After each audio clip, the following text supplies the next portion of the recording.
neighboring counties or the North Coast as a whole. It seems something that's specific. Here are the property value.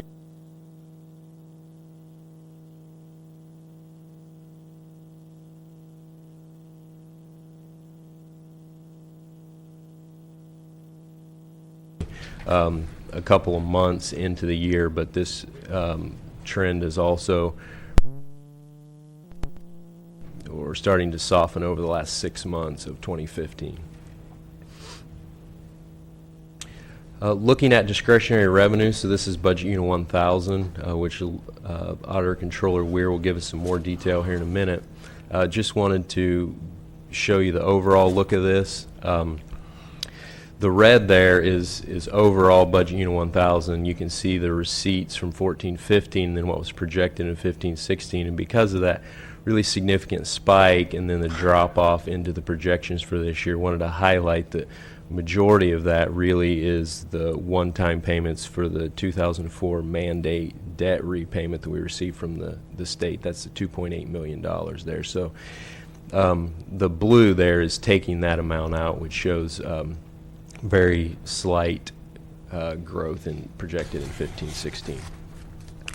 As part of that, we expect to see slight increases in secured property tax. Sales tax, as I mentioned, we're expecting to see some declines, and that's again, we have one-time revenue mentioned in the report that there's a sales tax audit. There's a correction of about 240 million, which is the difference that you're seeing on this chart here, and then anticipated decline because of loss related to fuel sales. And then here, as I mentioned, one of the stronger parts of our discretionary revenue is transient occupancy tax, and we expect that continue to grow relatively strong through the remainder of this fiscal year. So with that, I'm going to turn it over to Auditor Controller for a few more comments about Budget Unit 1000. Good morning, Board. Chair Jurdy, Lloyd Weir from Auditor Controller's Office. Very happy today to review and go over Budget Unit 1000 revenues. They're up here on the screen, and I have analyzed things through December 31st and used some of the historical trends and formulas that we apply to these certain line items. And as you can see, if we jump to the bottom, I'm showing a slight increase over my previous adopted budget amount of a total of $121,300. So at this point, we're not showing a large, more stable, more continuous Budget Unit 1000 revenues. Some of the highlights, you can see the first line, current secured, our largest revenue source is. The trends are, for that to continue through the rest of the year, so I'm going to hold firm on our projection there. We do have a little bit of the unsecured, so I'm showing a little bit of property tax increases there. The decline that Mr. Flora was referring to in the sales tax is showing up in the two sales and use tax, 1% county share, and the sales and use tax public safety. I'm now reducing those based on the trend down, a total of about 800,000 together. But if you drop down a little further to the room occupancy tax, this is enjoying a trend up, so I'm going to go ahead and bump that a little over 500,000 for the rest of the year. And then you can see we had a little bit of a property transfer tax. I believe a large sale happened outside city limits to help that line item out. So we're going to go ahead and show an increase. Can I just ask Lloyd a question? Yeah. Hey, Lloyd, while you were talking about TOT, I was just wondering, how is our program going to capture more of the TOT? Because, we had a lot of leakage in that area. particularly around the, you know, Vacasa and Airbnb Right, and all those. And I right, know we've kind of put a press on trying to capture more of that sale. that Exactly. activity. Yeah, I think the plan is, once this new agreement is in place for the bid, and we're going to get together with the treasurer's office and visit some of the collections agency, and the treasurer's office has some tools and some unique ways to, you know, pursue or discover some of these vendors that are outlying that we want to make sure we capture. So, you know, most of that takes place in the treasurer's office. Yeah, I do have an auditor that goes out and does the TOT audits. So once we do identify a problem area, we're ready to respond to that with our Right, we auditor. did send out notices with tax bills, didn't we, to Yeah. people who had, was it just to the people who had business licenses to be operating? I think so, yeah, Yeah. yeah. And that's a treasurer question, so. Yeah, that would be really, I really support that program because I know as a supervisor that I get a fair number of complaints from people regarding adjacent properties being used for that purpose. And I think in a lot of cases, those people are not paying TOT, and yet they're creating calls for for county services. You know, that whole business is not done for free in terms of the county, you know, need for the county. You know, calls to the sheriff, I know happen, you know, not infrequently. So anyway, I'm sure we all really support that program. Okay. Thank you. Yeah. Okay, that would conclude my recap of Budget Unit 1000 non-discretionary revenues. I did want to just make one brief comment. I was reminded, we did include a sort of real brief background and update on the triple flip.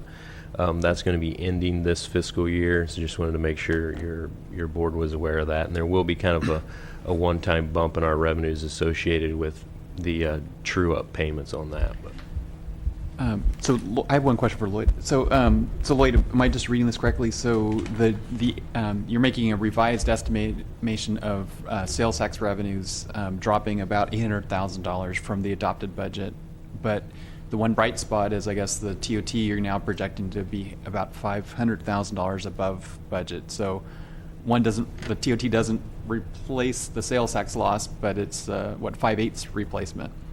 Yes, that's correct, yeah. Okay. Okay, moving forward. Mid-year adjustments. Why there's adjustments. We have various programs within one budget unit, meaning program budgeting. Also, labor agreements, final state and federal revenue numbers, new budget process, June adoption, and allocation and program changes after the budget update. So we're saying that with the new budget process, we're going to be seeing adjustments in first quarter as a normal. And the next slide, you can see, just wanted to give you an overview of one budget unit with all the various codes in the budget unit. So that's why Exhibit B. if I could add on to that just a little bit. You see the adjustments, the resolution and the associated adjustments that we're recommending the board make today as part of this process, which is a little bit unique and hasn't been done before. So what Jill had mentioned about all these program codes, this is something that you don't see in your budget book. You see on your Schedule 9 under the department, you see the budget unit, you see revenue and appropriations accounts. Well, behind each of those accounts, HHSA is primarily the only department or group of departments that budgets this way, and they have a lot more detail that's behind that. So they track things in each account in a variety of program budget units, so they can track programs specifically within that budget unit. And so what you see here is essentially a summary of thousands of little adjustments, and it seems kind of silly for us to be bringing to you adjustments that show here as a couple $100 or $5, but there's actually a number of adjustments within that account within different program budget units that are behind that. So just wanted to make sure your board had some understanding of what was really going on here. And we thought that this is something that we expect would be similar to when we move to our new budget process in June. We'll be coming back at first quarter. There'll be the property tax roll will be closed out. We'll have final numbers on that.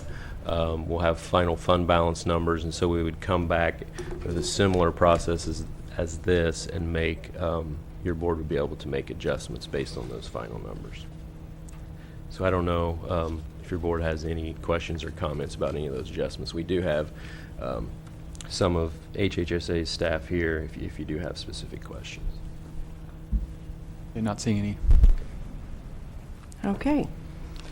Moving forward with some of the general fund departments that we wanted to bring to your attention. The executive office with integrating resources from the consolidation of the general services budget unit within our office is resulting in savings within the budget units. The auditor controller's office is an example how the negotiated wage increase can impact the smaller budget units. Some of the larger budget units were able to absorb the salary increases based on their salary savings due to vacancies. We've already touched on the teeter plan and miscellaneous budget unit with the auditor controller's update. Court collections, as was brought to you in previous quarterly updates, court collections is over budget, a result of reduced fees and fines.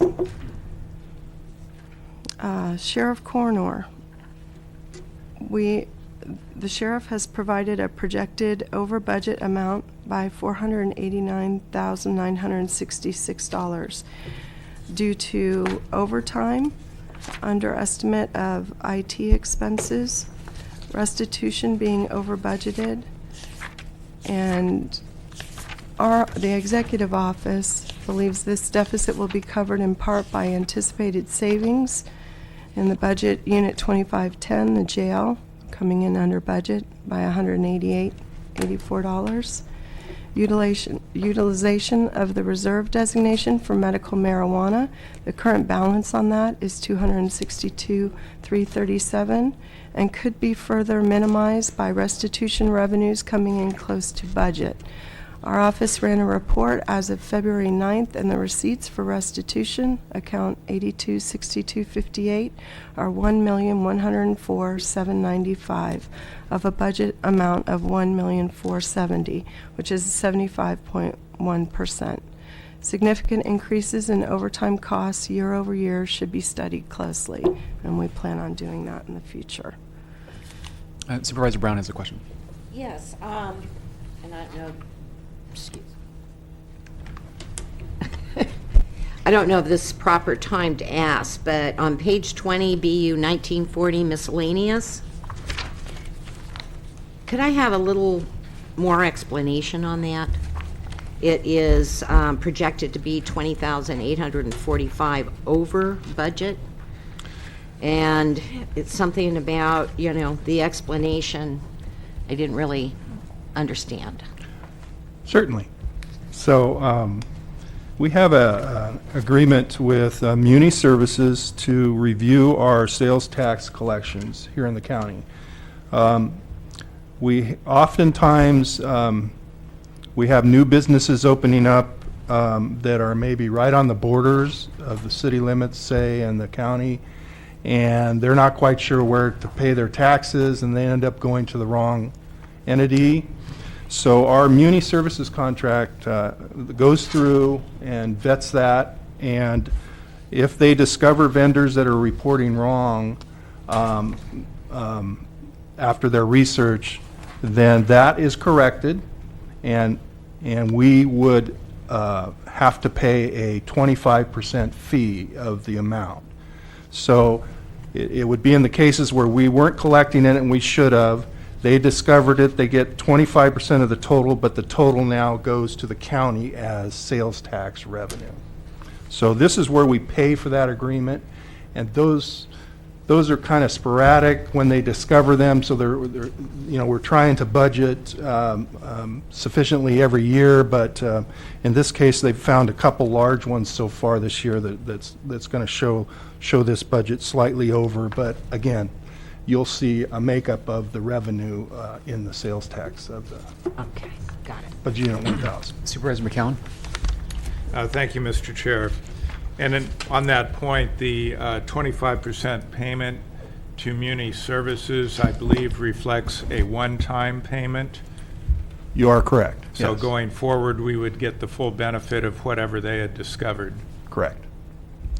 Thank you. Supervisor Woodhouse, do you have a question? This is a silly question, but would you please, one more time, go through, I see it written here one more time slowly about the sheriff's money and the budget. Would you do it one more time for me, please? Okay. Thank Page you. 20.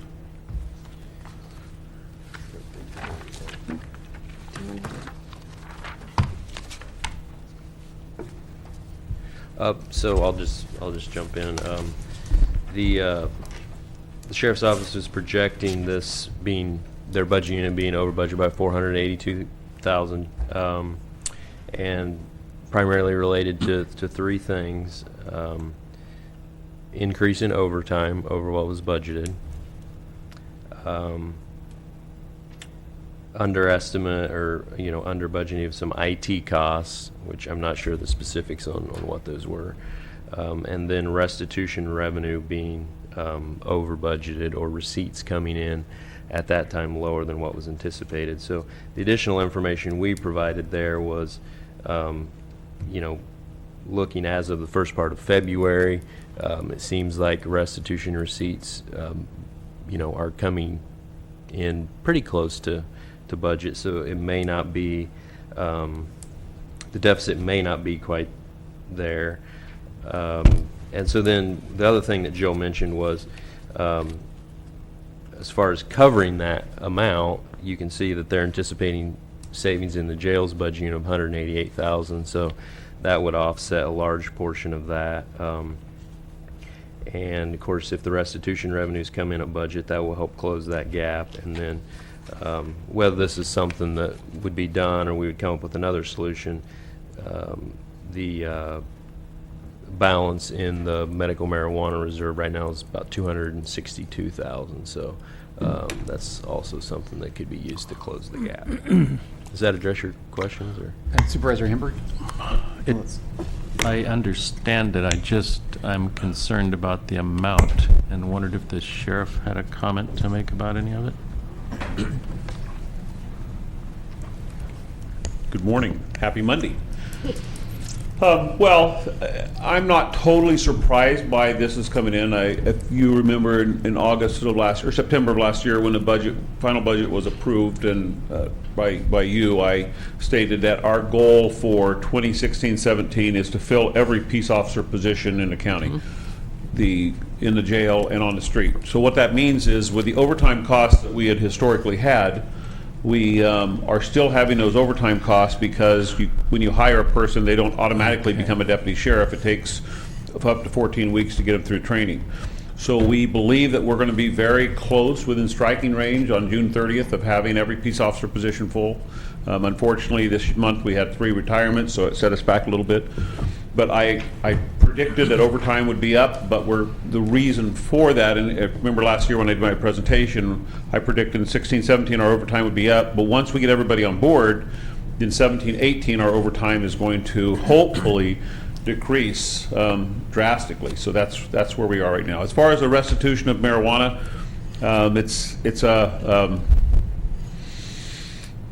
it's kind of a guesstimation at the beginning, and the CEO's office and I sat down, and their numbers were different than mine at the beginning of the budget discussions last year, but I'm not going to say they're wrong and I'm right. I'm going to say that it's tough to put a number on that of where we're going. But as we enter this year's budget discussions this afternoon, we're hitting the budget discussions. I think that we'll historically look at what's happened over the last 12 months, 24 months, and be able to prepare hopefully a better budget for next year. But that's where we are right now. As far as IT costs, The 5-year, 10-year capital improvement plan for some of our IT hardware hadn't been followed through, and we had to do a great number of IT replacement costs. And then with the onboard Station 3, the Willits substation, there were some costs there that we had not predicted would be there regarding to communications. So that's the explanation for IT. None of it surprises me. It's just a concern about the amount of money, and when we get asked for more money out of the general fund, we don't have money to keep passing your way. So I'm very concerned about where it's headed. I wasn't taking into account the training, and I remember that from before, that the cost is there and you're not getting the benefit of the new employees. The asset seizure money that's available through the people that it's spread different money is down about half. Is that what you had experienced? Asset seizure or Asset marijuana restitution? Seizure. Asset seizure. Well, Supervisor Woodhouse, I'm not going to mix apples and oranges and discuss discuss asset forfeiture in a budget discussion, because as I've said to this board many times, I'm allergic to federal prison. Okay, very And good. Let me rephrase that. I Okay. understand what you're saying. I'm just wondering if that is a pattern, so I will look into that on my own, because it's a huge change, and if the restitution money changes, that's a huge change for us. So I'm very attentive to what's going on with it. We need to be prepared for a big change, because Yes, with yes. what's happening with the new MRSA marijuana laws that are coming throughout the state, we predict that our restitution fund is going to go down to zero, which is okay. But for now, we're involved in eradicating illegal marijuana, and with that comes the criminal prosecution, and restitution is part of that. It's a big subject, and you and I are probably due to have a meeting about it. Thank you, Mr. Chair. Supervisor Hamburg, do you have Yeah, looking at this, this restitution issue, it looks like, we may or may not get close to the 1.4. We don't know about that yet. But what I don't quite understand, just looking at page 23, is what is the relationship between the restitution money and the revenue estimates? And I see where the revenue estimates are down. Well, maybe restitution money is his revenue. Yeah, so how is that being only at 75% with respect to the restitution money? And I'm sort of asking Alan, what part is that of the 284,000?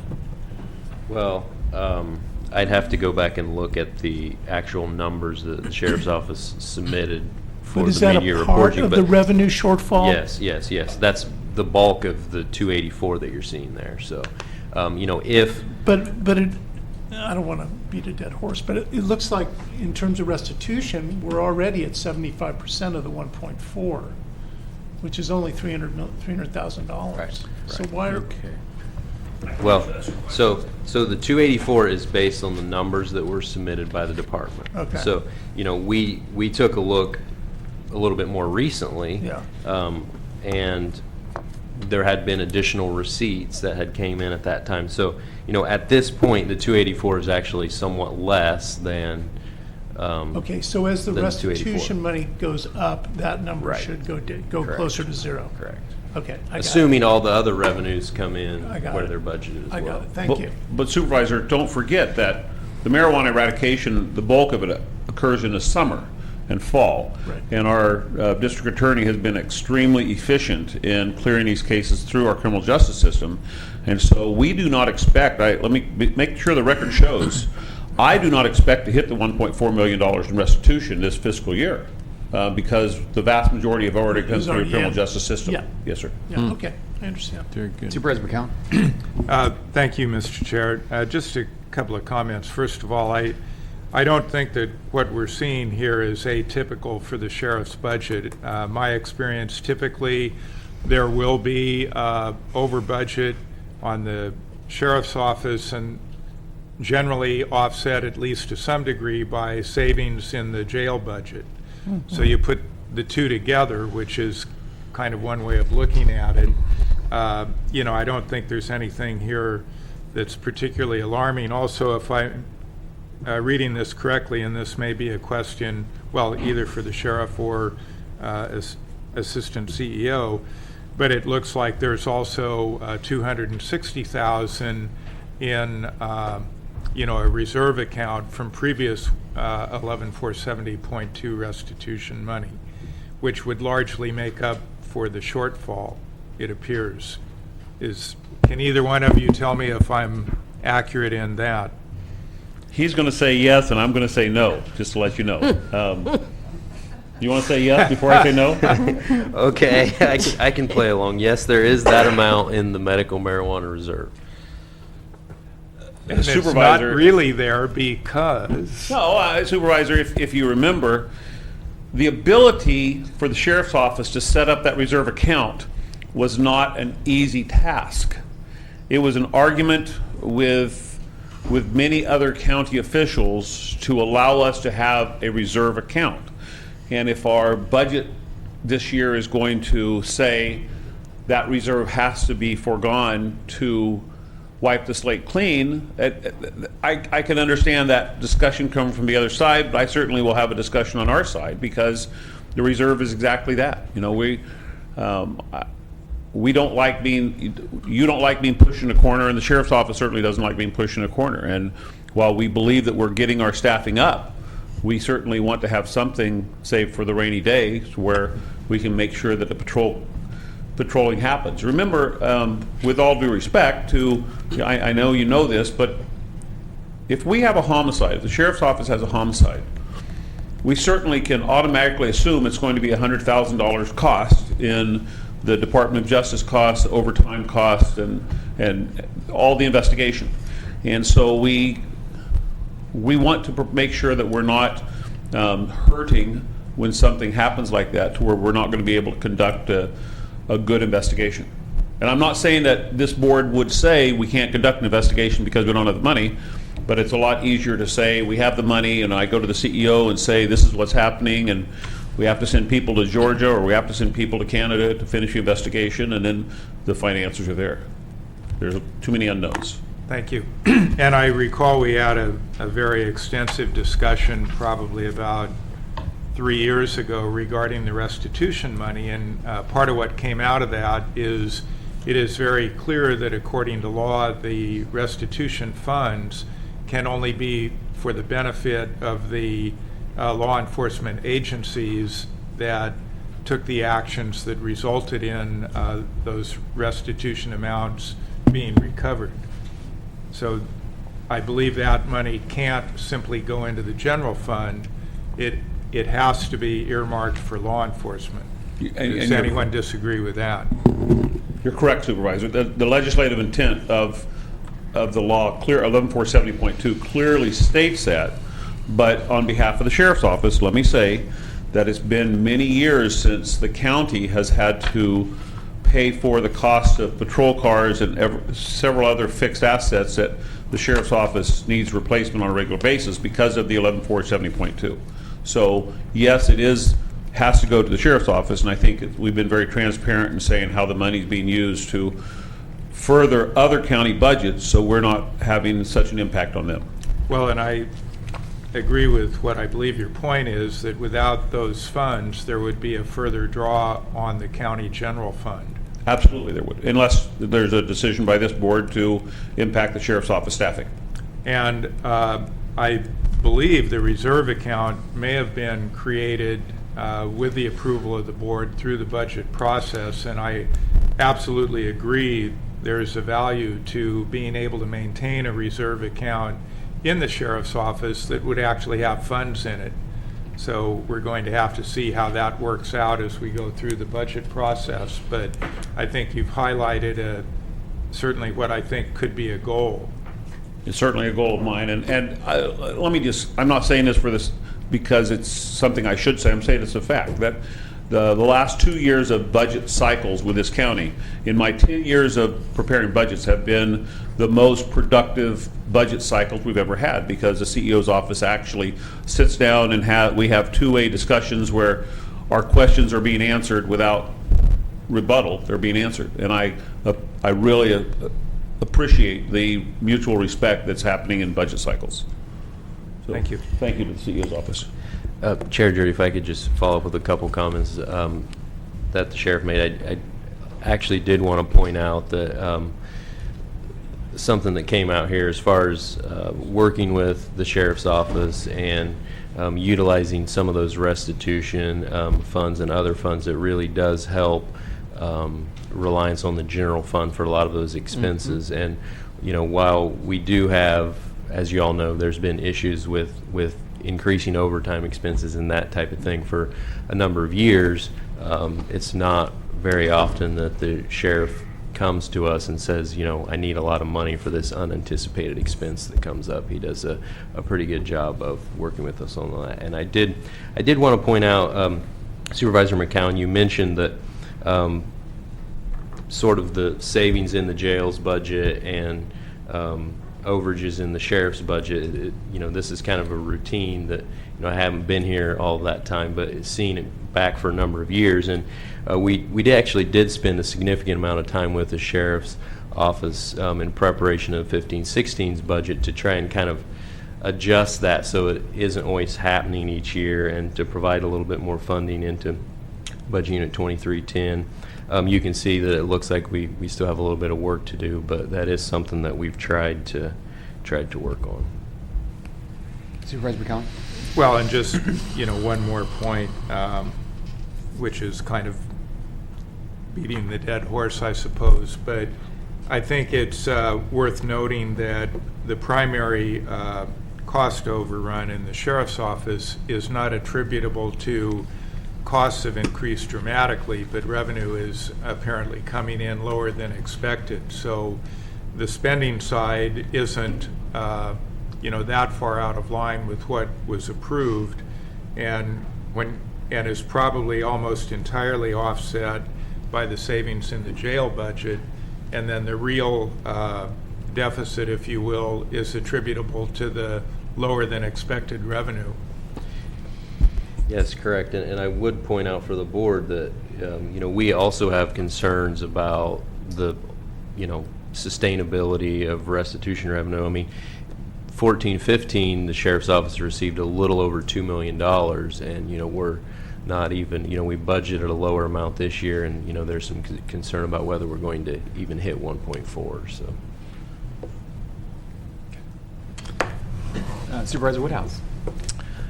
I'm not asking a question. I just wanted to state that I am very concerned about this and what it's going to impact the general fund, and that's the purpose of this presentation, is to foresee where we're headed. So I just would appreciate the more honest concerns, and that will be one of my follow-up questions to you if your concerns at the end of your report. So thanks. Okay. Moving forward, non-general fund departments, just wanted to touch on to the mobile spay and neuter program. The actual caravan is up and running, which had additional expenses to get it running, but also is generating additional revenue. Right now, they look like they're going to be $20,679 over budget, but that's not a general fund department. So just wanted to bring that to your attention. And Mental Health Services Act, they are projecting to come in under budget, but there's a new housing program with increased funding, and then which is offset by increased professional services. Supervisor Brown has a question. Thank you, and I just want to go back Okay. to page 30 and Air Quality Management District. The district did not provide a mid-year report, and I guess my question is there a way we need to help them with their accounting? They're a small department, but, you know, that's, to me, is somewhat not acceptable. But maybe they need some extra help. Well, I think they've been a little bit overwhelmed with Correct. some of the legal issues and things like that, and so, you know, we've offered to provide assistance to them. But yeah, we did not receive a report from them. So, and, you know, as mentioned in here, I mean, we do anticipate there's going to be some changes in legal costs to their budget. So, The good thing is, they usually are in pretty good financial shape, so not especially worried about them being able to meet their budget requirements, but we do need to get an update from them on that, so. Supervisor McCowan? Thank you, Mr. Chair. Well, just to reiterate that point, if there is if they do exceed their budget, that would have to be covered within the air quality budget, not by diverting funds from the general fund. Correct. But it concerns me when we don't get an accounting, Yeah. because we are the board of directors. And yes, I know they've been overwhelmed with a lot of work lately, and if we can help them in any way to get that accounting done, I think we should do it. Agree. Supervisor Hamburg? Yes. Mr. Chair, I just wanted to request that the CEO refer to the pages that we were given in our binder, because I'm having a hard time finding the page when you refer to these. Okay. Do you know what I mean? I do. Yeah. Mobile spay and neuter, 32. Yeah, just, or Supervisor Brown can do it, but sometimes by the time you've already moved on to another one, I'm still looking for the one that, Great suggestion now that we're finished. Yeah, I know. oh, you're finished, that was it, huh? Okay. Okay, well, Duly noted for next time. okay. Okay, and now at this point, I'd like to turn it over to our HR Director, Heidi Dunham, with an update on human resources.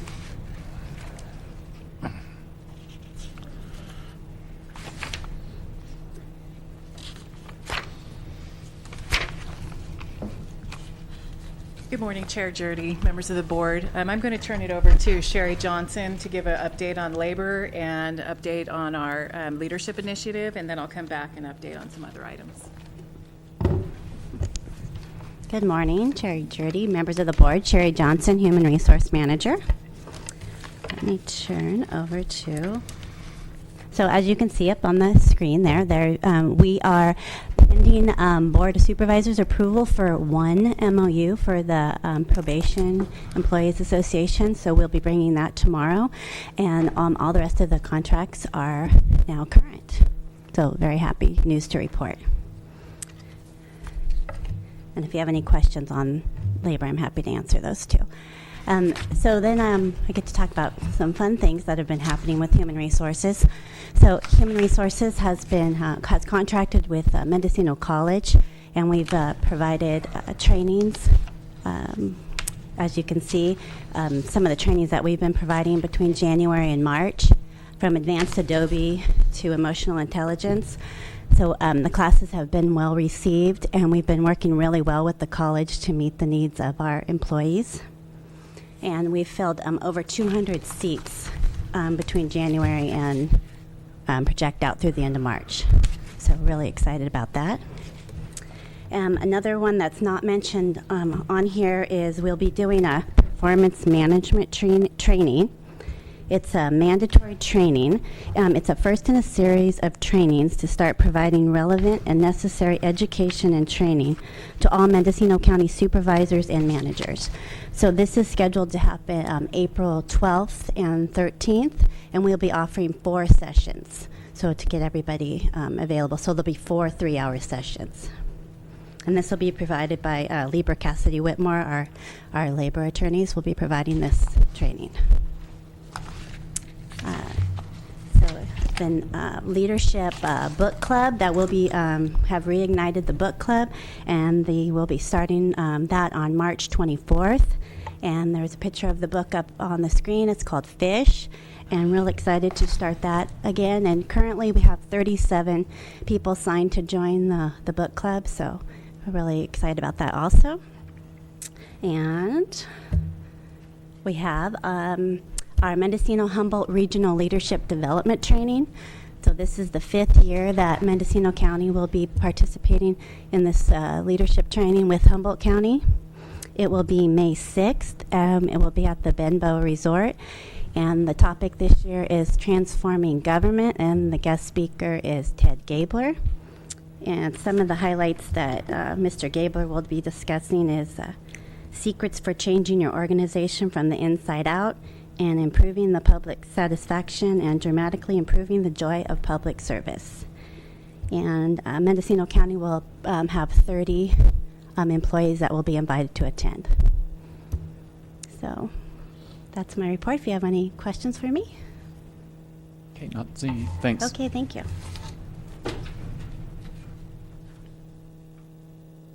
Okay, thanks, Sherry. Heidi Dunham, Human Resources Director. I wanted to update you on some of the projects that we're working on in HR right now. The first one I want to tell you about is the exit interview process. I wanted to give you an update on that. We are right now in the process of developing a form to use for our exit interviews, and we did some research and with the other counties in California, and we have a lot of really good examples. And so we're going to pull from those examples and come up with a form that we think will work well for us. We hope to have it implemented, well, we will have it implemented by July 1st. It'll be a voluntary process for all employees leaving the county. And HR will follow up with individuals as appropriate, and we will track the statistics and report them back to the board, probably twice a year. We are looking at expanding our NeoGov program, and we're looking at the performance evaluation module. We don't have a set date right now, but we are reviewing it, and we're pretty sure that we're going to go ahead and start using that evaluation form countywide. Right now, there's a variety of different forms being used by different departments, and we just think it'd be a really good idea to have a standard format. And we would also encourage departments, if need be, to develop an attachment for their specific departments that would be a part of the evaluation. We are also, as I think I've mentioned before, looking at expanding the new employee orientation. We're in the process right now of forming a committee that will start meeting in April with representatives from all departments.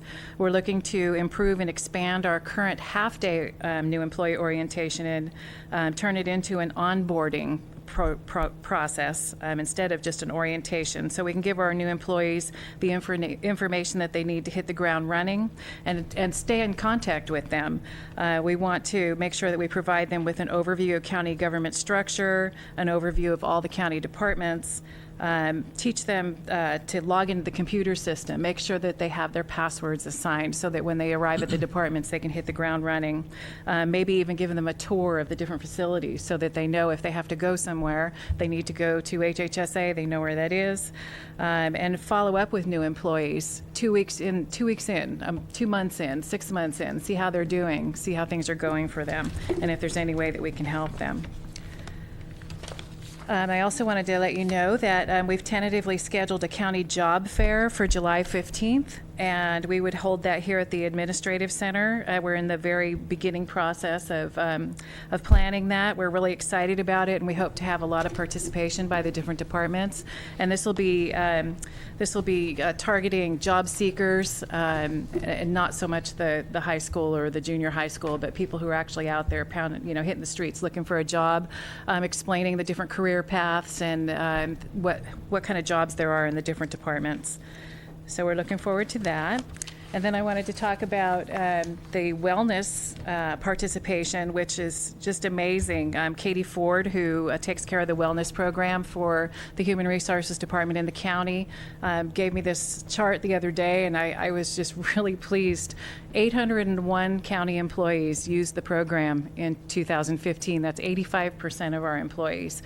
And they, anywhere between 1 and 6 times, or 9 times actually, they've used the program. So those are not repeats. Those are individual employees. And, the wellness program provides a lot of really good information for our employees, the biometric screenings, the health assessments, the different trainings and workshops, and it's really been a successful program. So we're excited about that. And last update I have for you is something that has come up before. HR is in the process of doing some classification consolidation. With the merging of merit and civil service, we were able to come up with a list of job classifications that are redundant. They're the same in merit as they were in civil service. So we're bringing 24 positions, or not positions, but classifications. And this is an example, the account clerk series, to the Civil Service Commission this week and asking them to agree with us that we need to abolish these positions to get rid of the redundancy. So once the Civil Service Commission approves that, then we'll be bringing it back to the board for further consideration. So if we do eliminate those 24, we will have a total of 436 classifications, and we're also looking at another 60 classifications that have not been used for a very long time that we're possibly going to be bringing back to the board for abolishment, which would bring us down to 376.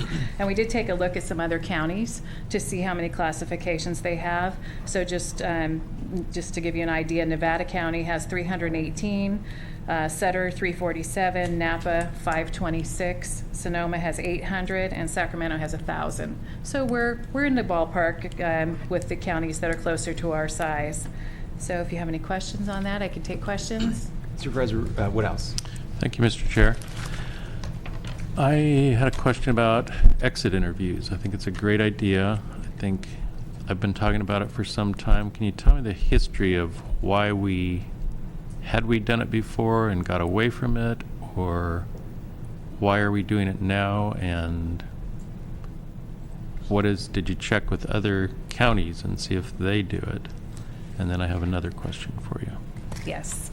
I don't see where we ever had a countywide policy on exit interviews. I know that some departments had done exit interviews in the past, and some still do, but there is not a standard practice. We did talk to other counties, and I believe that of the counties that we spoke to, the majority that did exit interviews did voluntary interviews, and it was at the HR level with a survey instead of actually meeting with the employee. And what I plan to do is have a section on that survey asking, may we contact you for further information so that we can actually do one-on-one interviews if it looks like it might be helpful. I'm just amazed that the county hasn't been doing it. It seems just incredible that we don't do it, to not find out why people are leaving. We've lost so many good people for so many years. I understand you get confusing information or anger in it, or some people don't want to do it, and you certainly don't want to force them to do it. But it's such a rich source of what we're not doing right and ideas. And I think there are other ideas we can do like that. So I'm very glad we're doing it now. I'm just blown away that we haven't been doing it, and that's that. Well, there's actually more counties that don't do it than do. And the practice in California is actually leaning towards moving away from exit interviews. But I think in our case it'd be really helpful because we do have the turnover. So we'll do it and see what happens. Supervisor Hamburg. Yeah, and I don't want to be redundant, but I'm going to be. I totally agree with Supervisor Woodhouse, and I don't need to repeat his comments, but I remember a few years back when our highest paid county employee left without an exit interview. And he himself called me and told me that, and that he was kind of shocked. And this was a person who had a wealth of information to impart and was not even asked to do an exit interview. So I really support what you're saying, and I would imagine the whole board does. Of course, these are not mandatory, right? Right, correct. People do them if they want to, but I think it's a huge source of very valuable information. Thank you. Supervisor McCown. Oh. Well, I agree with my colleagues. I'm glad we're instituting this now, and I'm really not concerned about what other counties may or may not do. That should not be the determinant to me, but does it make sense for us? And I think it absolutely does. So thank you for developing the program. We could have benefited from it if we had had it earlier. We're going to have it now. Thank you. Supervisor Woodhouse. It's a little off subject, but I love getting off subject. We're also missing huge opportunities in getting the input from our employees that are here now who aren't leaving, and I'm very sad about how we don't pay attention to that information. It's a failure, and the Kemper report was great, but really all the consultants that we have come and ask our employees what's going on, and then they type it up and hand it to us, and it's something we can afford to do ourselves. We may not do it as wonderfully as that particular report, but our employees are very intelligent, and they know specifically what's not working. And sometimes I feel like we're just going through the motions here, and I know we're all doing our best, but I don't want to be part of something that isn't really dealing with the honest, deep problems that we have. So I'm going to try to be more effective at that, and I'm glad you're open to those things. Well, so maybe it's a follow-up to that. So it'll take a little bit of time to get the exit interview policy in place and implemented. You know, there is something along the lines of what Supervisor Woodhouse talked about in terms of a stay interview. And so it's not an interview of an employee because they've announced they're going to leave, but it's just a once-a-year interview or check-in with the employees. And so is that something that the Human Resources Department could put on its to-do list, you know, maybe a year from now as the exit interview program gets put in place? That information about stay interviews was forwarded to me by somebody, and I actually, I do have that on the list as something to look at, and we are gathering information on that as well. Right, thanks. Okay.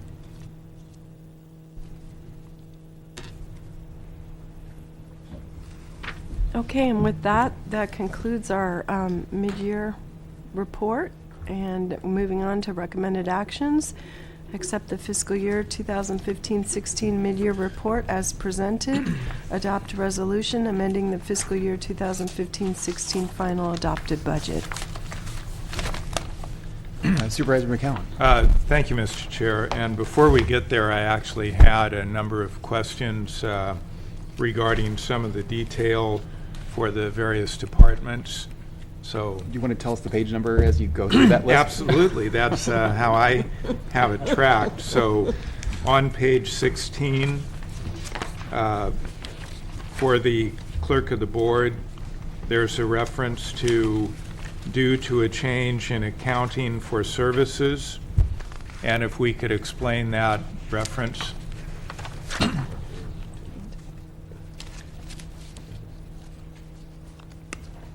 Okay, that was due to our methodology on doing the salary transfers from budget units. We used to do it in the 1,000 series, and now we're doing them in the 5,000 intrafund transfer series. So there's a number of adjustments. You know, you see the same thing in the executive office and some other ones because we're involved in a number of programs. There's a percentage of the CEO's salary, and for example, a portion of my salary is covered by risk management for my responsibilities there. So we're trying to, there were kind of a number of different ways this was handled, and when we did the GSA reorganization, we're trying to get everything consistent. So what you see there seems like some large numbers. It's not any real changes other than the way that they're accounted for in the budget accounts. Well, my concern is that on the face of it, it appears to be less transparent to account for salary costs through the 5,000 series rather than through the 1,000. So some of these accounting changes, are they only going to show in 5,000 and no longer show in 1,000? That was the change, yeah. Well, to me, that's a huge step away from transparency. So I think that's something that maybe could involve more of a presentation to the board, or a better way of showing it. So anyway, that's the concern I have. I'll just leave it at that for now. And then on 17, page 17, Executive Office, I imagine this is the same explanation. Yes. Correct. And then also on 17, for the Auditor Controller, we showed that this is over budget due to negotiated salary and benefit increases with various bargaining units. And my question here is, during the final budget, we put a large amount of money into contingency, anticipating salary, negotiated labor agreements. So then, why should a salary increase result in a budget overrun in the auditor controller? Why wouldn't money have flowed from contingency? And then the backup question is, for the most part, have the salary increases been covered within the departments, and the money that we placed into contingency is still there? Well, I guess the reason that there hasn't been a transfer at this point, and perhaps the auditor would like to address this too, but we were kind of just looking to see which budget units needed the adjustment. I think it's our intention to go ahead and make the transfers later on this year regardless, but it looks like the larger departments, which generally have a fair amount of staff turnover, will have salary savings that will be able to cover those increases. The problems we're seeing at this point is just the smaller departments, such as the auditor's office, which has very low staff turnover and pretty much come in right at budget based on their salary projections. So there certainly will need to be those adjustments, but at this time, the money that was set aside for all those adjustments countywide, correct me if I'm wrong, Lloyd, is still appropriated in the contingency. Well, and therefore, we anticipate that end of the year closeout will probably still have the great majority of the funds that were placed into contingency to cover salary will still be there because they will have been covered within the departments. At this point, it looks like that will be the case, yes. So then, in effect, the projected year-end closeout of 2.7 million is an understatement, because we would really also be including the amount of contingency that we had set into contingency to cover salary increases and are not needed for that purpose. In effect, that really becomes part of the year-end surplus. Yes, you're correct. There's a portion of that, roughly $1 million was related to the one-time payments for employees. So we expect, that those have been made, so that wouldn't be there. But some of the amount that was specifically set aside for the salary increases, based on what we know at this time, it looks like a bulk of that will be added to the fund balance, yes.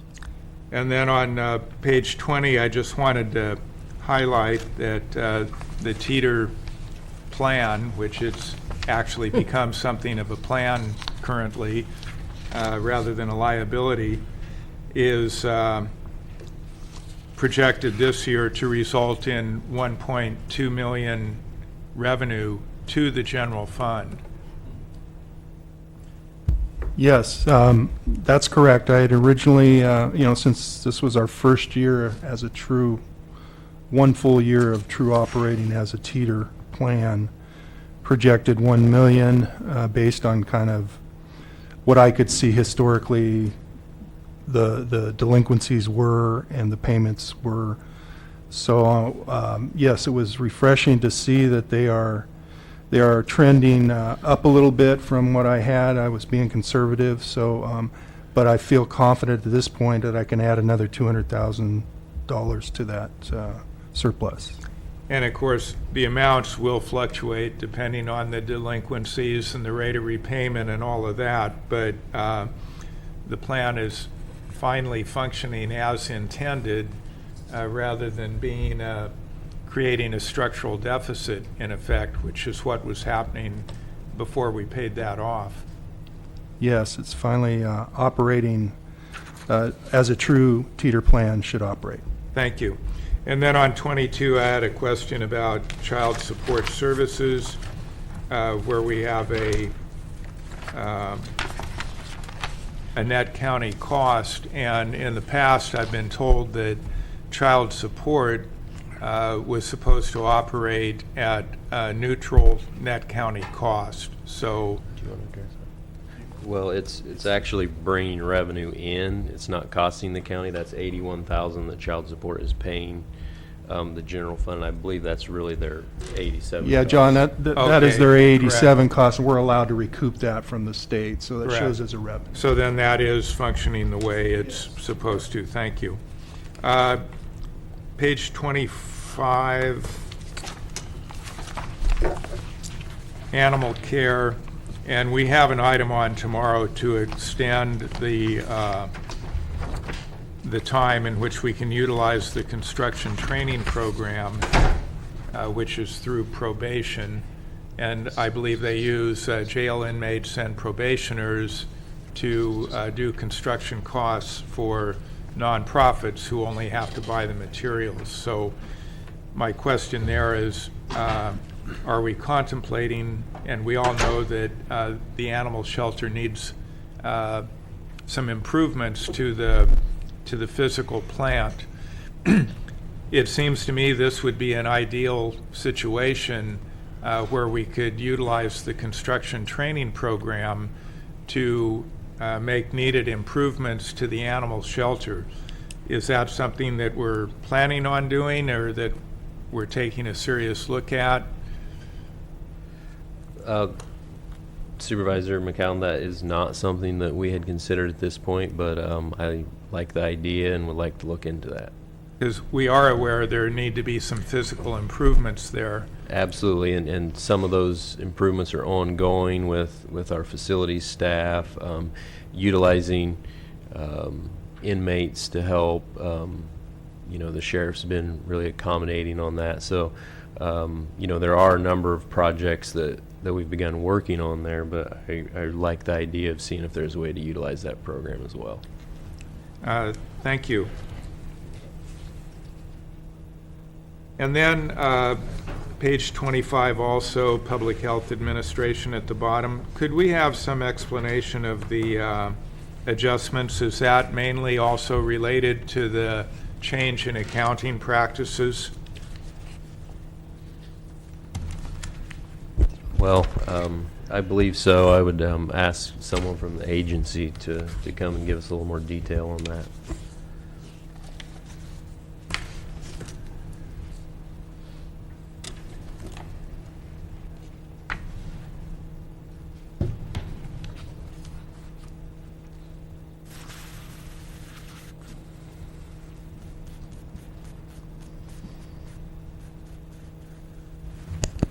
Is this ready to go? Hello, Chair, Board, CEO. The changes on the public health, there's, in this instance, we had... Doug, can you state your name? Oh, Doug Gherkin, CFO for the Health and Human Service Agency, sorry. We had so many changes. Unlike our general fund budget units, we start our budget process in April, of course. We don't get our information until after July, so we always have to make adjustments. In order to do the detail you guys need to make your decisions and to stay with the CEO's push for transparency, we put it all out there. We're going to work with the CEO's office to bring down the level of detail so we don't drive you guys crazy with detail, yet get you the information you need. So that's what makes up all these adjustments. Sorry. Okay. Did that answer your question? Well, I'll accept the answer, so thank you.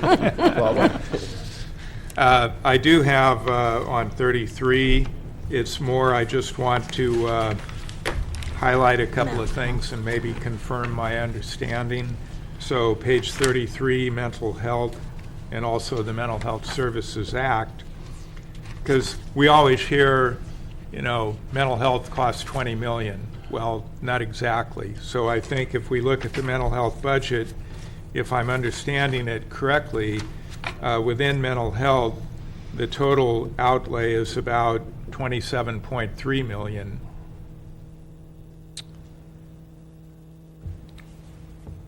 No, that's going to be under 20 million. I don't see where you see that. Wouldn't I'm it sorry. be the 20.6 plus the 6.6? Are you adding the budget unit 451 into that? I'm adding the revenue estimate and then the 6.6 that's shown at the bottom. I've, correct me, I'm sure I'm wrong, but I'm willing to be wrong. What's the total cost counting revenue that we receive from other sources and our required maintenance of effort? The way the sheet works out, that it is a little misleading. That there's no way that I assure you, mental health budget unit's not going to go over $20 million. Well, so I'm asking, what is the total mental health budget, all revenue sources, including net county cost combined? Well, there's no net county cost in there. I would say it's going to be at the 20 million. If that will help there. Supervisor McCown, if I could jump in for a second. Actually, I'm not sure that there has to be, the 6.6 that's not right. I don't know, there must be an error in a calculation there. What's adopted in the budget is a total appropriations of 22.3 million. And that leaves a $1.6 million fund balance contribution or deficit, which would be covered with the fund balance that exists in the mental health fund's budget. But the 22.3 then would be a combination of, revenue reimbursements and our maintenance of effort that is required. Well, there isn't a general fund maintenance of effort There is none? for mental health. Okay. But it does include reserves. That does not include The reserves. 22.3 does not include No. reserves? And then That's- of the 22.3, what portion of that cost is for the adult and children's mental health services contractors? That account In the amount range of is, 17 million? yeah, just over 17 million. And then the other approximate 5 million is for out-of-county placements and also contracts with in-county providers of services. I'm sorry, no, after the 17 million for that includes out-of-county placements and everything. The other 3 or 4 million, or $4 or $5 million, that there's two functions for that money. One is there's a KDA program that works with foster children, and the other is the rest of the money is saved for future audits and for there's a gap on the 100%ers over time. They go down to 95%, so we need to be able to cover that in the future. Okay. And then there's a short Doyle 3 coming that we need to fund and save for because we'll be out of billing for 4 or 5 months while that gets taken care of at the state. We want to be able to have our cash flow covered. And that's what that remaining 4 is for. And costs for county staff. Oh, yes. Yeah, that yes. was the Sorry, yes. piece. Administrative staff and the KDA staff. So I've just shown the wisdom of you should ask your questions ahead of time. Absolutely. But get you better detail that way. plunging forward, then we get to the Mental Health Services Act, and then what's the total amount of funds that are expended there?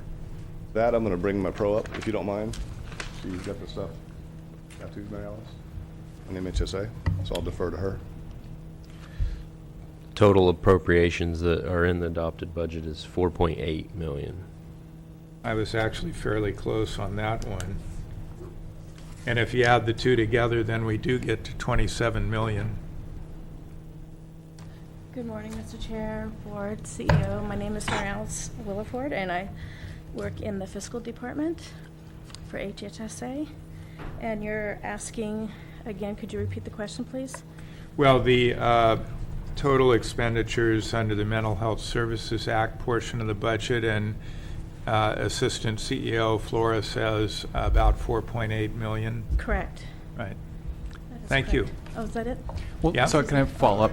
I'm not sure who would answer this question, but so there's roughly 10 positions, as I understand it, in the KDA program, and then the county has other county employees who are still employed in mental health. As the county is looking at a new RFP for adult services, I think it's worth a revisit and some explanation about what the county is doing with the money that it's still spending on county employees. You know, to make sure that that money is actually being spent effectively, and hopefully actually reaching the clients. And so I've never really gotten a clear understanding of what the county is doing with its own employees, because I was told prior to contracting out, the county would have 13 employees, then 10 more with the KDA, but then I've been told in a public meeting several times, oh, the county has 43 authorized positions, so I don't know where those other 20 people are, whether they're 20 unfilled positions but authorized, and if so, why are they still on the books as authorized? So it just seems like, as we look at this from afresh, it seems like there should be an analysis about how we're spending the money on county employees, if we are, and why is it still in the budget? Absolutely. The KDA program is changing, but the idea of having mental health clinicians work with the potential foster kids and foster kids and their families is still important.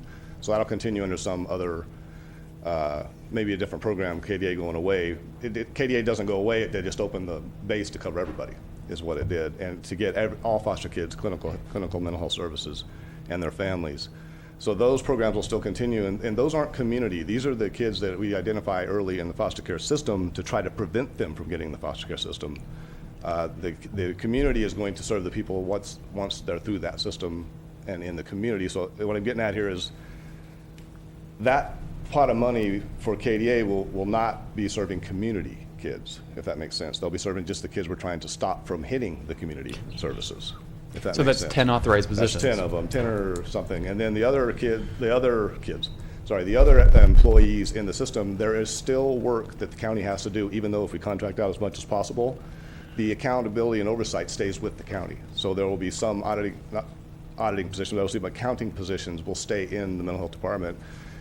And also to run bills and to get the billing in and that type of thing. It still has to be vetted before we can hit send to pass the billing through the state. So roughly how many positions is that? I'd say 8 or 9. 8 or 9? Mm-hmm. So not counting a director, not counting mental health director and the staff that goes with her or him. I'm talking just the computer accounting staff, probably about 8 of them left, down from, I think, 12 or 13 back in the day. So that's 8 or 9 plus the 10 in KDA, Yes. so that's... And then a director and her support staff.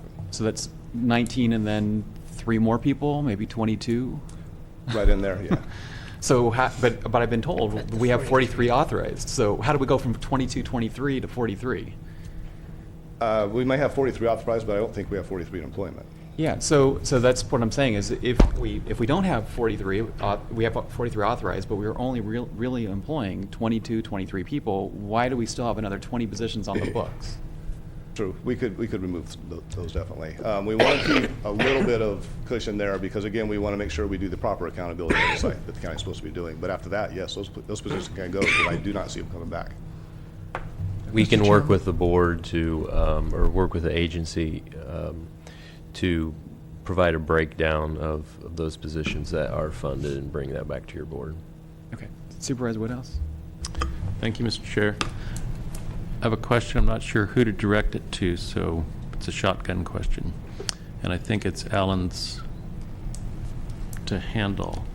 Before we would delete any positions, I would like to get a list for the whole HHSA of all the employees who have part of their salary paid by the state or the federal government, so we don't eliminate positions where we could be reimbursed part of their money without knowing what we're doing. But I want to get that list of both the filled and unfilled positions to see if we are maximizing our dollars that we spend on positions where we could hire and get part of their pay covered by other people. And it would impact our retirement, and I know there's other costs to it, but I think we need to staff up. All the grand jury criticisms and all the challenges we have are from understaffing, and I think we need to look at the real cost of hiring the positions broken down to what it would really cost us. So I would appreciate, and I don't know who that would come from. Well, I mean, I would just say that almost every position within the agency is funded by state and federal funds, with the exception of like the animal shelter. You know, there's a general fund maintenance of effort requirement that goes into some of those budget units, but really the state and federal funds is covering the cost of those employees. As far as filled and unfilled, I mean, we have that information. Of course, it fluctuates, you know, daily. So a report could be prepared at any time that showed the most recent information on that. I want but that. it, I want to stress that it's the reason that we have unfilled positions is not because there isn't an extreme amount of effort being put into filling those positions.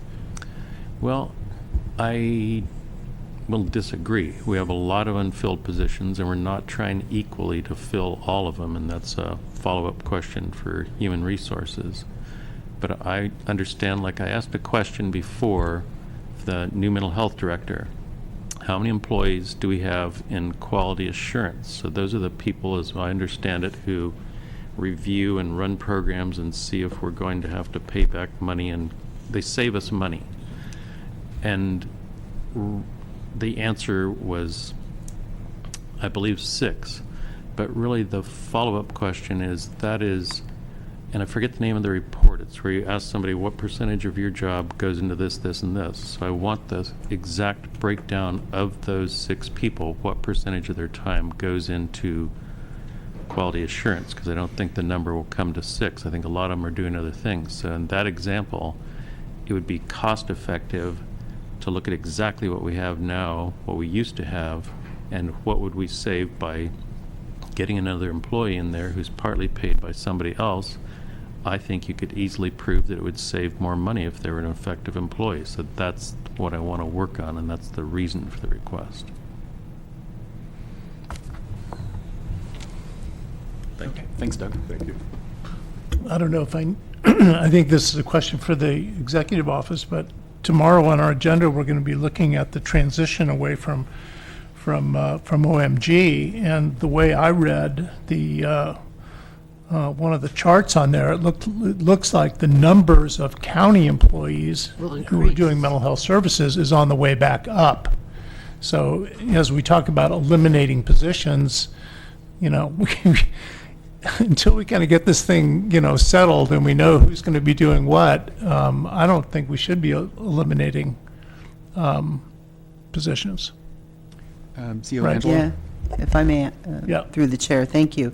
We have been, and this is for discussion tomorrow, but when Mr. Ortner called and gave notice on March 2nd, we immediately started working not only with the staff, but also with Redwood, thinking they would be our transition agency.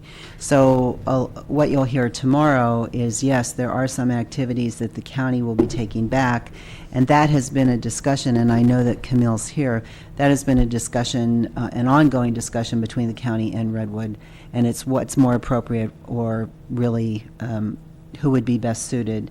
And what you're seeing with the county is we're looking at medication management, and we're also looking at placements for public guardian. And yes, we will need additional staff for part of the, not only for the transition, but whether we continue to do that in the future. So there is no plan right now to eliminate any mental health positions, and we've kept the transition separate, unfortunately, because everything has happened so quickly from March 2nd on that Assistant CEO Flora's activities today around the budget have been kept separate from the transition because we're still in that learning process, one as to what the cost of the transition will be, how many positions. But I assure you, we're not looking at eliminating any positions right now. Further discussion tomorrow and definite input from this board. Thank you. So, not to go too deep in it, but just the whole issue of prescriptions and giving shots to people who have schizophrenia or whatever.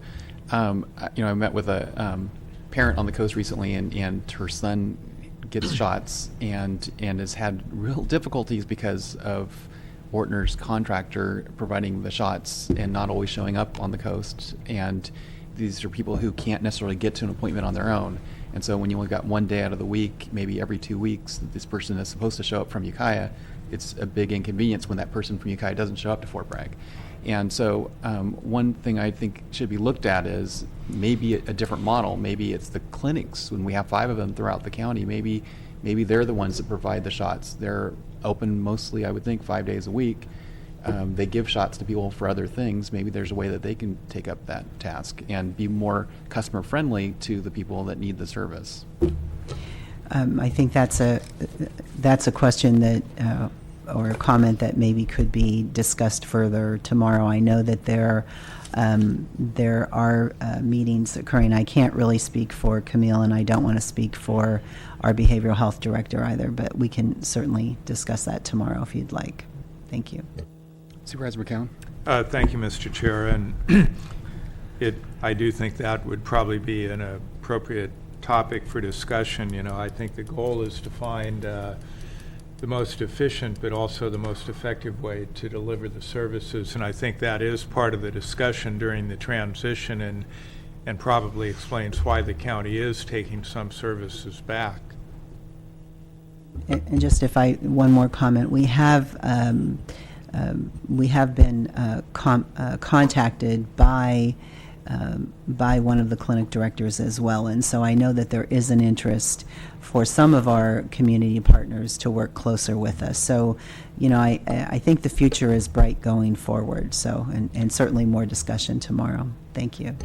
I do want to point out that in the on page 33 in the discussion of mental health, there is a statement that we anticipate that the transition of adult mental health services will result in increased costs, and we probably don't know exactly what those will be or exactly where they will be, but I think we're pretty certain that there will be increased costs related to the transition itself, not necessarily the provision of specific services, but just the process of having to transfer over from one contractor to another, sorting out who's on first in effect.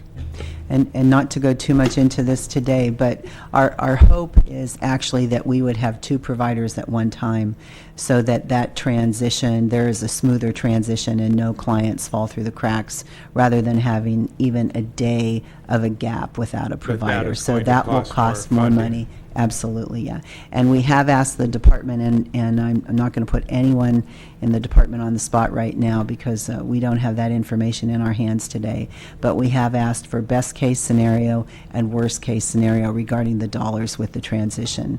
And the department is absolutely working on that, so we don't have that information today, but we'll have that in the future. Is that all the questions? 5-minute break. Okay, well, would this be appropriate time for a 5-minute break? Well, or you could take action and then take a 5-minute break. And public comment. Yeah. When do we have 5-minute breaks? Okay, so if that's the conclusion of your presentation, this would be a good time for public comment. Anybody in the audience would like to comment on this? Come on up to the microphone. Okay. Hey, Mike. Right, Mike. Mike Adair from Willits Weekly. I found the discussion about mental health funding really interesting, somewhat fragmentary. It seemed like you guys weren't very clear about it, and it seemed like these guys weren't totally down with it and really knew it. It might be a good idea for you guys, for the board, to ask for a presentation on mental health funding. Some, maybe a 15-minute, what is it? Where does it all come from? I know that, that might be helpful. Thank you.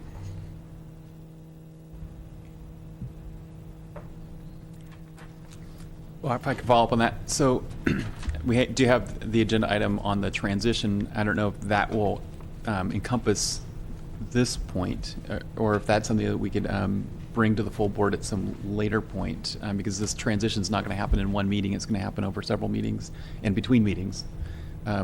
So is that something we could? Absolutely. I'm expecting to be giving regular updates to this board. If not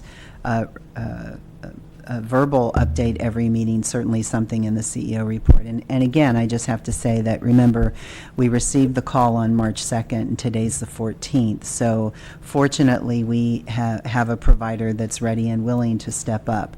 But yes, so what I would request of this board then tomorrow, when we have the transition item, that you please ask your questions, and we will hopefully work on that and be able to bring that back at a future meeting. Okay, thanks. Okay, thank you. Thanks for the comment. Okay, not seeing any additional public comment, would someone like to make a motion to, we do have a recommended motion. Does someone want to make that or an alternate motion? I'll make the recommended motion. Second.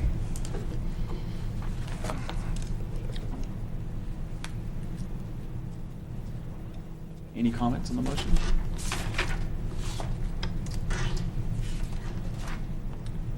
Carla, do you want to call the roll? Or would go vote by the button?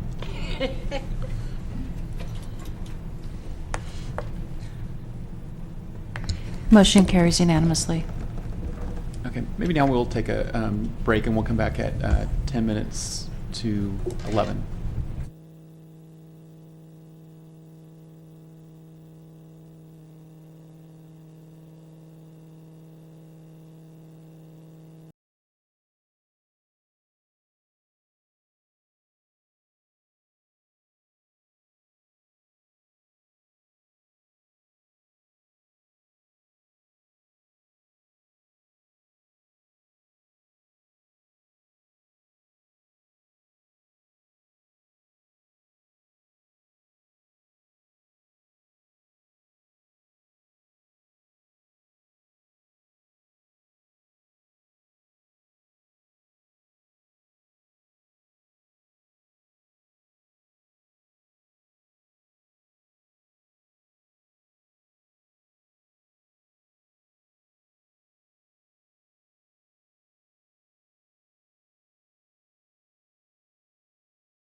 Okay, we're ready to reconvene at 10:58. And the next item is agenda item 5D, discussion of possible direction to staff regarding the preparation of the next year's fiscal year budget. And CEO Carmelangelo is going to kick this off. Thank you, Chair Jurdy.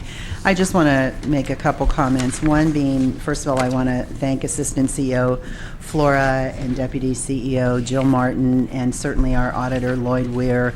As we were discussing how to proceed this year, knowing the board will adopt the final budget in June, we've also heard the board's request that you want more information. You certainly want to have the time to really focus on developing the budget. And so that's what we're trying to do this year, and that's what you'll see with the budget presentations. I am a little concerned that one of our key areas, of course, is mental health, and wondering about if the direction from this board is possibly separating out mental health, and when we do our next budget workshop, that we have a workshop component on mental health and then the rest of the county budget. So that may be some direction that this board would like to give. And lastly, what I would like to say is that as we move forward, there are some of us here that recall the days of 2007 and 2008 and 2009, and how difficult it was when our focus was trying to fill that gap and meet that deficit.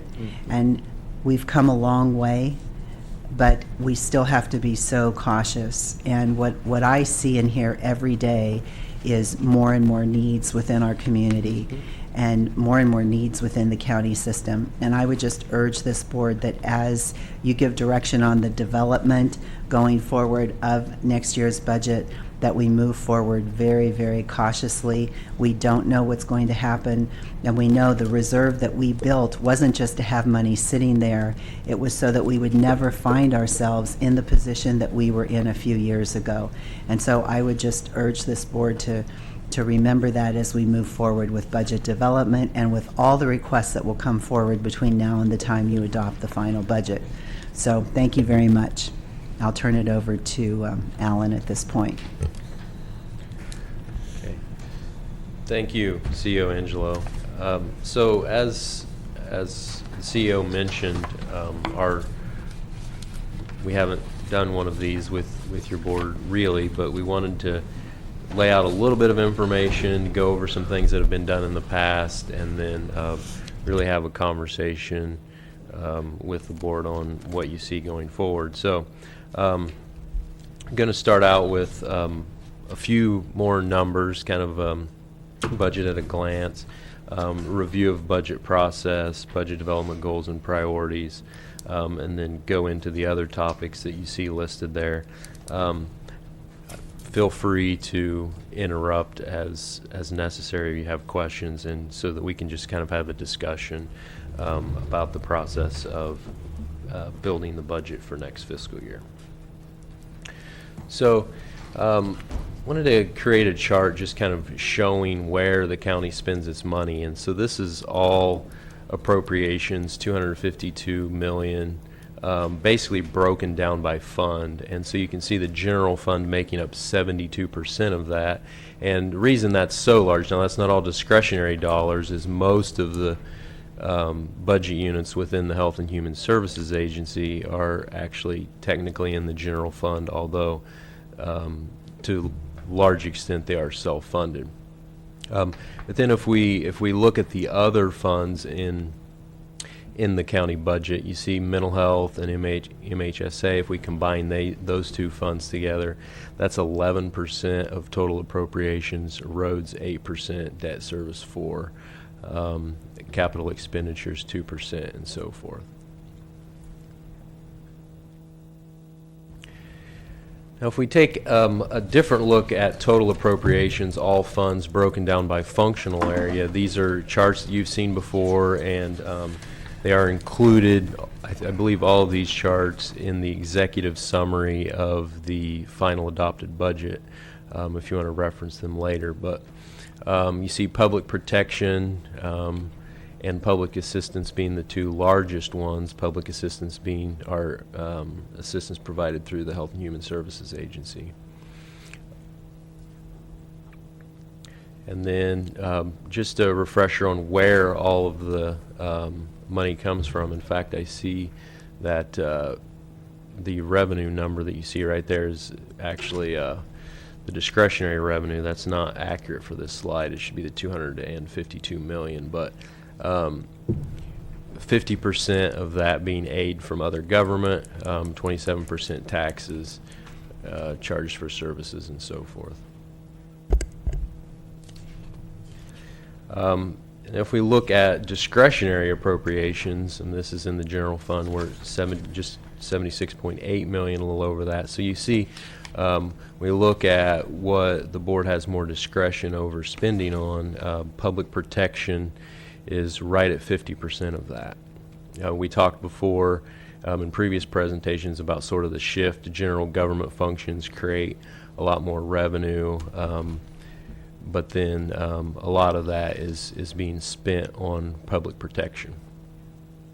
And I do have a chart up here in a couple of slides that focuses a little bit more on what public protection means. In fact, wanted to highlight that a little bit in light of the discussion that the board is going to be having this afternoon. Public protection is often confused with public safety, and the way the Mendocino County's budget is broken down by function, public protection includes public safety, but it also includes a number of other additional functions that are not really public safety functions. So Alan, could you just elaborate what would that mean? We have a chart that shows that, but for example, planning and building services is included in public protection. The animal shelter, Fish and Game Commission, I believe child support is in there. So it's the bar chart that's coming up, shows the breakdown of all of those in there. So we'll provide a little more detail on that here in just a minute. And then looking at the revenue, discretionary revenue, where that comes from, this is your budget unit 1000. We went over that earlier today. Secured property tax being 40%, other property tax 18%, sales tax, the combined public safety, and the 1% that the county gets being 15%. You see TOT making up about 6%. So this is the slide that I was mentioning. You see here, I had to kind of abbreviate the titles and combine a few things to get everything on this slide.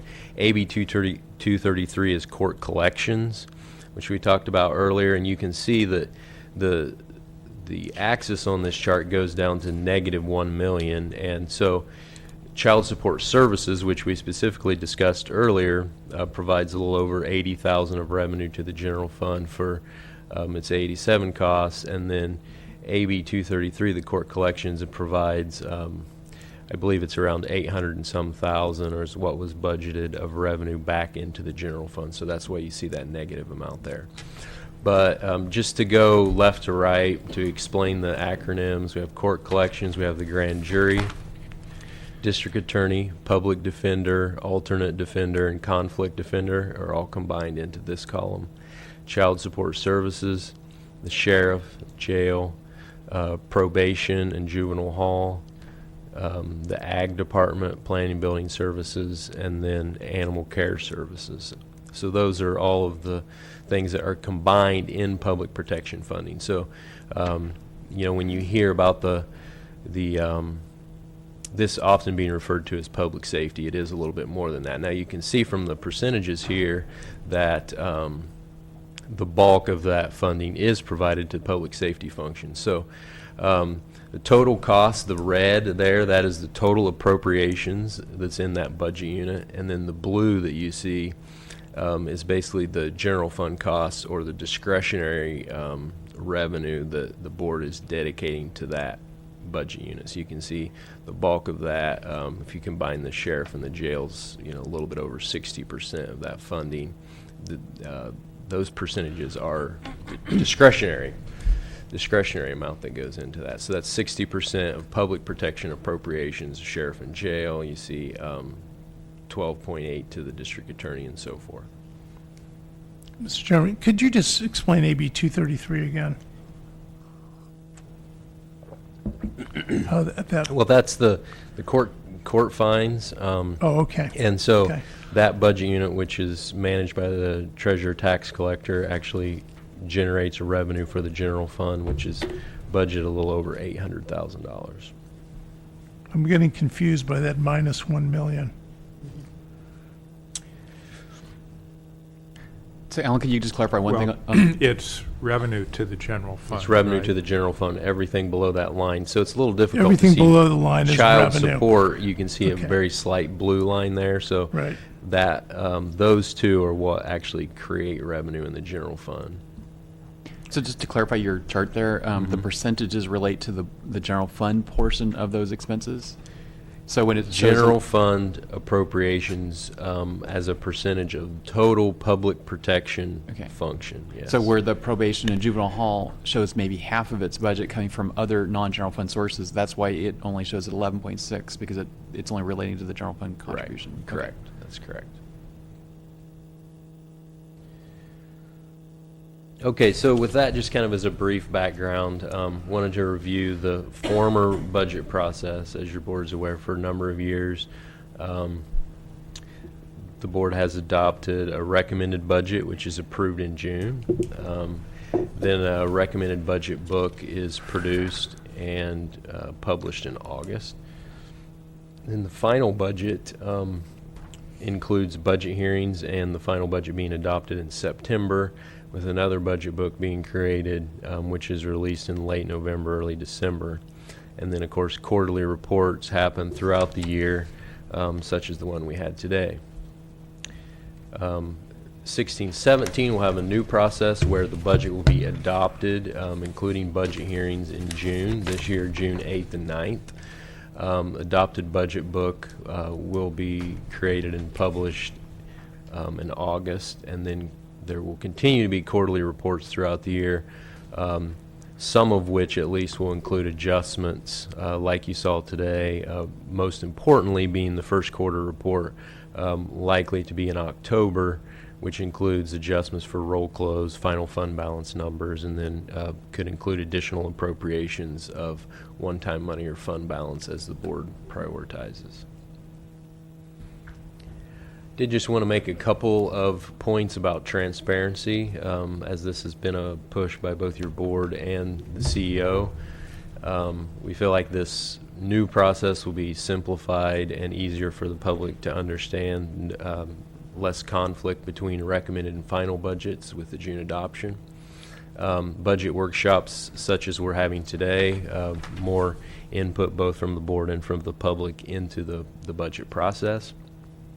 We are currently working additionally on a new budget book design for 16-17, which we feel like will sort of boil down the budget information in a way that's easier for all of us to understand and find. And that continues to be a work in process, but we're excited about how that's going to turn out. And then, of course, we have talked a little bit with your board about OpenGov, the online open budget portal that was put in place, I believe, in October. It is live. It is available. We haven't had the opportunity to create a lot of the reports that we want to, but we're working on that. And it's a fantastic way for budget information to be available to the public in a way that's easy to understand. And so we'll be creating any number of new reports that'll be easy for the public to click on and see that information right at their fingertips. Deputy CEO Martin and I were at recently at California Municipal Finance Officers Conference. This particular product and the transparency that it involves was one of the hottest topics of discussion throughout the state. So it's nice to be on the front end of that, and we're excited to continue developing that resource. Now just a refresher on budget development guidelines. These have been adopted by the board, I guess, for at least the last couple of years, and directing staff to develop a budget that maintains current levels of service, continues to invest in county infrastructure with a focus on financial sustainability and identifying additional cost savings wherever possible. So this is one of those things we feel like these are good guidelines. If the board members have any additional input on adjusting these or adding new ones, we don't have any specific recommendations for your board on that at this time, but would be open to additional ideas or direction. I have a question on this. On the investment in county infrastructure, is that referring to the capital improvement plan? Yes. So I'll put this out there one more time. With the city of Fort Bragg, the capital improvement program always listed the city streets. It's probably the city, and in case of the county, it's single most expensive, most valuable, and costly piece of infrastructure. And so I really would like to see our capital improvement plan include the money that we're investing in our streets.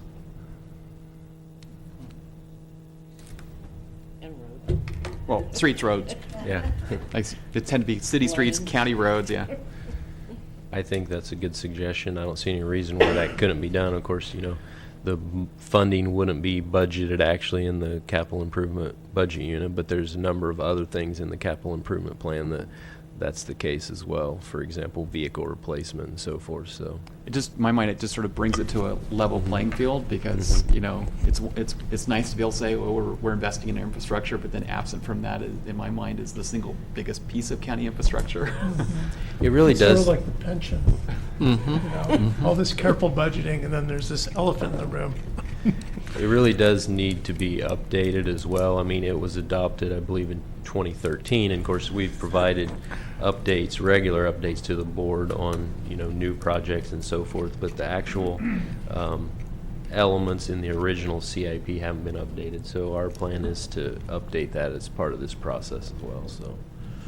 Supervisor Brown? I was just going to say, I think that's a great idea to do. And my infrastructure called a road into Powerhouse, oh my gosh. Lots of potholes. We can send a bucket of asphalt home with you tonight. It's only going to rain again, but that's nice too. It's better to have the rain than in the drought.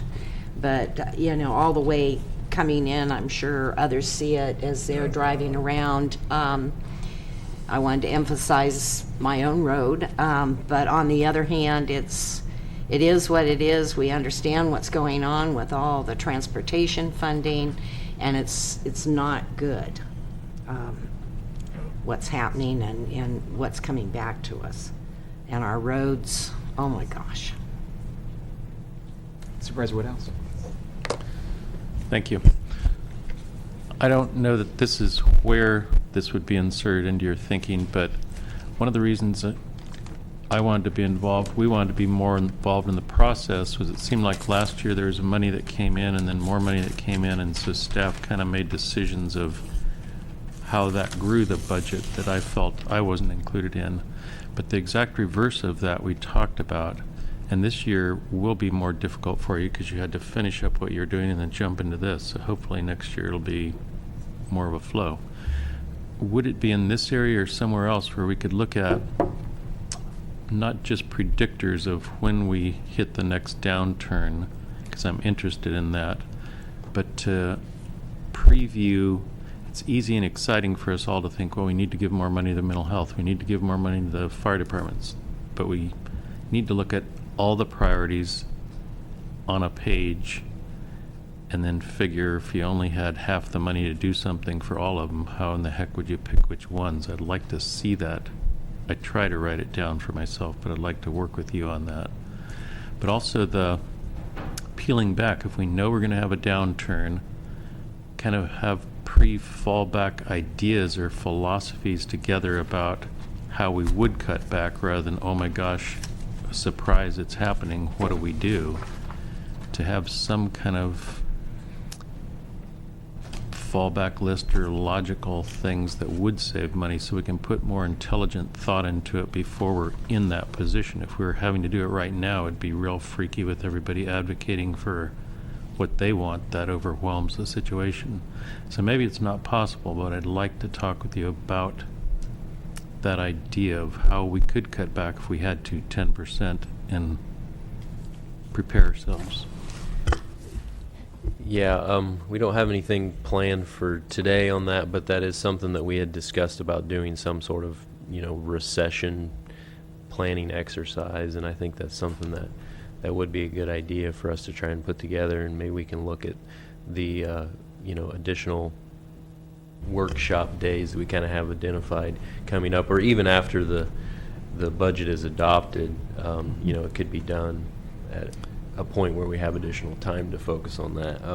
I did want to say, as far as priorities, that is something that we had hoped to get feedback on from the board today, and it could be now or at some of our later slides. We haven't created those priorities and given you a list. We're hoping that we have a good idea on what some of those priorities are, but we'd like to hear what they are and kind of talk about how that may work. For example, depending on the fund balance that we end up having available at the end of the year, whether there's certain priorities that the board would like to focus spending that money on, whether it's additional funding for roads, additional funding for facilities, or so forth. So I think that's something that we hope to talk about here in a little bit too. The reason I'm concerned about this is that it's a waste of time for us to be feeding and building up something, and then before it even gets going, that would be one of the things we'd have to cut. So it would help us in making our decisions on which things to spend more on. I know it's a huge subject, but yeah. Any other additional comments on the guidelines? So looking at the goals, Jill reviewed these earlier today, but we have fiscal stability, and the focus related to that over the past couple years has been one-time revenue not being used for ongoing expenses or structurally balanced budget, which is certainly critical. Financial sustainability, debt mitigation and elimination. We've seen some significant progress on that the last couple of years, and then of course maintaining the reserve policy and being able to add to reserves to have an appropriate balance there for upcoming recession or time where it may be necessary to utilize those. And then finally, organizational development, investing in the organization's future through the leadership initiative, succession planning, and recruitment and retention practices. So that's what have been established in the past as the board's goals in looking at the budget and where to focus those dollars. So again, comments on additions or changes to that would be welcomed.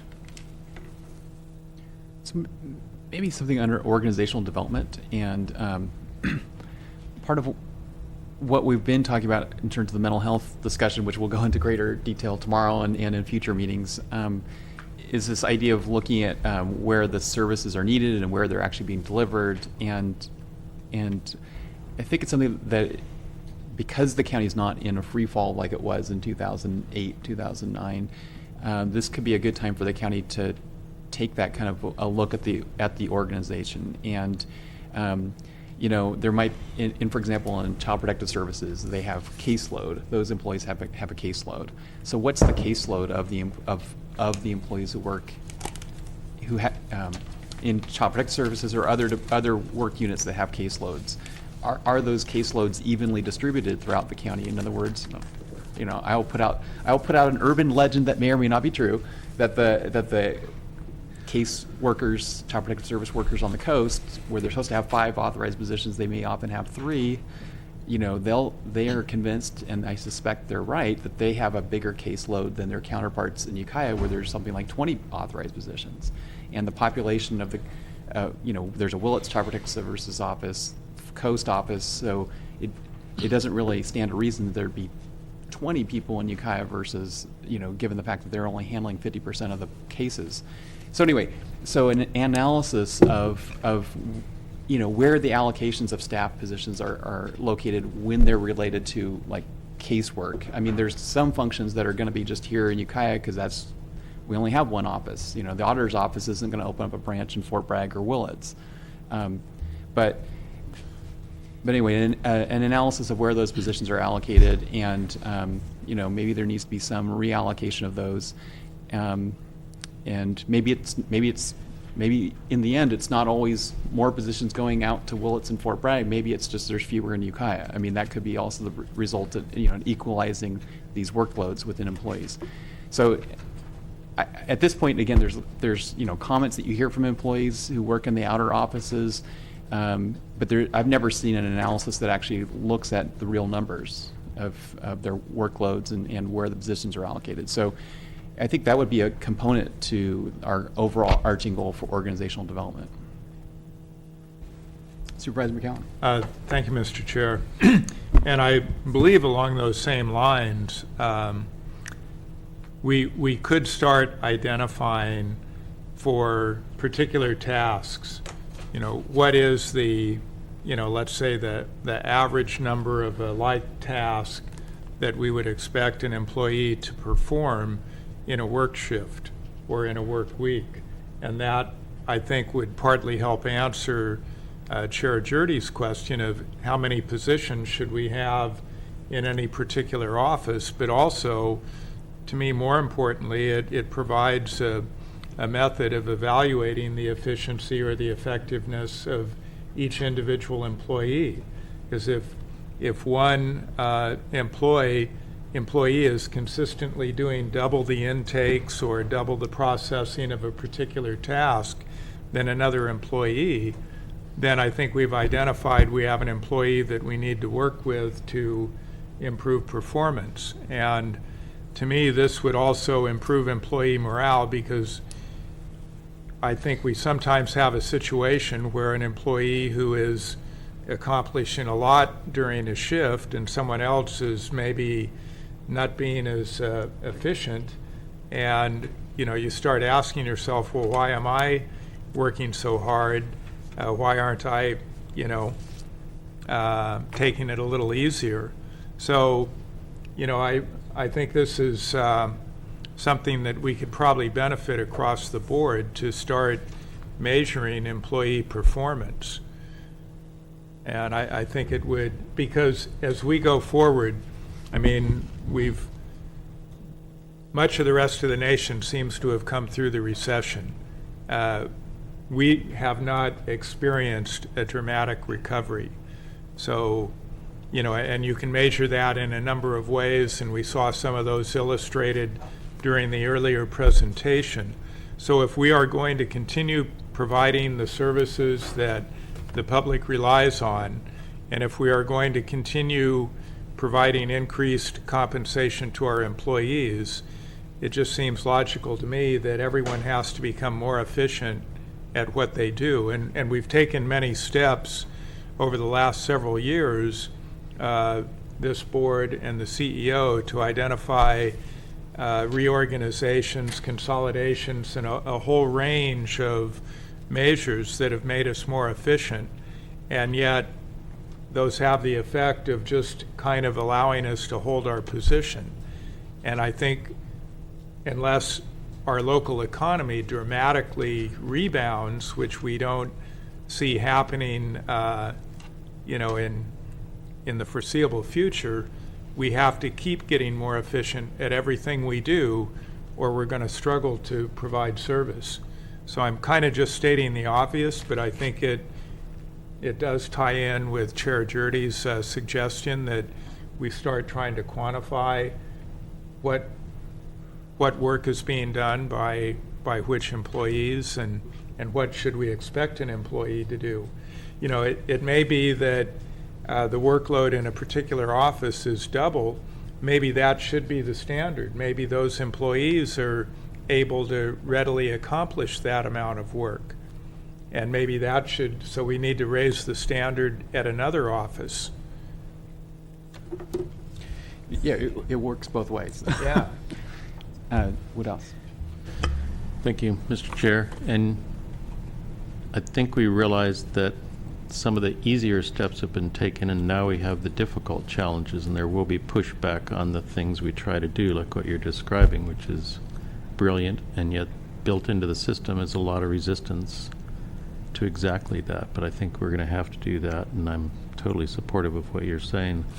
It's already one of our supervisor's goals, but I think it seems to me like we need to redouble our efforts in recruiting, not just doing the same thing we do harder, but something about recruiting is not working, and to be trying to fill and give jobs to people that have health care and stable, not huge paying jobs, but it shouldn't be that hard. So somehow we need to look at ourselves and see what we're really doing, because we see this constant churning of we lose this many and we gain that many, and we're just running harder, and just continuing to do exactly what we do now isn't going to give us that much of a different result, I think, without rethinking why the turnover exists.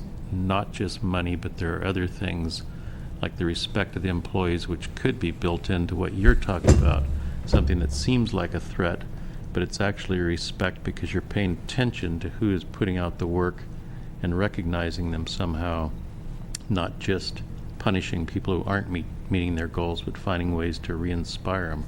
But there is something wrong with recruitment when we put that much energy in and people leave within a month or 2 or 6 or something. I don't know the answer, but I'm committed to working on that with you, and we'll try to help. Do you have any feedback on that? Well, I think these are all good comments. I mean, a number of counties, most of them larger counties, have very detailed performance metrics that are included as part of their budget document, and the departments update and measure themselves every year. I think it's an excellent model. I think for a county our size, it's going to take us a little while to get there, but I think it's something personally that we should start working towards. So one other thing, just under this overarching goals. So it seems to me that it's true that we've got these 3 overarching goals, and we've got some sub goals within them. I've been wondering about having a board discussion about inserting some goals that may be primarily in one department, as opposed to across all the departments. And so, for example, the homeless issue is not just an issue for the Health and Human Services Agency. However, it seems to me that that's the agency that could be taking the lead on the issue. And I think if you were to ask the board or the average person on the street, they would say they would like to see a successful effort throughout the county, which would be more than just county government, but throughout the county, that would result in fewer homeless people in our community. People in housing who want housing, and also people who don't want housing to move on somewhere else. And so, and the way you kind of measure that is through the time and place count, which I think is every 2 years. And a way of tracking, so that'd be kind of one way of tracking it, along with maybe some other matrix, like the number of arrests by the police department and the sheriff's office for certain types of crimes. If those numbers were going down over time, you'd say, hey, and the counts are going down, then you'd say, hey, we're making some progress. If they're not going down and the economy is getting better, you'd kind of wonder, well, what we're doing doesn't seem to be working. So that's an example of a goal that's really more than one department, but it's not really something that necessarily every county department is involved in. The auditor's office really isn't involved in that subject area. Sheriff's office is, jail is, mental health is, alcohol and other drugs, HSA department, general assistance, all those things are involved. But anyways, so that's the kind of goal I would like to see, it's a goal of the county government, even though it's not just a county government issue, that we want to be effective in reducing the number of people who are homeless in our community, and it works on both ends. I mean, it's perhaps spending money differently, and perhaps creating different rules in Mendocino County so that people who want that lifestyle aren't living here. Well, I think from my perspective, that's exactly the kind of feedback that we're looking for from the board today. I mean, to me, that's a community priority. If your board feel like that's something that we should focus on in developing the budget, then we would work with the agency and other stakeholders in trying to identify ways to have a measurable impact on that. But, I think what hasn't happened in the past perhaps is the board saying, homelessness is an issue that we need to focus on. And so if that's something that your board wants to do, I think now is the perfect time to give us some direction in that area. Supervisor Woodhouse? No.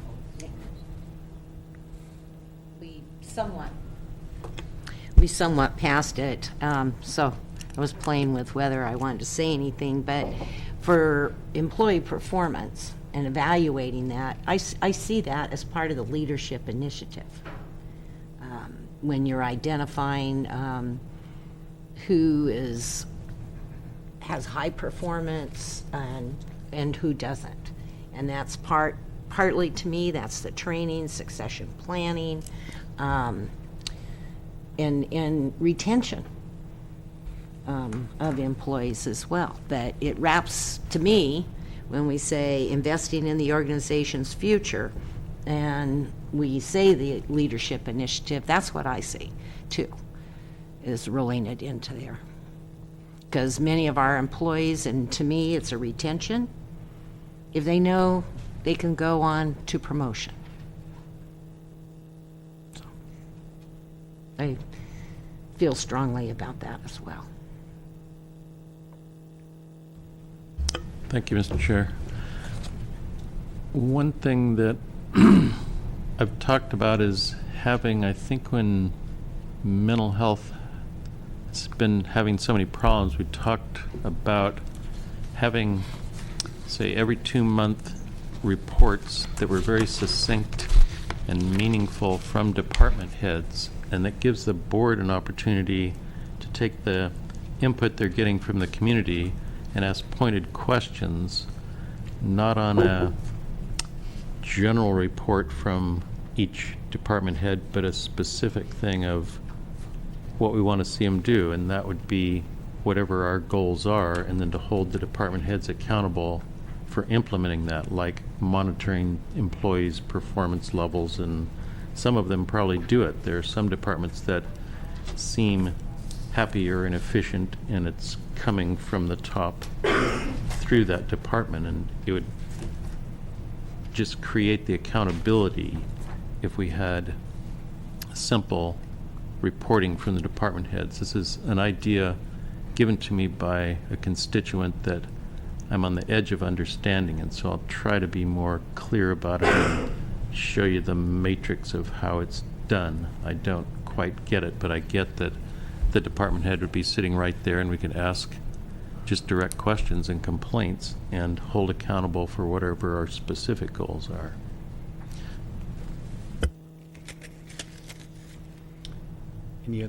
Any other comments on any goals we'd like to add? I guess go to the next slide then. Okay, just before we move on, I wanted to respond to a comment Supervisor McCowan made a little while ago, and I had intended to bring this up when we were talking about the local economy, and you mentioned sort of the difficulty here locally with growing the economy more, and the report or review that we received at the end of last year from Fitch Ratings, just wanted to point out, it was something that stuck out to me from their review, was that, not as what was out there in the press, that, that we're about to go bankrupt and so on and so forth, but they are more and more comfortable with the fiscal stability of Mendocino County. However, they mentioned that the biggest thing that's holding Mendocino County back from further improving our rating is not the county's finances itself as much as the difficulty of development of Mendocino County's economy and that economic growth here being one of the biggest things holding that back. So I just wanted to point that out because I don't know that it had been done before, and I don't know if any of the board members, probably all of you, noticed that, but it was something that stuck out to me. Supervisor McCown? Thank you, Mr. Chair, and thank you, Assistant CEO Flora, for highlighting that point, because that is something that I think absolutely should be a goal of the board. We all should be very focused on doing everything that we can to promote economic development here in our county. This board has previously gave direction unanimously that if there is a project coming forward that is in the pipeline that involves job creation, that it go to the head of the line. That doesn't mean short circuit the review process. It means you're not sitting in a stack for 3 weeks or 6 weeks behind a bathroom remodel or something like that. So I've recently had a conversation with someone that indicates that staff in some departments may have lost sight of this board policy, because I believe it is the board policy. I believe we gave clear direction, and so it was very disturbing to me to hear that staff was not acting in accordance with that policy, and it's jeopardizing a significant investment in Mendocino County that would result in a significant capital expenditure and an expanded job base. So, you know, we really need to refocus on that, I believe, and every department that is involved in economic development or that has any role really needs to be on top of it, so that we not only don't lose the individual opportunity, we also do not return to the days when everyone said, oh, Mendocino County, you don't want to try and do business there. So, you know, that's really a huge concern of mine. And that ought to be, you know, absolutely ought to be one of our top goals. Supervisor Brown? Thank you, and I certainly agree. And along with, we had a program that encouraged business development. And I believe it was with a waive of permit fees.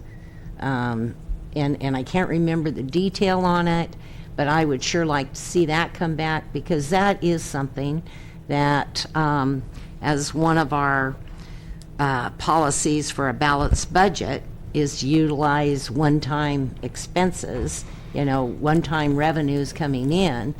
You spend it on only one-time expenses. Mm-hmm. And that would be a program, I think, that would generate more.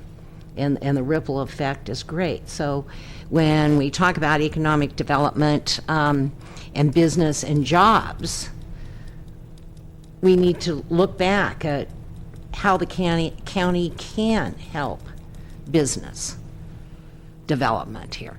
And to me, that's one of them. Yeah, and I don't know if it was in, or if all of you noticed it, but it was mentioned briefly in the report. I'm reminded of, you know, we saw a pretty significant drop between December and January in professional services jobs in Mendocino County. I attribute a large portion of that to First American Title Company closing all of its Mendocino County offices effective the 1st of January. And this came down from their corporate headquarters that there wasn't enough energy and investment going into economic development in Mendocino County, that in fact they're focusing, you know, their regional office was Lake and Mendocino County. Now they just have all their employees in Lake County, which I'm pretty familiar with the economy there, and you know, there's not a lot of things going on, although there is a lot of energy being put into developing the economy in Lake County, and that was something that they noticed at the corporate level at First American Title. So, Well, First American Title will have a lot of business after the Valley Fire, I would think. yeah, but that was not the primary goal. I talked to a very high-ranking official there and asked him about the reasonings, and that was what he told me. Thank you, Mr. Chair. Can you follow up on that, Alan, with what specifically Lake County is doing that we as a board maybe aren't doing? Is there something to be learned? Well, there is some county investment in economic development programs and trying to do things, but from what the indications I got from them was just that, you know, there's local committees that are trying to come up with new programs that involve stakeholders throughout the community, which are doing a variety of things to encourage new business development in Lake County, as well as business expansion. And so, you know, I pressed him on that because I'm familiar. I used to be involved in those efforts there, and it wasn't as much the accomplishments that they had made to date, but the fact that a lot of energy was being put into the effort, and it was noticeable to them.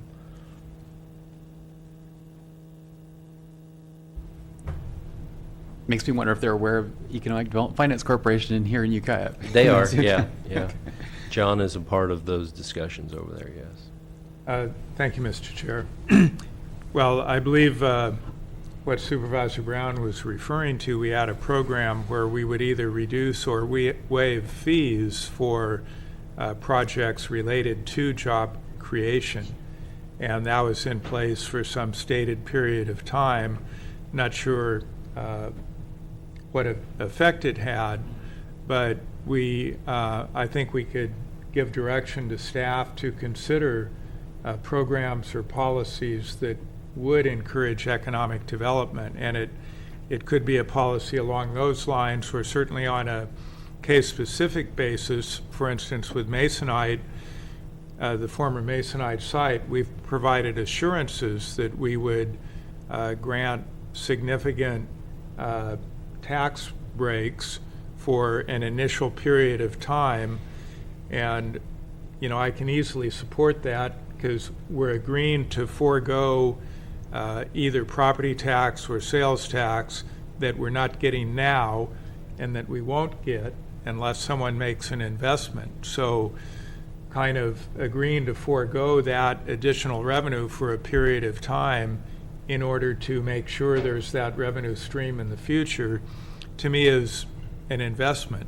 So, you know, if there are, you know, formal policies that we could develop related to the potential for a significant development, you know, anyway, this is something I think we really should focus on, because I think it's become very clear to all of us that if we don't have an expanding local economy, we will always struggle to provide the services, because the only way we pay for it is through the discretionary revenue that comes to us through the local property tax, sales tax, TOT. And you're absolutely correct, because we're not water managers. We're, I think, of the sand district. We're not the sand district that can go out. So, you know, clean power is something, California Clean Power, that maybe, you know, in the unincorporated areas, we can give a better payer rate of, you know, for electricity. You know, there's many things I think of, but, you know, permits to build, to construct businesses, and yes, you're absolutely correct, what we talked about in the letter to Mr. Liberty. These, we have to be looking at them. You can't be going back, and especially when you look at construction. Construction is down if you look at the number of jobs that have been lost in that sector. So I don't know what the answer is, but we need to look at what we can do to help business flourish and grow here in Mendocino County. I'll go to Supervisor Woodhouse, then McCown. Thank you, Mr. Chair. And emphasizing the expansion of existing businesses, a third of the stories and complaints I get are about people who want to do something here, and for whatever logical reasons they're turned down, and we just can't keep turning them down because they're the ones that will either grow the economy. I think it's a huge number that comes from small existing businesses. We're not likely to attract big, huge businesses. Everybody's willing to pay a fortune to get them. But that's where the problem is, expanding those businesses, and when you don't let them expand, you send the message to anybody else thinking of doing anything, well, I'm not going to go through that process either. Could you define how? Sure.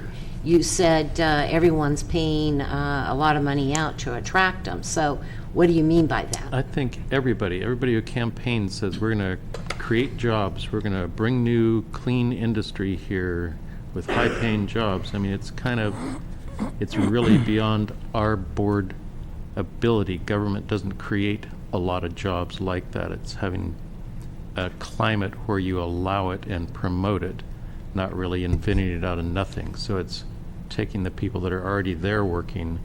They're the ones that have proven and they have the energy to expand their business. And when they go in to try to add on to their building and grow their business, they're pretty much told no for a variety of reasons. So it's really offensive. It's horrible. We're going against what we all believe in by allowing it to happen. Is that clear? Yeah, well, and you're absolutely correct. There's not a lot we can do other than the discussion we've had and what Supervisor McCowan has talked about. Because we don't control, manage infrastructure for the most part, except roads. Supervisor McCown. Thank you, Mr. Chair. And one more part of this, and we're not really in the housing business either, but housing is really a limiting factor when you look at the economy. It's something that discourages companies from coming here in some instances, or it becomes a challenge for the hospital, I believe, here locally, and I don't know how it is in Willits or the coast, but so if there are ways in which we could encourage housing development, that would also be a tremendous positive for economic development. Well, as a follow-up to that, recently the county planning department held meetings in Ukiah and Fort Bragg. I was able to attend the meeting in Fort Bragg where members of the public were invited to talk about what could take place on the coast. And I'm just assuming the very same conversation took place in Ukiah when they had the meeting there. And so the planning department, I'm hoping, is going to have a chance to get on one of our agendas to discuss with us some of those ideas that were raised and any ideas that we have, because it's really is an implementation process of and follow-up to our housing element of our general plan. Another question I have, I mean, I'm intrigued by this idea of the way the county could kind of leverage some funds by paying part of a parcel tax or for a business that's creating businesses. And to get back to another county burden that the county has is in the roads. I was contacted by a resident on the coast who was thinking of buying a nice coastal house and paying to fix up the road, but he didn't want to have to pay 100% of the cost. And it was, I gathered it was a bit of a cul-de-sac. It wasn't going to serve more than 4 or 5 houses. But here is a road that the county is probably never going to get around to paving, but he'd pave it. And if only we paid, he was open to discussions, but some portion of his property tax was reduced for some amount of time. I pointed out the county only gets about 35 cents on the dollar in property tax. It's not like all that property tax you're paying is going to go to the county government. But I'm just pointing out that this is an interesting concept because if there was a way that we could do it for economic development, maybe that's one way we could stretch our road dollars farther one way or another if that was legal to do. And I'm not quite sure how you would do that without kicking in prevailing wage on the road project. But on the other hand, how are we not kicking in prevailing wage if we're doing it on the economic development side either? So anyway, I think it's worth looking at it because we might have, just to move just momentarily away from the economic development side, we may have some property owners out there that would be willing to pave some residential small county roads if they had some partial compensation for the cost in that work, and therefore we spread the county's dollars much farther. So, but I like the idea of I think what Supervisor Brown was bringing up, maybe taking some of our one-time revenues and setting that aside for reinstituting that program. And anyway, but I just wanted to mention that the road idea might be worth making that open as well. Couple of comments real quick. There are, I think, a number of ways to do that, and I'm certainly not an expert on them. I know one sort of similar thing that we did in Lake County was if there was an area, a subdivision, or a community that was disappointed with the quality of their roads and wanted to actually assess themselves to do something about it, they had got together and did a vote. Once that was approved, the county actually fronted the money for the road improvements, which was then paid off with the assessment over time, which was a very popular program in a number of communities there. So that's sort of a related idea. And the only other thing I wanted to mention, back to Supervisor Woodhouse's comments, I think it is an important distinction to make, particularly here in Mendocino County when you talk about economic development. I think there's a lot of different sides to that, and it's often colored as another Walmart is what economic development is, but the industry standard is that 75% of new jobs are created by existing businesses, and it's very difficult to attract a new big business, but it's very important to focus on helping existing businesses grow because that's where most of the jobs come from anyways. Supervisor Hamel. Yeah, just a couple of comments. I don't want it to sound from the Board of Supervisors that we're being too critical, at least not myself, of the way that the permit process is working in the county. Ross Liberty is kind of our main cheerleader out there in terms of how relatively easy it is for a business like him to work with the county, but he is far from the only constituent that I've talked to who has actually praised the county for moving things through relatively quickly. So I just want to point that out.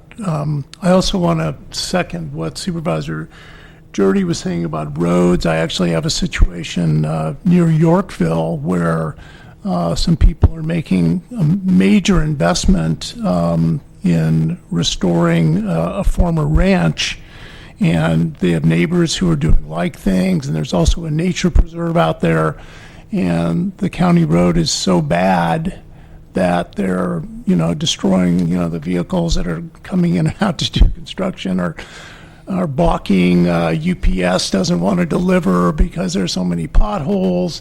And when I talked to Howard about this, it turned out that we were actually spending more on the maintenance of that 5 miles of road, it's called Elkhorn Road, than the average that we're spending on county roads over the last 5-year period. And yet the road is so bad that UPS doesn't even want to deliver. So it really does get back to that whole infrastructure issue, and I really agree with that idea that one of the biggest pieces of our infrastructure and needs to be always kept front and center is the poor condition of our county roads. One other thing, I just always have to mention broadband. Getting our broadband situation up to date is really important to economic development.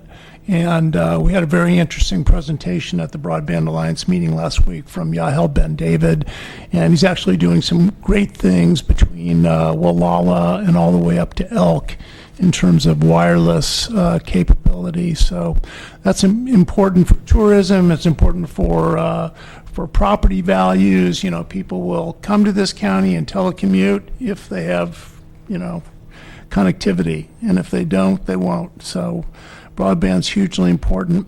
I also want to mention that there was a proposal that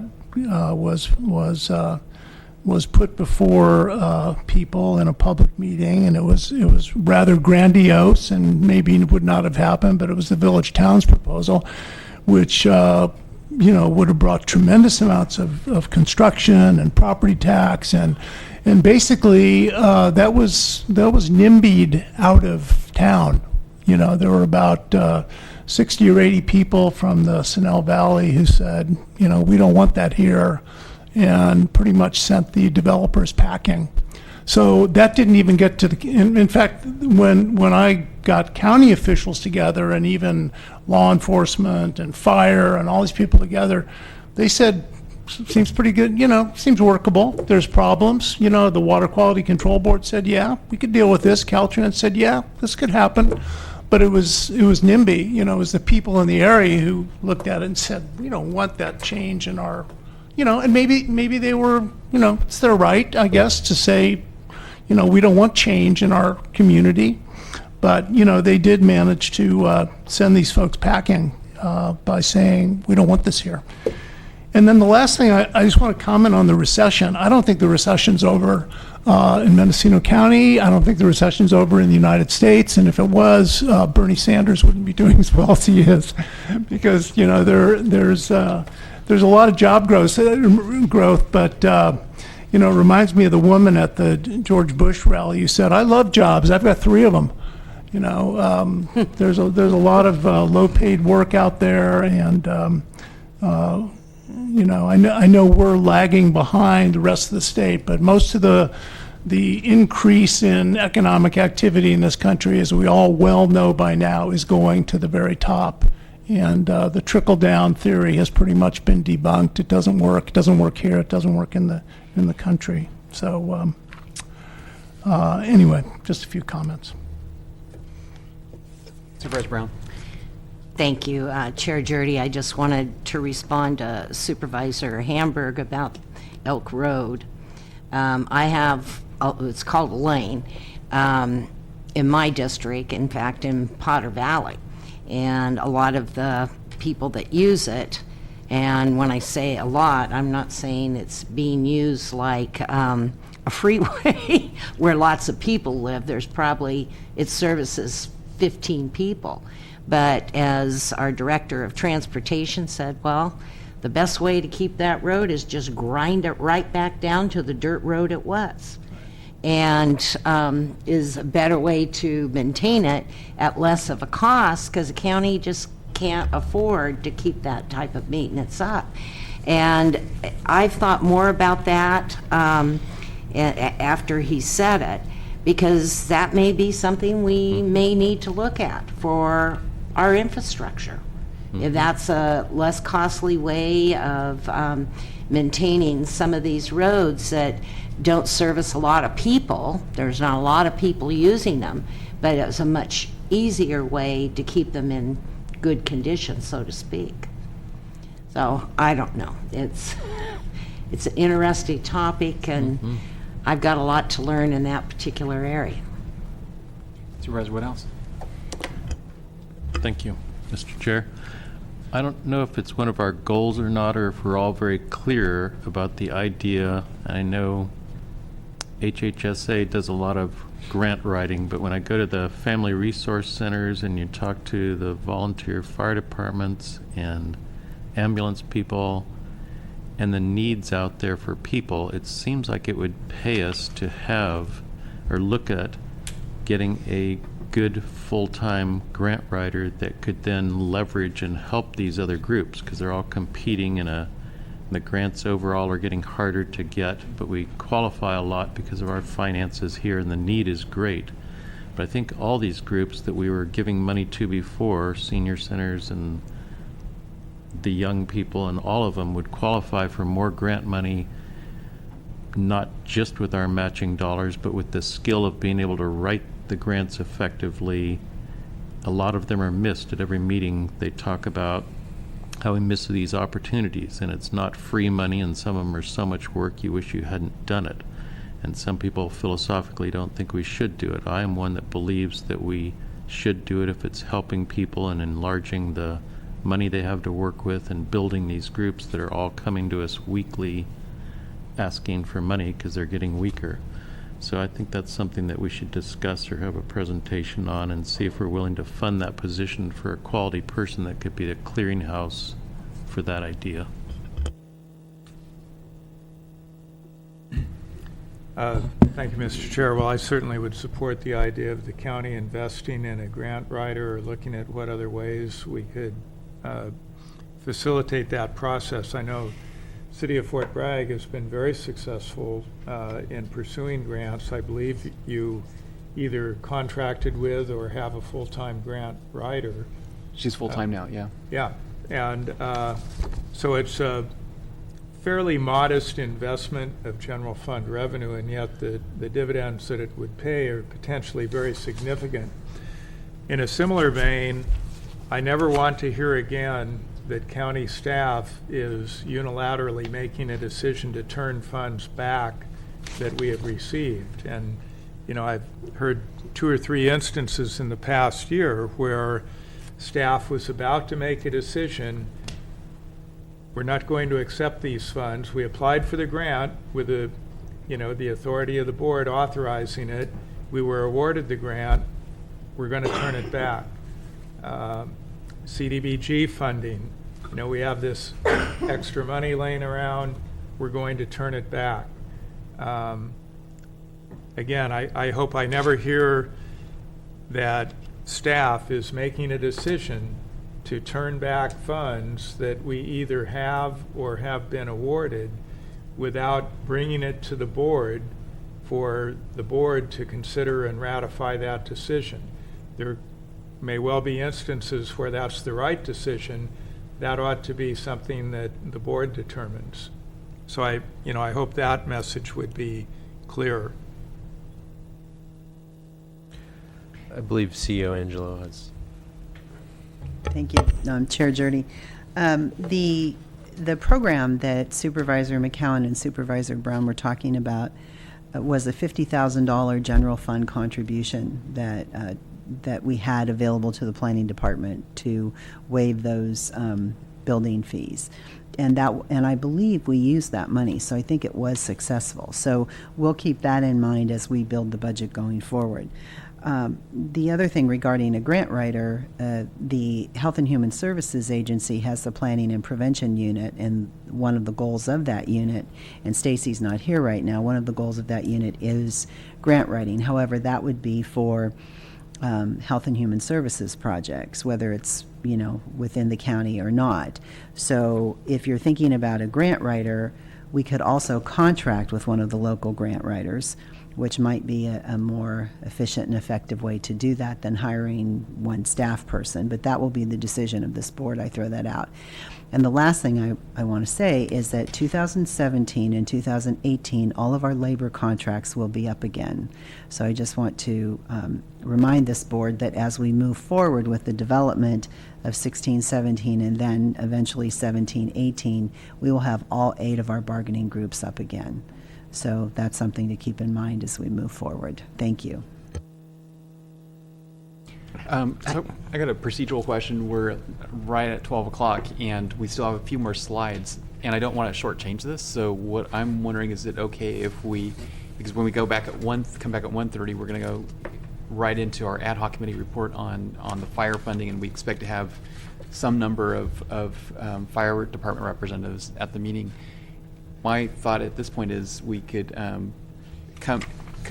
go directly to that and then come back and wrap up this report after that's over. Sounds great. Is that okay with everybody? Sure. Okay. All right, well, let's do that. Okay, so we'll adjourn here at 12 o'clock.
reconvene the Board of Supervisors, and we did not finish our morning business. We're going to hold that over, and we're going to go straight into agenda item 6B, where we've invited the public to come here and talk about a discussion and possible direction of staff regarding fire and EMS funding in Mendocino County. And this is a report out of an ad hoc committee of the board, Supervisor Hamburg and myself being the ad hoc committee. We've met with fire departments all around Mendocino County, the coast, inland.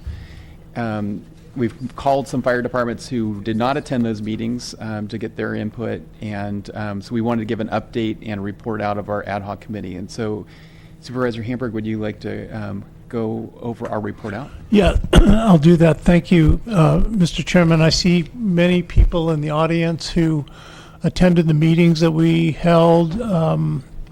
We attended fire chiefs meetings. We had a meeting in the town of Mendocino at the firehouse there with many of the coastal chiefs. We had a meeting inland at the Hopland Fire Station with many of the inland chiefs.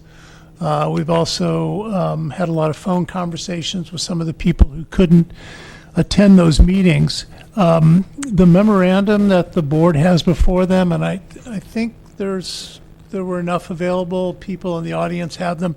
I'm not sure, this didn't actually get finalized until yesterday evening. We're still actually working on it this morning, so I think I would like to, do you mind if I read it, Mr. Chairman?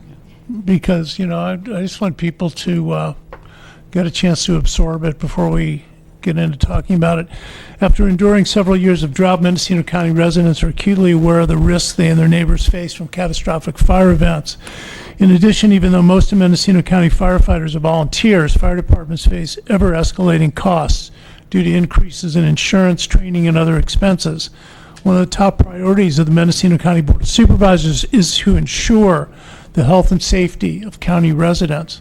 In part, meeting this priority requires that fire and emergency medical services receive sufficient ongoing financial funding so service can be insured into the future. On November 17, 2015, the board appointed Supervisor Jurdy and myself as an ad hoc committee and instructed us to work with county staff and local fire departments and emergency medical services and try to bring back some recommendations to this board. And since that time, we have, as I mentioned, we'd held a series of meetings. One thing that became very clear to us was that the fire departments provide very good value for the taxpayers, and that many of our fire chiefs are succeeding against all odds to continue to recruit new people to their departments, and getting particularly bringing new volunteers. Some of our communities, as we know, are gentrifying a bit, and that's also evident in our fire departments. So for today's meeting, we're dividing our recommendations into first steps and next steps. The first steps that we're recognizing, and we start that off with a quote from Prop 172, how did it affect spending for public safety? Prop 172 was placed on the ballot by the legislature and the governor to partially replace the $2.6 billion in property taxes that were shifted from local agencies to school districts as part of the 93-94 state budget agreement. Here in Mendocino County, like the rest of the state, county government lost the lion's share of property tax revenues that the state shifted to local governments. That said, auditor-controlled Lloyd Weir indicates that roughly half of the special districts providing fire protection also lost a modest portion of the property tax dollars to local schools. Given this, as first steps, our ad hoc committee would like to recommend that the board direct, number one, that fire protection be made eligible for Prop 172 funding. Secondly, that staff prepare the 2016-2017 fiscal year county budget with pages that illustrate allocation of Prop 172 funds, as well as the county's maintenance of effort for funding public safety departments as required by AB 2788. Both the auditor and the CEO's office agree that this can be done and would go a long way to provide the transparency that has been requested by many, including most recently by the grand jury. Number 3, recognize that Prop 172 provided a proportional replacement for property tax revenues that were shifted to schools through the ERAF, and that fire departments and fire companies should receive the same proportion of funds that are allocated to county-run public safety services that were designated by the Board of Supervisors by resolution back in 1993. And those 4 are and have been the sheriff, the jail, the DA, and probation. The supervisors also intend to make whole the funding for those 4 departments by increasing the county's contribution of non-Prop 172 funding sources. The draft fiscal year 2017 budget would be constructed in this way. Number 4, acknowledge that the County of Mendocino has historically provided general fund and other funding in support of fire service, and instruct the draft fiscal year 2017 county budget to include a separate page illustrating all county support for fire protection, including Prop 172, general fund, and other sources. And number 5, staff to recommend a practical way to allocate Prop 172 funding to fire protection, taking into account comments raised to the ad hoc by the auditor and other county staff. To address these concerns, staff might recommend the allocation of Prop 172 funding for fire dispatch services with a like amount of general fund dollars allocated directly to fire departments. So those are the 5 first steps that the ad hoc would recommend. And in addition to that, we have 3 other areas that we feel we continue to need to work on. Number 1, continue to meet with CAL FIRE, local fire departments, and representatives of our state legislators to discuss the allocation of SRA fees with the goal of moving the state to redirect a portion of funding to local fire departments. This work should be coordinated with CSAC and RCRC. So far, I think over the past 3 years, $3.4 million in SRA funds have gone from the County of Mendocino to the state in SRA, and I think we've received back something under $10,000. Although some of that money goes to CAL FIRE, but as far as money coming back to our local fire districts has been very minuscule. Second, that the ad hoc continue to work with county staff and local fire departments to explore options to share and cut costs. And, we can discuss those things. A number of them came up in our meetings, looking at things like the billing problem, particularly around fire departments going out on accident calls and working with CHP and then having very hard time getting the information so that they can bill and be reimbursed. And there are several other things that places where we think the county might help to consolidate responsibilities that fire departments have and thereby have some cost savings. And thirdly, to work with local fire departments to help them meet their remaining funding gaps as those funding gaps are identified with further details. In that regard, I have a proposal for financing emergency medical services with a marijuana tax, and that was something that Jim Little introduced to us, I think, at least a year ago. But one of the things we talked about was, if there is indeed a way to tax cannabis, and we're going to be talking about this tomorrow, among other things having to do with legalized cannabis, but that we make a commitment as a board that some of those monies be dedicated to local fire departments. We also talked about possibilities of a sales tax. That was not real popular with fire chiefs, but that is something that the board has talked about in not too many years back, and that's of course something that would require a 2/3 vote. And the other thing I think I just mentioned was the SRA and trying to figure out ways to get that money back to our local fire departments. So that's pretty much it for the ad hoc report. We recommend that the board act on the first steps, number 1 through 5, and that the board endorse the 3 next steps, and that the ad hoc continue to work with county staff and local fire departments to try to help continue this extremely vital service for the county. Thank you, Mr. Chairman. Okay, Supervisor Brown. Thank you, Chair Jurdy. I really appreciate the fact of what you've come forth with. Thank you for reading it. But my biggest problem that I had nothing in my binder, and that means that the public at large really has not been given proper notice. And that's would be my biggest problem in having any vote today, because it hasn't been publicly noticed on our website, et cetera, in our packets. So I just want to voice the fact that, no, I'm not against something. We've got a great turnout of fire departments and the board of directors for those departments, but I do have a real issue in going forward with any recommendations because it has not been publicly noticed like it should be. That's my issue. Okay, I do understand that.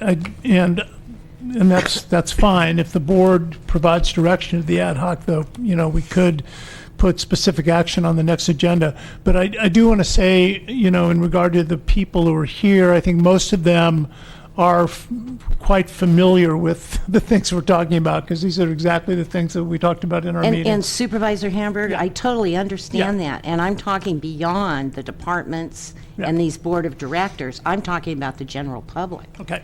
And not that they would have any problem, perhaps, with your recommendation, but to take action for something significant That's like fine. this that hasn't been publicly noticed, that people in general can read, is an issue with me. Well, of course, we decided to do this specifically today because this is the day we're talking about our next year's budget. And these are items that are specifically related to the upcoming budget. But this should have been posted on Thursday like everything else.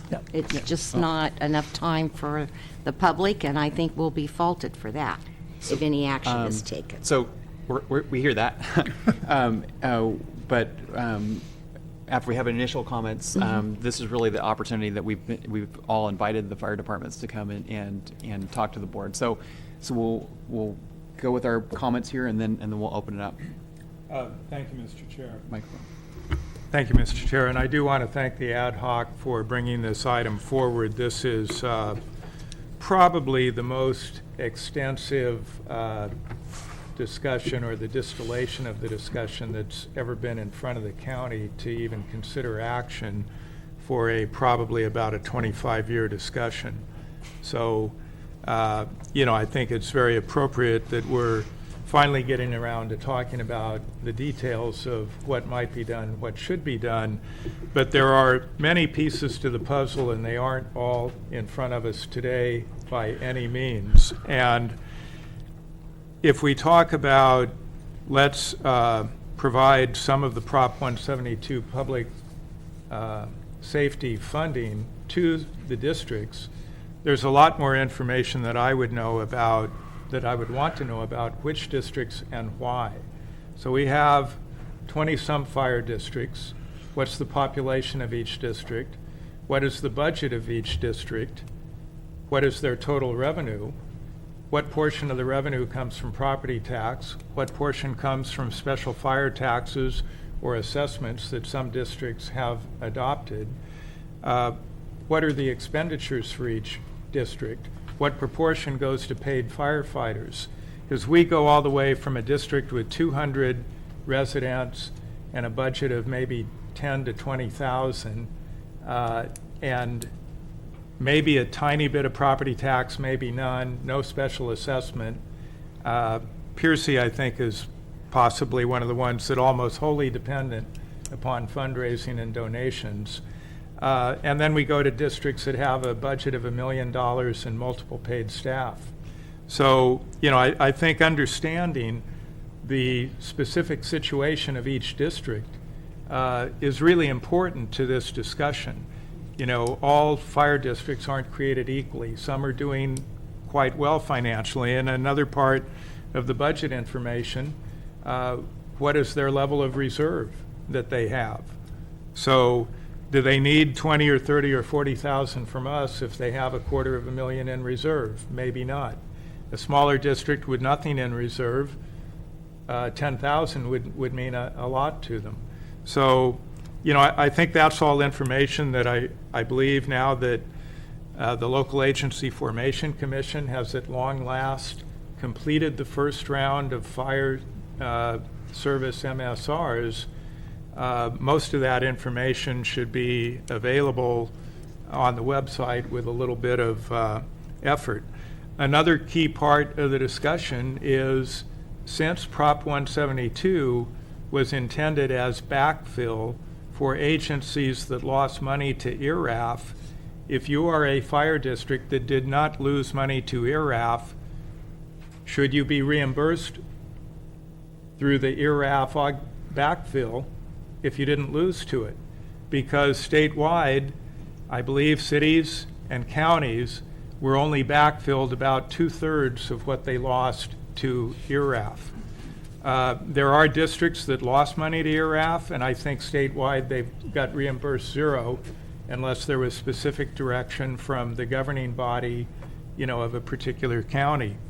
One other part that, and first of all, I don't believe the grand jury actually recommended allocating Prop 172 funds to fire districts. The grand jury recommended that the county budgeting practice make clear where the Prop 172 funds are going, and I do believe they are currently fully allocated to public safety departments such as jail, probation, etc., and that in addition to the Prop 172 money that we put towards those functions, we add about 10 million more of general fund. So suspicions that the county is somehow profiting by Prop 172 or diverting it away from public safety, I believe are unfounded, and it's unfortunate that the county didn't previously adopt budgeting practices that made that clear. The final thing is, here in Mendocino County, no one is talking about the cities who also provide fire protection service by one means or another. And if you look at the accounting of what did the cities get out of Prop 172 funding, it is minuscule. So if we're talking about equitable distribution of Prop 172 public safety funding, I think we have to at least discuss where do the cities fit into this, because they also are funding fire services. Did they lose IRAF funds? If so, maybe there should be some consideration. If we're going to be dispensing these funds more widely, let's include all the public service agencies that are responsible for fire service. And I've got a couple of specific questions about the memo, but I can hold those. Okay. Mr. Chairman, I just want to clarify, I don't think there was anything that this memo was meant to say in terms of the grand jury endorsing Prop 172 funding going to fire. It was, what the grand jury report asked for was greater transparency in terms of the allocation of 172 funds. And I also think in terms of some of these other issues you've raised, they're all very essential parts of any distribution of 172 to the fire districts and fire departments. A lot of the work, and I think you'll hear from some of the people in the audience about this, in terms of what are the needs of specific fire districts based on some of the criteria you outlined, has been looked at with a lot of detail by this new Fire Districts Association. In fact, in the initiative that they proposed, they suggested a formula for allocating funds which they themselves felt was equitable. Now, that doesn't necessarily mean that we will agree with it entirely, but I think they themselves are probably fairly good and honest brokers in this regard in terms of looking at all the differences between their various departments and what their needs are to continue to function. So I just want to point out that, we're not totally flying blind, I think, in terms of looking at need. Although I will say their formula doesn't account for most of the things that I've asked for, or at least it's not apparent to me in which way it does, but. Okay. Okay, so we've had a good, do you want to go, Tom? We have had a good discussion, but I'll talk anyway. This morning we were looking at areas where we could help, and there are many areas that we need to fund, but we never look at all of them at once. So this group happens to be here. We're all going to be supportive of helping somehow and looking into it. I want to make sure we've kind of gotten away the last few years with putting one-year patches on things to not overly commit ourselves when there's a downturn. But the year goes by very quickly, and the group is back looking for more money. So it's not a deep answer. It's just a way of passing it off for later. I'd like to encourage us to look at what your recommendation is as an ongoing, firm source of funding for the problem, because it's not going away. It seems to be escalating. And I think near a tipping point with this particular group, and especially as far as ambulance services being a huge part of it. So when we talk and focus just on the fire district part, it needs to be clear that it's the ambulance service that's a huge drain on a lot of these districts. But looking for a longer term solution and not just the 172, I think whatever we do, it's going to be challenging to find the money. But I really want to look at somehow with staff in the budget process, writing down at least all the things I think we need to fund and we all want to fund, looking at the limited money and then seeing what's really possible and admitting what we can't help and come up with a plan. And it's hard to have this discussion fully without getting into the dispatch issue. We have the RFP out for that, and I have really strong feelings on that. It's been great to have the ad hoc work on this so I could obsess on other things, but the concern about this issue is high for all of us. And I'm a little concerned about promising anything as far as cannabis tax, and we'll get into that during that ad hoc, but it's an unknown source of future monies when maybe not everyone will be in a taxable system, or we may be chasing it with our own expenses. So I don't want to promise something that looks like something that isn't something. These people deal with things that are something, and I'm just going to say the obvious. When we push the 911, we want them to be there for our health needs or our fire needs immediately. So it's a fact. It's not a pretense of helping. So thank you for letting me speak about that. Okay, Supervisor McCown. Very briefly, I support the notion that we identify a sustainable source of funding, and Supervisor Hamburg has suggested one idea. I think that bears merit, because the concern is if we shift Prop 172 funds, we have to backfill it from somewhere, because we heard in our earlier presentation we might be looking at a $500,000 overrun for public safety. So a $500,000 there, a $500,000 here, it adds up. And we should acknowledge that we do currently fund dispatch services, which does benefit the fire districts as well. Are there other things we can do that provide a general benefit? I know that Chief Tunsey and others have discussed a variety of ways in which the county could help the districts, so I'm sure we'll have a good discussion of all these issues. Okay. I think we've put a lot of things on the table. We had a chance to look at the memo, but as Supervisor Hamburg mentioned, we really did cover almost all of this, if not all of this, in our meetings with you over time. But this is really your opportunity to talk to the board, talk to us about the situation that you're in, and what your aspirations are going forward.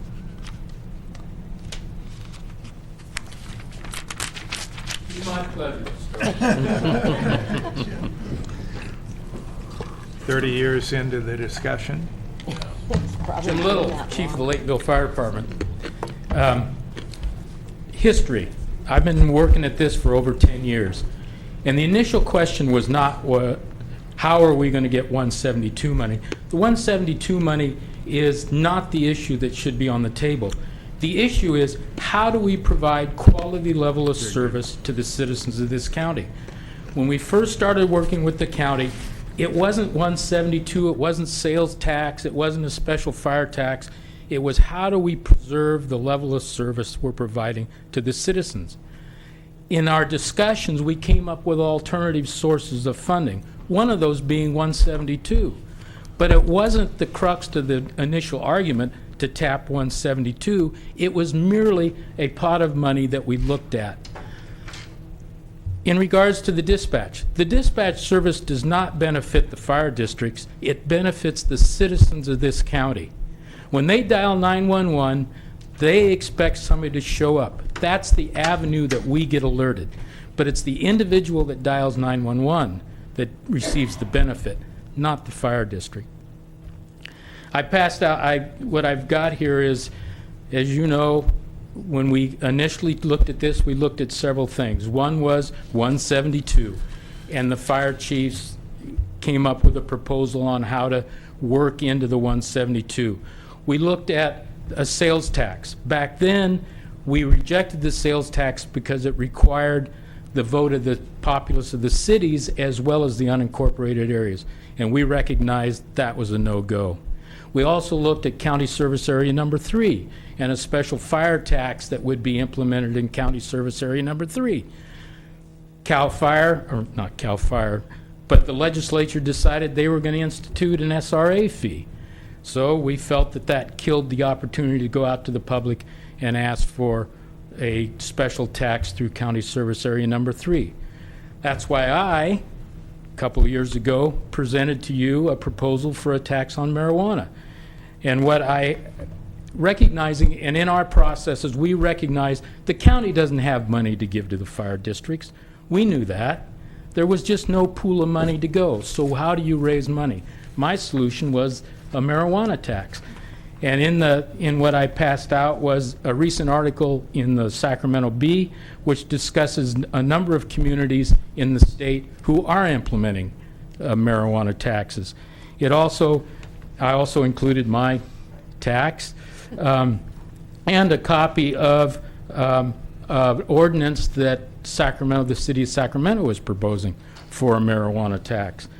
So I'm not looking to take 172 money. I'm just looking at how am I, as a fire chief, going to support my fire department. If you look at most of the people out here, they all have gray hair. They're all moving on in life, and they're looking to how do we prepare our fire departments for that future. Also, one last thing I included in the packet was I had a month ago sent a letter to county council, and I asked 2 questions. If a fire district responds outside of their district to provide service to citizens who are not taxpayers within the district, is that a gift to government funds? The second question was, if I'm outside of my district providing a service to a non-taxpayer and there's an emergency within the district that I'm unable to respond to, am I, as a fire chief, is the fire district liable for the failure to provide that service? And I hope the county council has an opportunity to answer those questions. Thank you. Oh, I think Supervisor Woodhouse has a question for you, Jim. Go ahead. Thank you. Would you mind, I went up to your awards dinner and it was quite moving. You stated some statistics, and I can't remember if it was from 80 or 85 and what the numbers were and how that's impacted your Our call volume and budget has increased dramatically since 85, when I went back to now. Our budget now is close to $400,000. Just short of $300,000 of that goes to support our ambulance. And that money's coming directly out of the operation of the fire department to fund the ambulance. So that's been a very significant impact, and that's basically the numbers I was trying to illustrate. But we went from, less than 100 calls a year and a $40,000 budget to, a $400,000 budget and close to 400 calls a year. Thank you. Supervisor Brown? Chief Little, when you have a major roadway going right through the middle of your district, your fire district. How do you get reimbursements if it's an accident and out-of-district people? We don't. Are you able? We have an ordinance that allows us to bill, but as a volunteer fire department, we're only able to bill for our actual expenses. So if you go out and spend an hour on the highway and a fire truck, the hourly rate says is $80, and it's staffed with volunteers, that's all you can bill is $80. It costs you more than that to go through the process. In major accidents, our experience is where you're out there for a significant amount of time and potentially you could bill a significant amount of money, the insurance companies write you back and say, we're not going to pay the bill because there's a lawsuit pending, and we're not going to settle until we decide who's responsible. So 5, 6, 10 years down the road, you're still not paid for that call because the insurance companies are fighting over it, and so we've just kind of given up on trying to bill. So the other question is, the state of California does nothing either? No. And, you know, Highway 101 is one of 2 major border-to-border roadways in the state, and state of California doesn't do anything to, okay. The expectation is that we'll just do it, and we do. Thank you. Yes. Go ahead. So you're saying that if we were to assist with billing countywide and bill out, it may not provide a steady stream or a very consistent amount of money? Our experience has been that reimbursements or billing for traffic accidents has been very unproductive. And you think that's true in other counties as well, that are rural counties like this? Or Well, is if you're a paid fire department and you can bill for the labor, the time of labor and stuff, then the numbers become significant. Right, But we just can got only that. bill for basically the time of the equipment. So you can't which is bill for not- not billing for the significant. volunteers is Yeah. the trick. I hadn't thought of that. Yeah. Thank you for the clarity.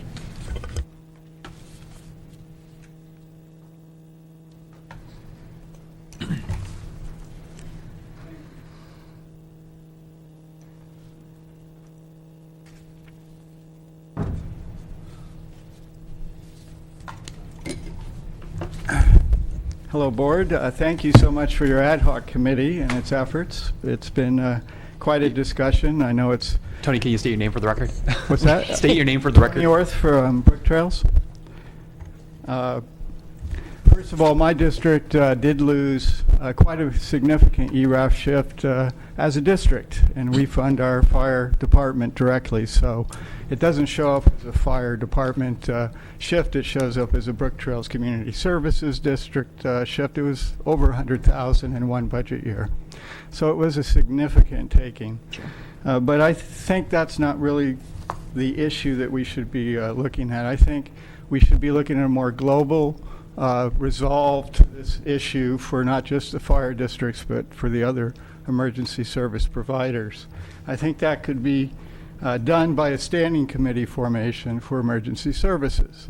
I think the complexity of these issues, as John spoke to, and Commissioner Brown has also spoken to, is such that we really need to be on an ongoing basis with these kind of discussions, because there's so many elements involved. There's so many details. The changing conditions are annual. I think that the 172 funds are just one part of the issue and one part of the solution. But I think it's going to take a lot of dedicated work by all of us to reach those real working, ongoing solutions. So I think the board should really consider an emergency services standing committee so that all these people would have an opportunity, at least quarterly, to work with at least 2 board members and make recommendations to annual budgets, given the opportunities and constraints that will be identified through that process. So I think that is probably the best resolve we can have, is to start working on an ongoing basis, on an annual basis together. So I'll just leave it at that and let others speak.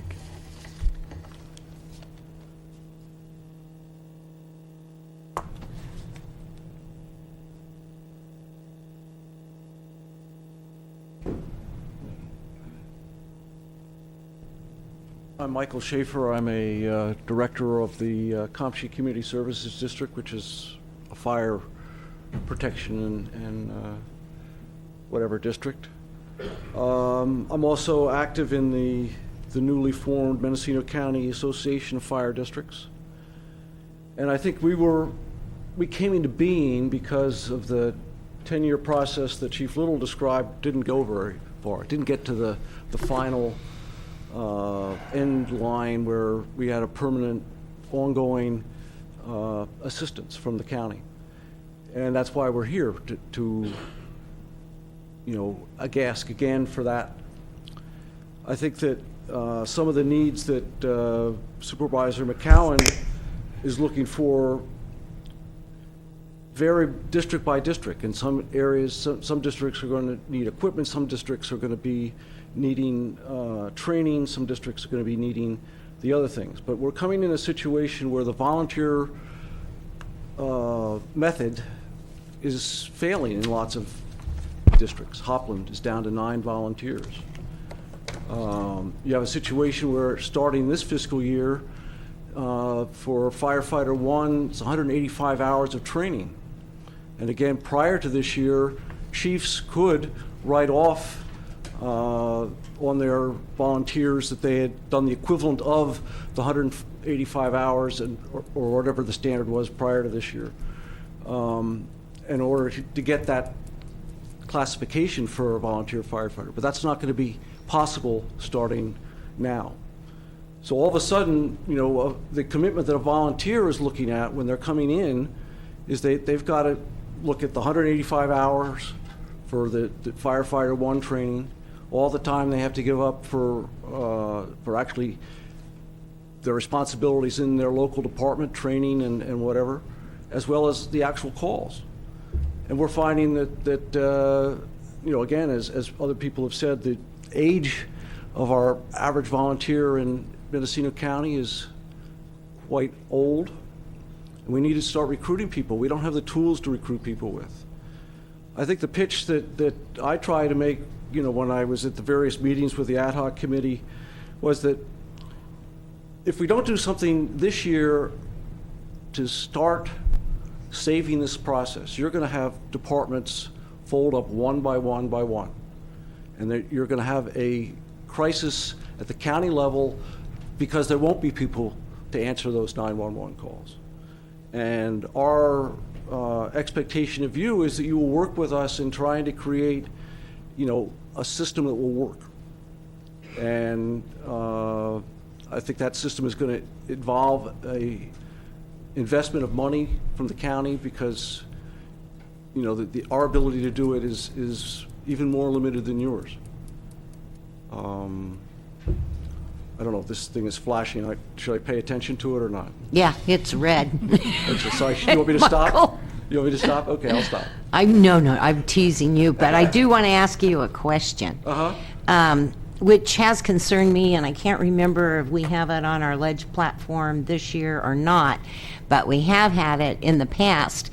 And because when I heard that firefighters now had a requirement, now maybe I'm wrong and I got it wrong, but that one of the requirements is they had to go through training to fight a 3-story fire.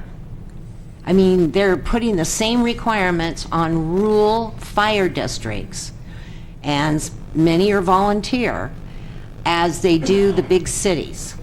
And that to me was unbelievable. And I know that we had it on our ledge platform that goes to all our elected representatives, that there's a very big difference between a big city department and the types of fires that they fight versus what a rural fire department and the services they provide, and not to put the same requirements on them. So I don't know if I'm right or wrong. Have you talked also to Senator McGuire and Assemblymember Wood? I think those would be 2 good individuals to talk to, especially when I think about Highway 101. I think Highway 20 is a major connector between I-5 and 101, and then 128 is a major artery to get to the coasts. But those are state roads, and I think counties, fire and emergency services should be reimbursed. What can they do to help us? So I just thought I'd put that, because I know you can spark those conversations and get them going. Thank you. Well, thank you. And I'll defer on the actual question of the requirements to someone like Chief Tunzi, who's more up to date on that. That's an area that I'm not expert in. And I do want to, in that line of what you're talking about, pass on what Ed O'Brien said at the Coastal Chiefs meeting, as well as at a couple other gatherings that I've been to. And he says, you know, when we look at the application of our transit occupancy tax, that one of the things that's for is to help make whole communities that have a lot of transients going through, tourists, and they're spending their dollars there, and they expect the 911 to be answered immediately. But at this point, we're not using that funding source as a way of supporting fire services in our communities. Except when optic fibers are cut. But anyway, that wasn't funny.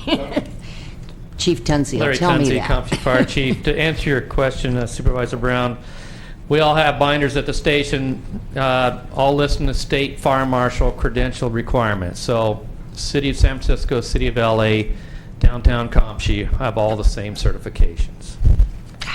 Good. Thank you, Larry.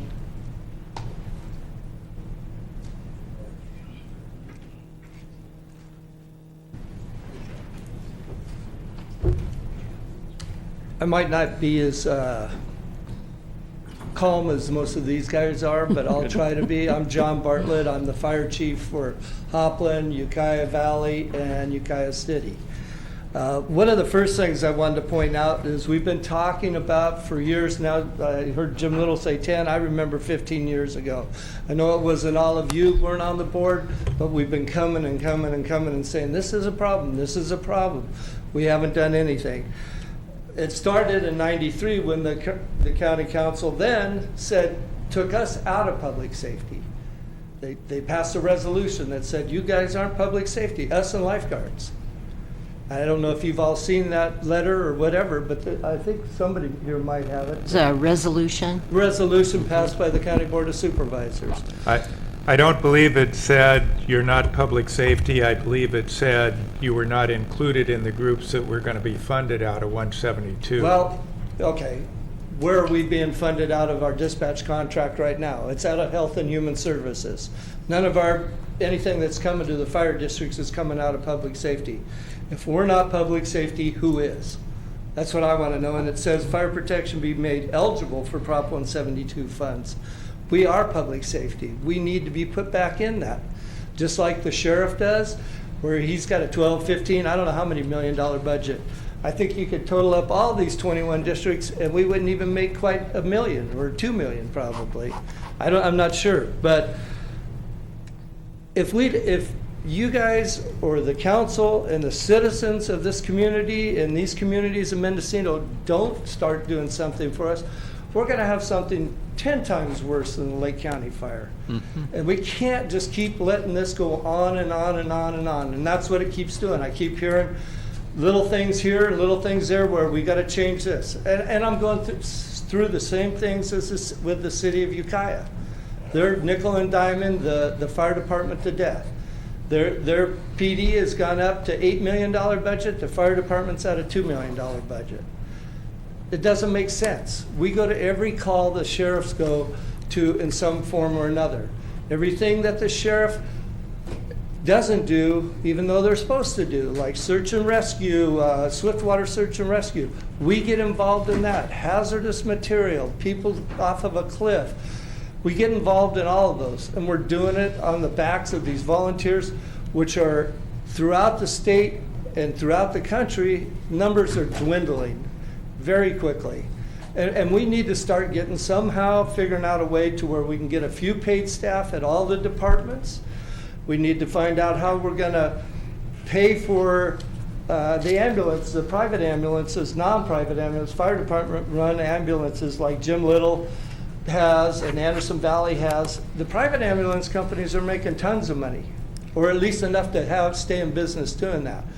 That's not our problem, the fire department. We're trying to keep the fire service the ones that get first on scene to all these calls. So that's what we're trying to do. We're trying to help everybody in this community, and I see a lack of support, is what I see. Thank you. Can I ask a question? Sure, you can ask all you want. You obviously know, like, Chief Tunzi, Yep. the Book of Regulations. Yep. What does the state specify exactly what you respond Yes, to? absolutely. They tell us what we respond to. So, and we could choose not to respond to these certain types of calls like hazmat. Some groups don't. But then who are you going to have? You got Wayne Briley as one person in your hazmat situation. If Brook Trails or Willits doesn't help out, or Ukiah Valley doesn't help out, you're going to have a hazmat. Oops. I start talking like I'm Italian, and I'm not. I understand. I'm very passionate about Yes, this. I've been I doing know this for you are. 46 years, Yeah. and I love the fire service, and I don't think we're getting the recognition. I realize that PD and SO has a lot of things that they have to continue with too. But anything that they don't do, we have to do. And most of them are doing it on their own dollar. Or some barbecue. Larry's got the biggest barbecue, probably the least amount of calls of all of us, but he still needs the money. he has the biggest barbecue. But Is it Tunzi beef and lamb? Is it Tunzi beef and lamb? yeah, I don't know what it is. Yeah, I'm sure it's as cheap as he can get away with. Well, let's so. specify, that is the biggest barbecue fundraiser. It is not the biggest barbecue in his backyard. Yes, exactly. But you were talking about the training that we received, the Yeah. 3-story buildings and everything. Any of these guys could be coming to a fire if we had one here in the Ukiah Valley, the bank, savings bank. They need those same training. We all need the same training, because you don't know what we're going to be doing tomorrow.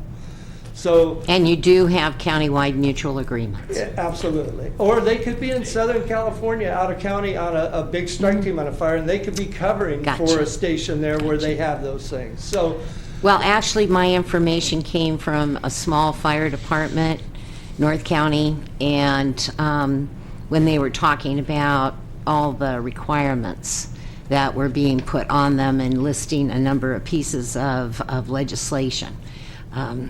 yeah, It was Brook Trails, the Willits. volunteers have to do the same thing all my paid staff has to do in Ukiah. There's no difference. And they're doing it for free, and that's why it's getting harder and harder to get volunteers to do this anymore. I mean, I've got the biggest population of everybody, and my numbers are down to 6 or 7 volunteers.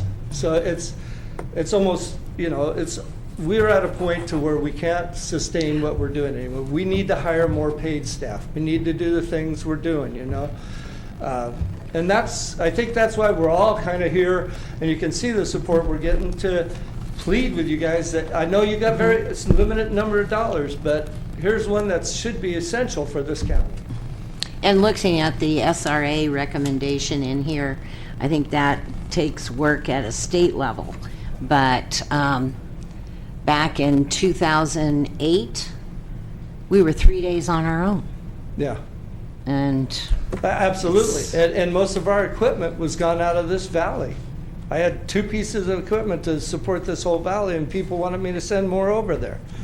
We can't do that. oh, you're talking about Valley Fire. Valley Fire, yeah. In 2008 was when we had Oh, our absolutely. lightning strike event. Yes, yes.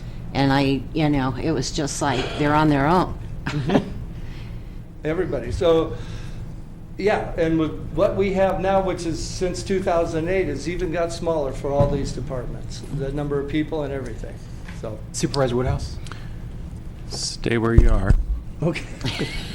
Before you stood up and spoke, I was hoping that more people would stand up and be more animated. I think it's such an important issue, and you're talking for people that aren't here talking. They're the people that need your help, and they're never going to come because they don't know it could be them.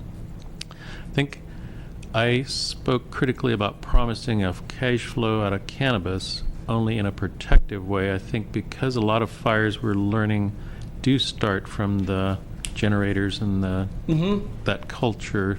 Oh, absolutely. So you're dealing with it, and that is an Right, appropriate and the tax. pesticides that are there, if they have chemical spills, then some of these guys are going to those things, putting on the suits so nobody else gets exposed to it. Honey oil explosions. But, yeah, we're getting a lot of those now.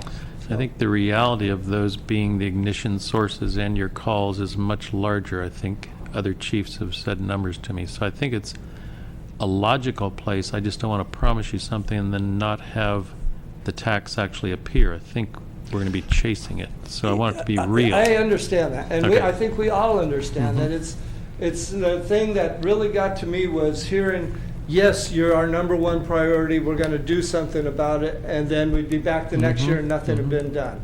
And, you know, I was one of the people that helped form this Mendocino County Association of Fire Districts. I thought, okay, let's get it voted in personnel, talking to voted in personnel. So it's a serious, serious problem up here. I started in Southern California in 1970 in San Diego. We had volunteers all over the place down there. Orange, I worked in Orange County. We had volunteers. Riverside, we had volunteers. None of them have volunteers no more. It's transitioning away, and it's starting to work its way up here. So if we don't do something now, we're going to end up without the ability to protect ourselves. It's easy in government when something's working to just say, yeah, we hear you, everybody needs money, but it's working today. But then when it crashes, and if it comes at a downturn time, we're not going to have the money or the focus to do anything. So I think we all understand these facts. I just Yeah, am the one I'm sure you all understand everything. I'm probably not telling you anything new. I'm just trying to reinforce it as much as I can to say, boy, we can't keep going on like this. If we do, somebody's going to get seriously hurt, citizen or one of our firefighters. That's on my list of, we react to lawsuits and challenges, and they would likely win if they just came in and said, well, you haven't prioritized this, there wasn't the proper coverage, I was hurt, that's $1 million, and one of the things we have that we have to follow is a 2 in, 2 out. If we have a structure fire, we have to have 2 people sitting there before we can't send in 1 person with a nozzle. We have to send in 2. And if they go in, there's got to be 2 people waiting to be able to either rescue them or go in when they're done, and then vice versa. In Ukiah right now, if there's a building caught on fire here today, I have 1 person north or 2 people there, 2 people south. And that could all change at any minute if the city decides to pull out of the agreement we have. We wouldn't be able to come in and even fight in this fire unless we got the volunteers to show up, which is, if it's during the day, they're all working. So. Seems we are at a tipping point with the aging and when the people retire who are the leaders, because it's the charisma of the leaders that attracts the volunteers.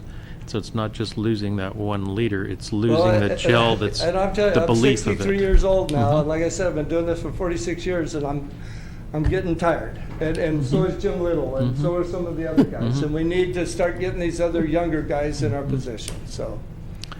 I get it. I think we all get I it. think Supervisor McCowan? Well, and if I understand correctly, your reference to San Diego, Riverside, Orange, when you started there, deep into the last century, they all had a lot of volunteers, and you say now they have no volunteers, All so paid therefore staff. 100% paid staff. You also said that we ought to be looking at having paid staff in all departments here. So it sounds like, you know, that's your proposed solution to, we can't recruit volunteers, we have to start thinking about shifting to paid staff. I do think we need to start shifting, making that transition. It's going to take a while. It took a while down there to get the fund and more building and more income for the districts and everything else. But we are going to be transitioning. You know, Ukiah's one of them that started. I think Willits has got a few paid people, not many, and Redwood Valley does. But the busier we are, we run 3,200 calls a year in the Ukiah Valley, which is the same thing as San Diego or Riverside does in a lot of their stations. So we're no different, but they're doing it with 4 people on each one of their engines. We're doing it with 2. So. Thank you. Yep. Supervisor John, Hamburg? could I ask you a question? Sure. On Saturday, I was driving down 101, and there was an accident right around Korean War, Frog Woman Rock, that area. Mm-hmm. And I saw there were at least 3 Hopland firefighters out there in their rain slickers directing traffic, and a lot of CHP. So what happens? Your microphone. He's on. I'm on, but it was over there. I'm just wondering, do you, what happens from the time your guys get back to the station? Do they have any way to get reimbursement for that kind of work? No, they don't. And most of our guys, like I bet a lot of the other departments, they get a $6 reimbursement for every call they go on. And that pays kind of. And there's fuel. nothing that goes to the department? Nothing that goes. You're just from out the there department directing itself. traffic for the CHP for free? Yep. That's all, yeah. So, Yeah. and that particular call, and we've tried, I think somebody asked about, I know Redwood Coast has tried, we've tried collecting on accidents and getting a billing company and Yeah. everything. There's so little return, it's not even worth our while. Most people just don't pay. You try going after their insurance company. And I've got a pretty long section of highway with a lot of accidents on it, but it just isn't worth the time or effort, especially when I'm doing 20 different things trying to do all those things. Yeah. It's there's a new bill that just came out by the legislator, AB 2109, which we have to go back through, part of Transparent California, and go through every parcel that we have and building and re-inspect and see where there are, because California is now requiring us to have an annual update on all these and how much we charge for each building and everything else for our special tax. So the amount of work we're trying to do, a lot of these guys as volunteer chiefs, is incredible. Yeah. What did you say that you. bill was? 2109, I think, AB 2109. Well, anyway, you guys were doing a great job. We're trying, and all of us are trying, and we want to keep helping, but Yeah. we're getting at the point where I think that all of us are going, oh man, I'm getting tired. Somebody's got to help us out here. Yeah. Thank you.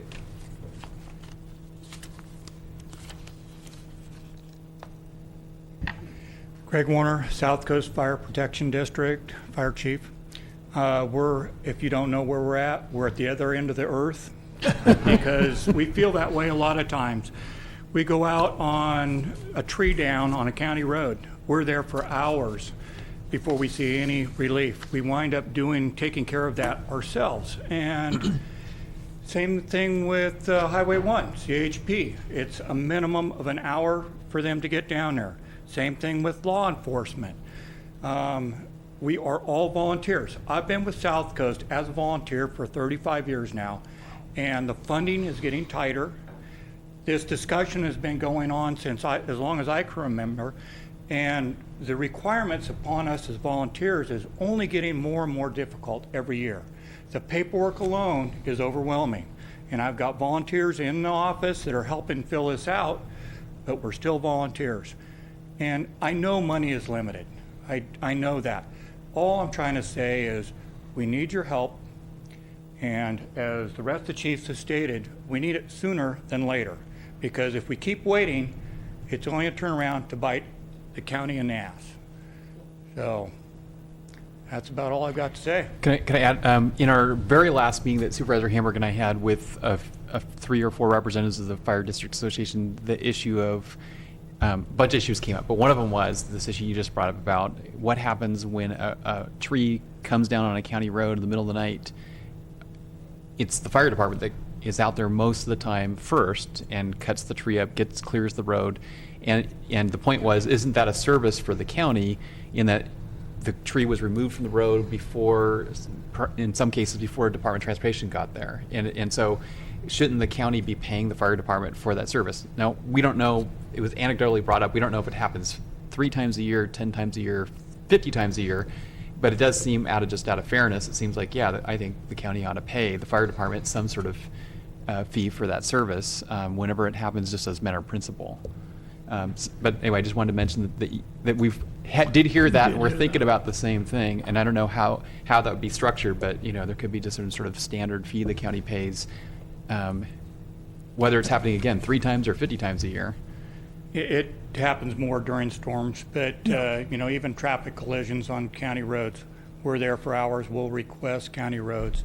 And, you know, it depends on time of day. They're coming from Boonville, and we are all the way out on the coast. And like I said, it's the same thing for us with Sheriff's Department or anything. And we, you know, accept it and get it done, but it's getting more and more of a burden for us. We were out 4 hours on a one lane on the county road this morning with no support from county roads. Oh, Supervisor Brown. Yeah, it just made me remember about my 4-H club, and we do the Eel River cleanup when we found a whole chemical dump, when you talk about the hazmat. And it was the Potter Valley Fire Department that had to guard it all night until they could get the people that come and do the chemical cleanup and take it away. And it was actually on PG&E lands. So PG&E had to pay the bill to the chemical company. But I don't think Potter Valley Fire Department ever received anything for being there all night, all day, all night. We've been better off this year with PG&E because they've got basically a task force that comes out and they're sitting there waiting. They know a storm's coming. But, got you know, for like down AT&T, trees and, yeah. they won't show up. We had CHP give us the authority to go ahead and remove it off of AT&T lines to get the road open. Highway 1's a major artery coming up the coast. That's a lot true. of money that comes to Mendocino County comes off that bed tax and from people there that come into our county, which we always deal with. And I apologize, beautiful Highway 1. Didn't Yeah. mention it in major highways. Well, Apology. it is. So, Yeah, but, you you know, like every other chief has said in here, you know, we're all volunteers, and it is really a struggle to keep those volunteers active with all the trainings and requirements that are put upon us these days, and trying to get young people in there that are trying to, you know, make a living for themselves. It's really crucial, and we're all getting older, and it's starting to scare me because I'm not seeing a lot of new people in the fire service. Well, you're scaring me because I am older. And I'm looking for those young firemen if I fall down and need help getting up. Well, that's what we do, just call Yeah. 911. We do need people you. to replace, yes.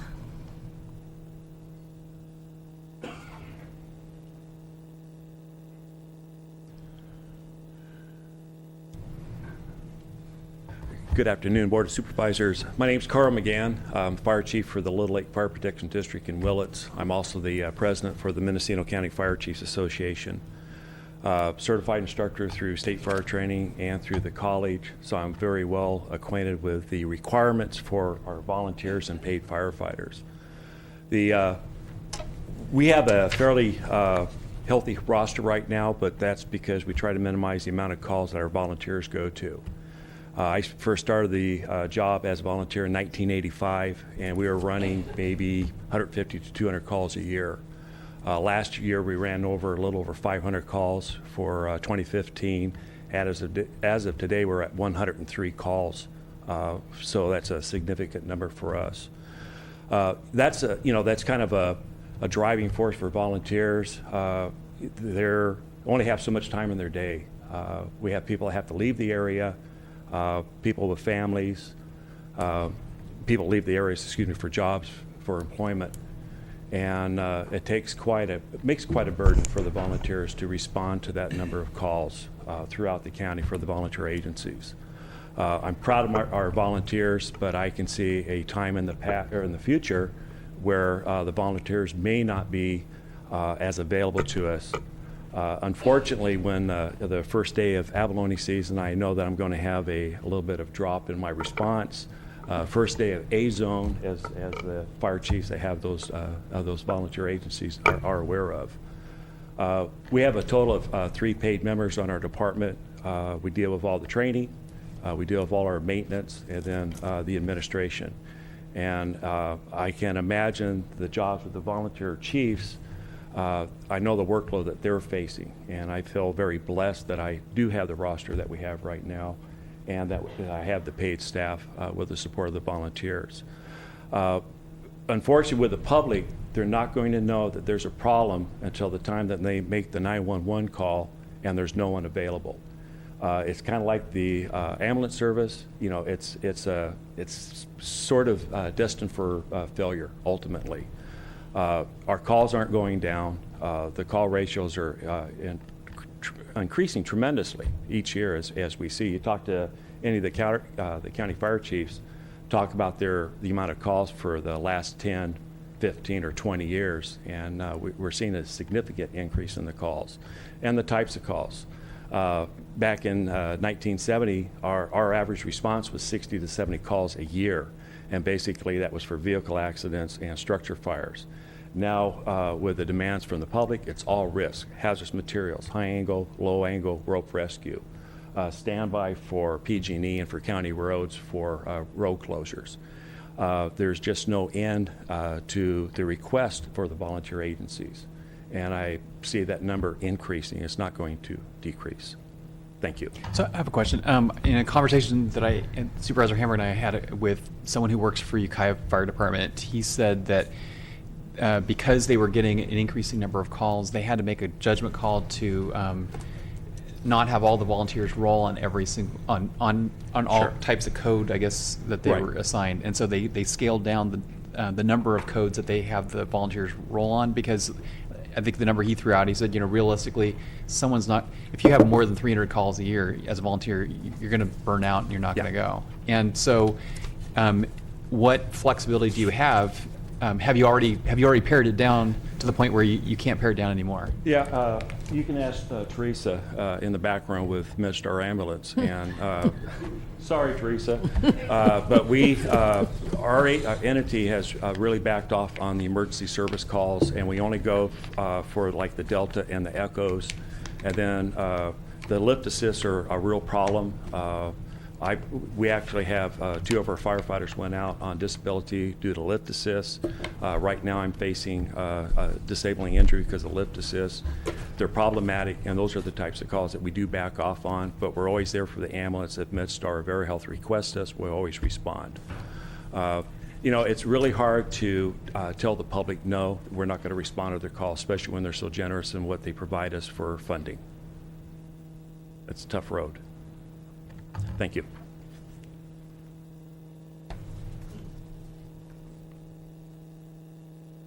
Teresa, you going to come up and comment? Okay.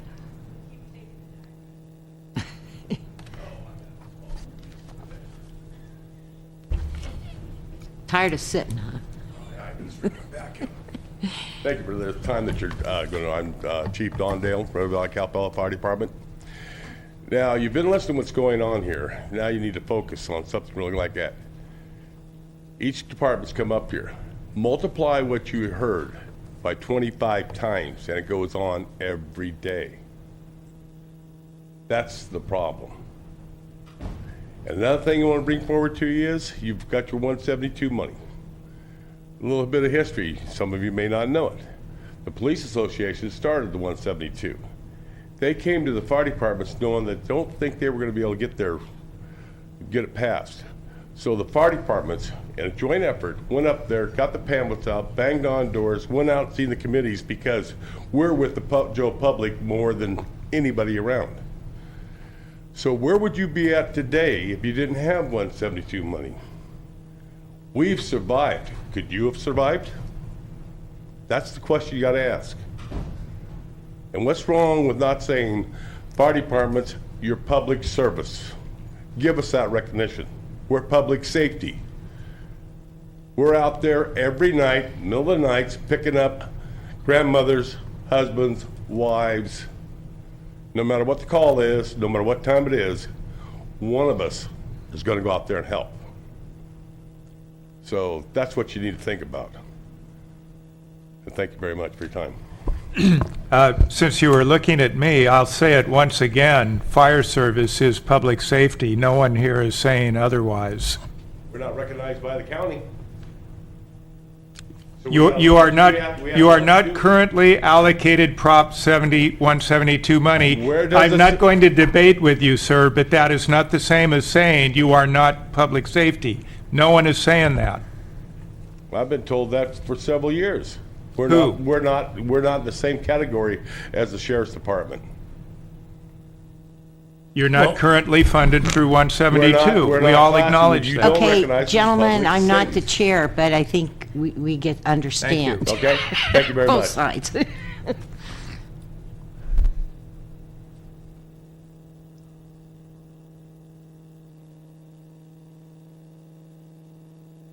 Board members, I am Bob Bender. I live in the county. I pay taxes. I pay my SRA fees, which are something that I've have to deal with. I also was out promoting the 172 in 1992, 93 area. And I was firm believing that that portion was going to be dedicated also to fire to some extent. And when I voted for it, I supported it. I went around and knocked on doors. I too have spent 24 years in volunteerism with the fire district. And I think that, hoping that this board will look at this as being somewhat of an injustice for the last 10, and maybe they can make it right from now on. I do appreciate your effort and your effort for coming on board and doing some research work with the districts. They do need your support. Their volunteers are few and far between. I retire from there after that, and I am just hoping that this can all be worked out so that they get some funds. And I just want to let you know that it would be, if somebody wanted to say, well, maybe we should try to have more taxes raised, it's going to be a hard issue. When the state came in and said, you're going to be paying 115, now 117, then I pay an additional 125 to the district already. It's a little hard to say that the people are going to say, oh, we'll just pay a little more. It may not be, but you've got a point. Where's the money coming from? And John and Carrie, volunteers are a thing that we have to think about in this county. We don't have the resources to just hire like the other bigger counties. And yes, there was a time when I spent 40 hours in training, and another 40 hours, and another 40 hours to get certs and this and that and the other. And 24 years worth of labor. I've retired from there along with teaching school. That was my primary job, was teaching school. So with that, I just hope you listen to what these folks say and just digest what they're trying to say to you. They need help, they need financial help in some way or other, making it fair. Yes, Carrie? But you're still volunteering because you're on a Firebird, are you? No. Oh. No, I retired. I'm 7. I retired. Well, you're not that much older than me. Well, thank We you. were probably in high school Yeah. at the same time. Yeah. Oh, another thing, which just came up recently in the news, the wonderful news, some of the SRAs in the county they're not writing new insurance policies for property insurance. Because of the tragedy of the fires, and it gets worse when you look at Lake County. In 2008, when there was the 130 fires here, they're saying El Dorado, Regina Heights, Potter Valley, some companies are not writing new policies, and I'm being funded by that right now. And it's my understanding from the Rural Counties Association, there are counties, El Dorado, Amador, you start Madera, Plumas, Sierra, you start looking all over there where we have had Sierras and other areas, and they're talking about the same thing. And if they do write a policy, it's really quite high. Exactly. So what Chief Dale said is something to really listen to about the support of what you're looking at, support of the volunteer fire departments in this area. Any other questions? No, but I have one statement, may I? Don't take me wrong from my opening statement. I'm just I just feel the public should have had time to look at this. That was my only part about proper notice. Can I say something to that? I didn't know about it until I read the newspaper, and then I popped it up on the computer, and here it was, 1:30, bingo. Right. That's how I heard about it. But the recommendations worked, so Right. that was the only But just what I concern. think we're looking at is consider this is a positive mood and a positive gesture due to those two folks looking and getting in research. And that's what it's all about. And that's being fair to them, because they are our savior, you know, along with CAL FIRE and BLM and all the rest of the fire agencies. So thank you very much.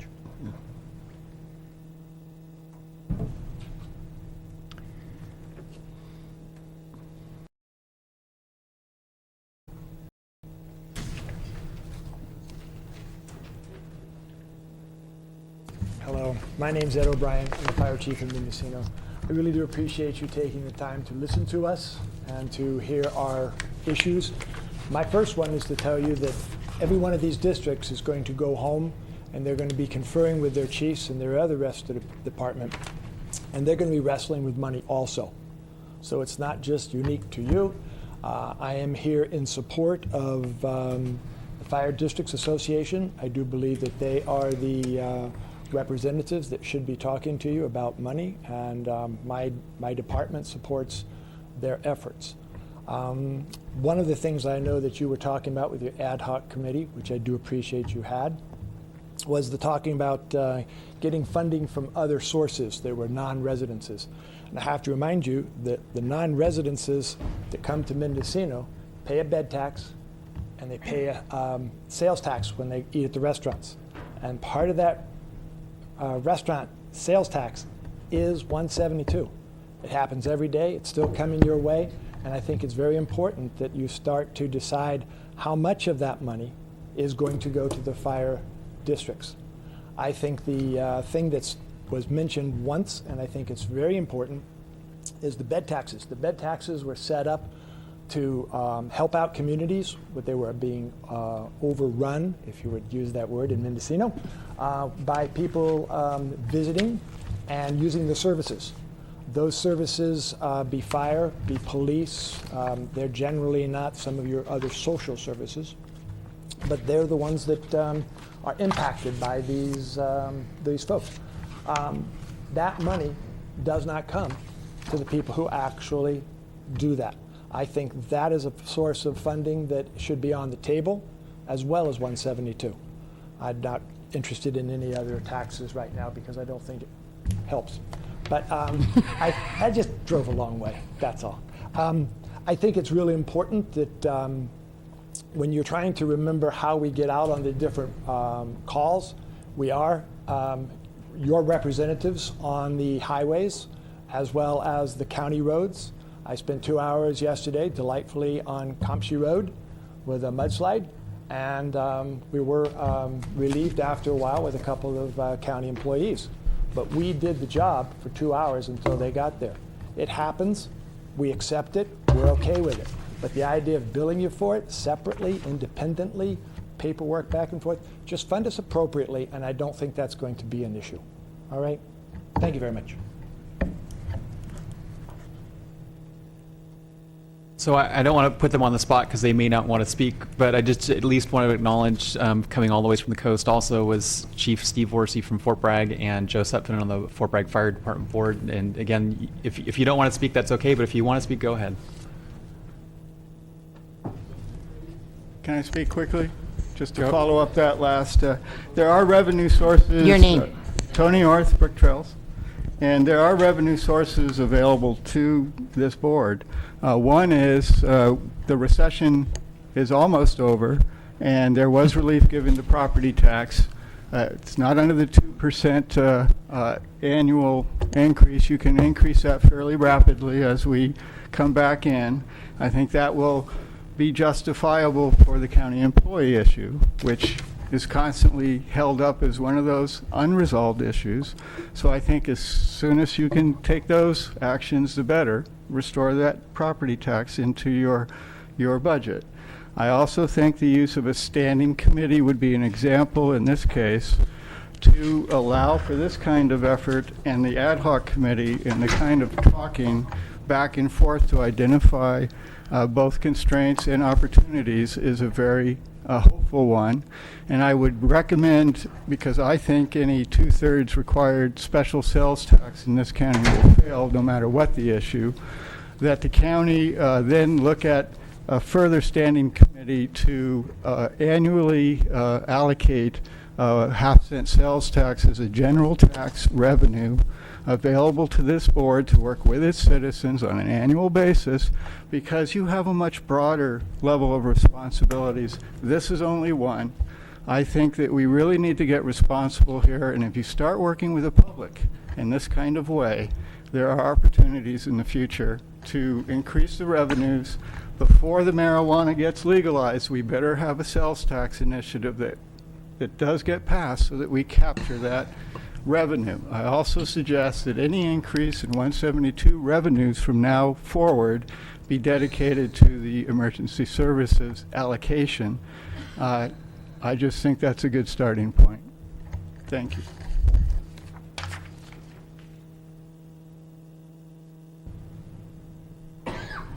Hello, Steve Worsey, Fire Chief, Fort Bragg Fire. And the reason I was sitting back there, not only because I don't like to come up and talk, but the bigger reason is I don't really feel I have a lot to add to what's already been said. And trying to come up with something different, I will say this, when I'm like looking for grant money or I'm looking for somebody to support me, I kind of tell them you're not putting money over something that's done and buried. I mean, we're painting a pretty terrible picture of the fire service that, and we are hurting, and it is got a lot of problems, but the foundation is really, really strong. I mean, this is something you could build on. You're not going to put money into something that's just going to be worthless. This is something that's got a huge foundation, a lot of passionate people that really believe in what they're doing, and I think it's a really good time to help them out. Because I see young kids come up now that, and I'm bless their heart. I mean, they try really hard, but I don't know. I don't see a lot of them with the same enthusiasm or same maybe stubbornness as some of us guys have. We'll make stuff work. You can kick us to the ground like 10 times. We're going to still get up and we're going to make it work because we're all pretty stubborn. I don't know if I see that. I mean, if this keeps going on a couple of decades later, and you're dealing with a different generation, you kick it on the ground a couple of times, they might say, heck with it, I'm just going to go away.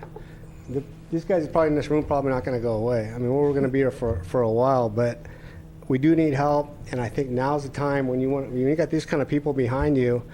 This is when you want to start building on it. This is the opportunity to build on something that's going to be strong. And if you pass over this opportunity, I don't know what's going to happen in the future. And I don't know if that's like selling it or I don't know. That's pretty much all I got to say that these guys haven't already covered. So Steve, because some people here may not know this, but I mean, when you came on board as the fire chief in Fort Bragg, you were in the department and as a volunteer, and one of your goals was to keep a good, motivated volunteer base, and you've done that. I mean, you're one of the people I was thinking of when I said against all odds. You were one of the guys that hired me, so yeah, that was one of the first things I was told. Is my first priority is to keep a volunteer as long as I could. I'm doing that, but I do find it getting harder and harder. It's not like a piece of cake like it was before that. If we had an opening, it was filled. It's getting really hard because a lot of kids are busy. They're just really busy. My kids are busy. I mean, my kids grew up in the fire service just like I did, and well, my one kid who was very active, he's taking leave of absence because he just can't keep up. He can't show up to stuff because he's got too many irons in the fire. That's happening more and more. So I mean, there is an issue out there, but I still think that the bottom core, I think there's something we're saving there, and I think the chiefs in general, I think it's a pretty good group. I'm pretty proud to be a part of them, but I really think that we have something that could be saved. Is there any one or two things that could be done that would help out? I mean, your department you're one of 4 paid employees, and some departments are smaller and they don't even have 2 paid employees. Is there anything that could be done that you think that could be done that could help out those smaller departments? I mean, you guys all have a bunch of paperwork, as we've heard earlier today, a lot of reporting. I mean, to me, that seems like that in itself would be pretty overwhelming. If I was a volunteer fire chief in a small department, okay, we just went out on a call and now we've got to fill out some paperwork? I mean, that just seems like it's asking too much. I consider it very honestly tell you, I don't know how they do it. I'm paid to be down there. I really don't know how they do it. I take work home almost every night.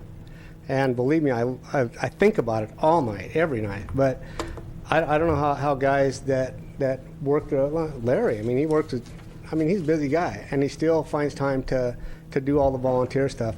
I could spend like a whole day on Thursday and maybe even longer just trying to come up with a worthwhile training night so my volunteers will keep coming. I can't just say, "Oh, go take the trucks out," because they'll get old and they won't come. So I got to, I spend like a whole day just okay, then we'll do this. Okay, I got to plan that, and you got to make it worth their while. It's different. When I came to the fire department, I just went down there and did whatever they told me to do. Now they expect something out of you. If they come down for training, they expect to learn something, and you better be ready. And again, I'm paid, and it takes a lot. It takes a lot of my effort just that one little area. I don't know how they do it. There's a lot to it, but. Okay, John. Well, and again, partly to the idea that the situations of the districts are vastly different, because I believe your annual budget is probably in the range of $650,000 or more. No, it's under that, about 600. 600, okay, and that's been steady for a few years, yeah, pretty much. 4 paid staff, 15,000 people, roughly 7,000 in the city, 8,000 in the surrounding area. Yeah, no, that's all right, yeah. So, and then primarily we're talking about, I think primarily we're talking about how can the county help provide a sustainable source of funding, particularly to the districts that need it. But if we're talking about either, whatever mechanism, whether it's 172 or something else, how do we provide help to the surrounding areas of a city and not to the city? Because you look at the 172 money, about $10,000 a month gets allocated out to the 4 cities, $550,000 a month gets allocated to the county.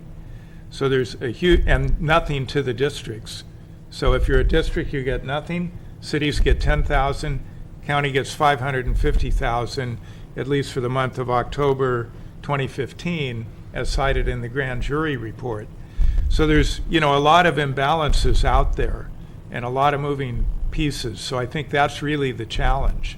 We know that the smallest districts absolutely need help, and yet in terms of some of the larger districts, there's always a greater need, there's always a need for more money, but some districts like your district, Ukiah Valley Fire District, City of Ukiah, I would say Willits, I would say Mendocino, they're South Coast, they're not without resources.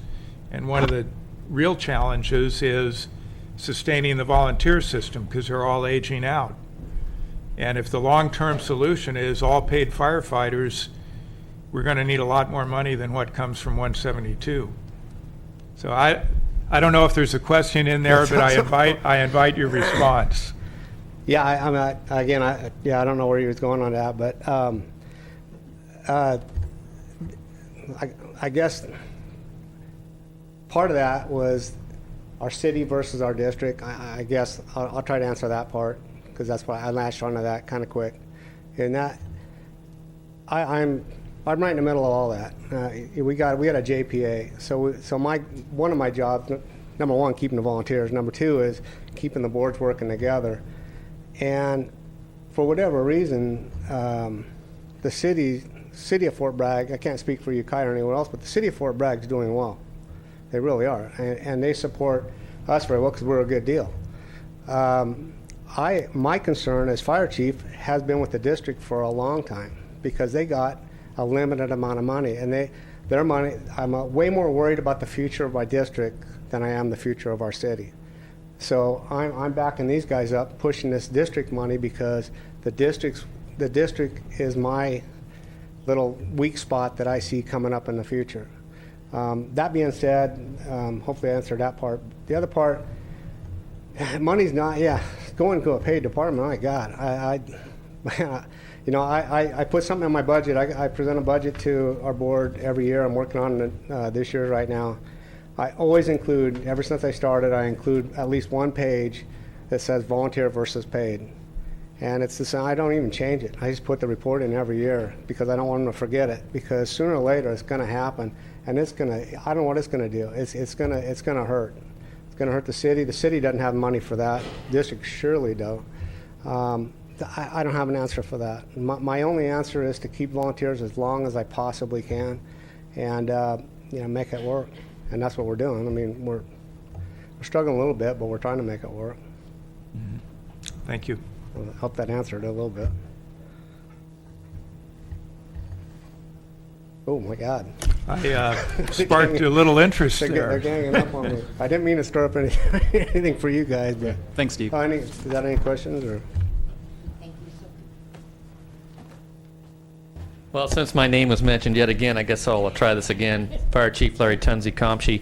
Just to reiterate what Chief Orsi said, that, the cities aren't obligated to go outside of their city limits, as opposed to the smaller districts and districts, whatever.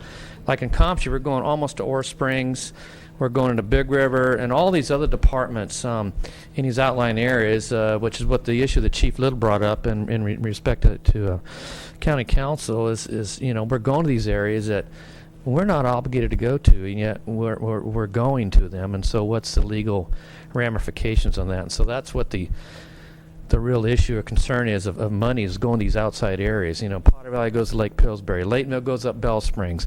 Every department goes to these areas that we have no jurisdiction over yet, but we do respond. Just for Comshe, our budget is $29,000 a year, and almost 2/3 of that goes to insurance alone. So you start doing the math on things, and just a set of turnout gear is, $1,000 just for wildland gear, and a pager is $400, and start doing all the math on these things, plus fuel, plus any kind of other training costs. There's no money left, even for a small volunteer department. And yeah, we have good barbecues, but it's a good thing we do, because I don't know how we could do it otherwise. So, I challenge anybody, I've said this before in this room, of, taking a fire department in my situation. I've got 600 people, 100 square miles of ground, plus, I don't know how many more miles area outside of our area.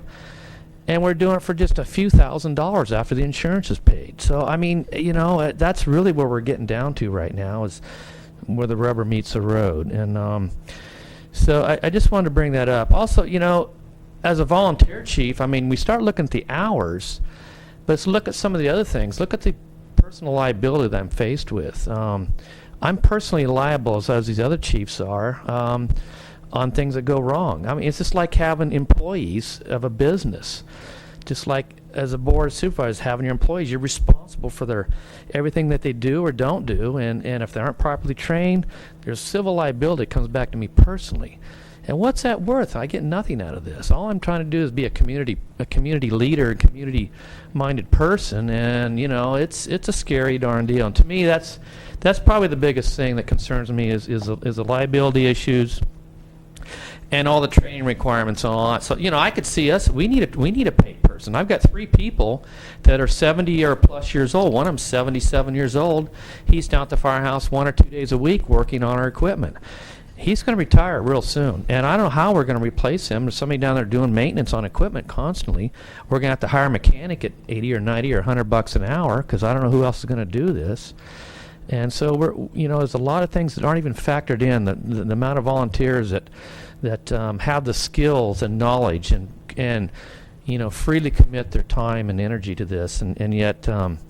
There's no real factor in that.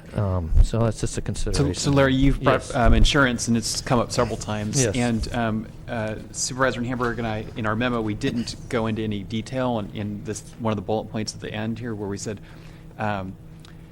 work with the county staff and local fire departments to explore options to share and cut costs. But that one of the ideas that came up, and I don't remember who brought it up, but somebody brought up at one of the meetings.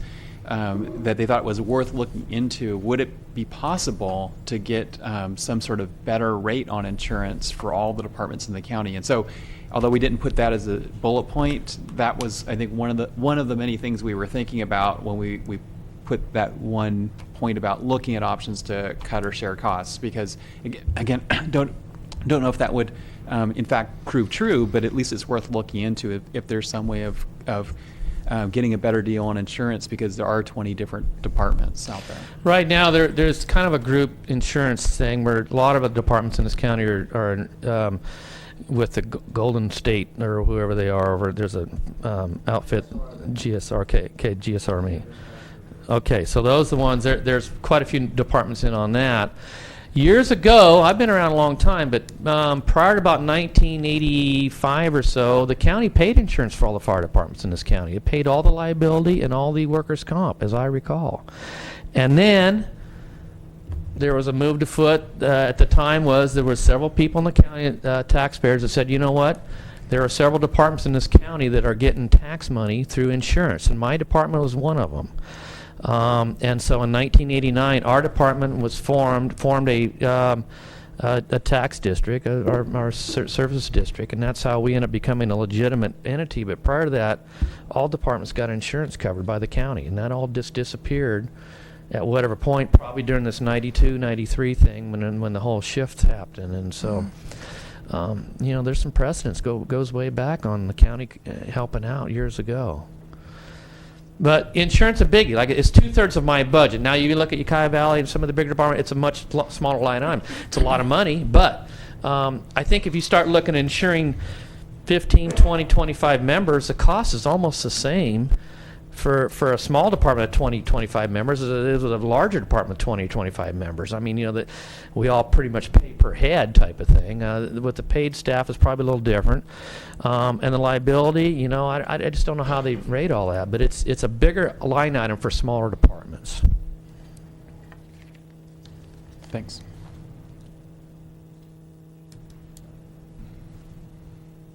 And then once you take the 25 calls that Larry's department used, John Bartlett, Ukiah Valley Fire, the 25 calls he does, and then you multiply that to what Carl has in his district or what I have in this district, it becomes even more busier than that.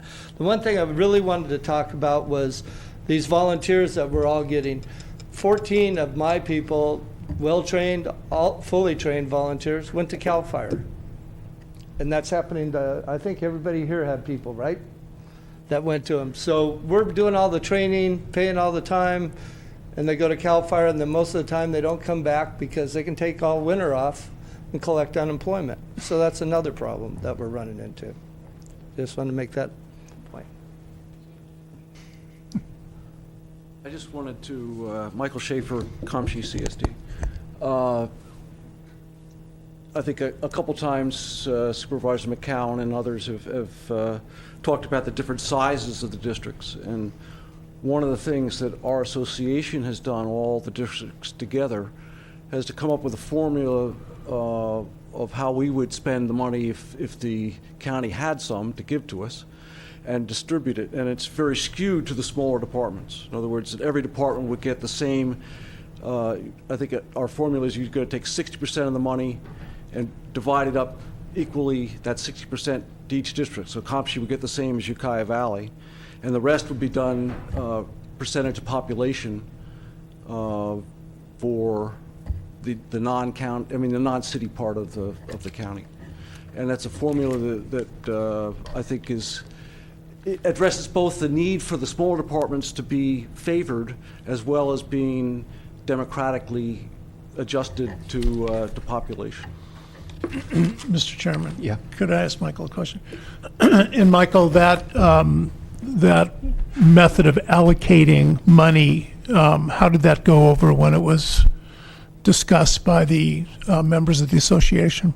That came out through the discussions of the So is that like a consensus position? A consensus, and many of the districts have gone to their boards and gotten specific authorization to sign off on that. I'm not sure at this point. We're having a meeting Wednesday. We'll find out exactly how many, but I know that Willits has, and Brookdale's, COMSHI, Mendocino. I don't know all the other districts that have voted on it, but But I understand there were written communications that were sent to each of the fire districts and fire companies in the county. That's correct. With this right allocation formula. That's correct. Thank you.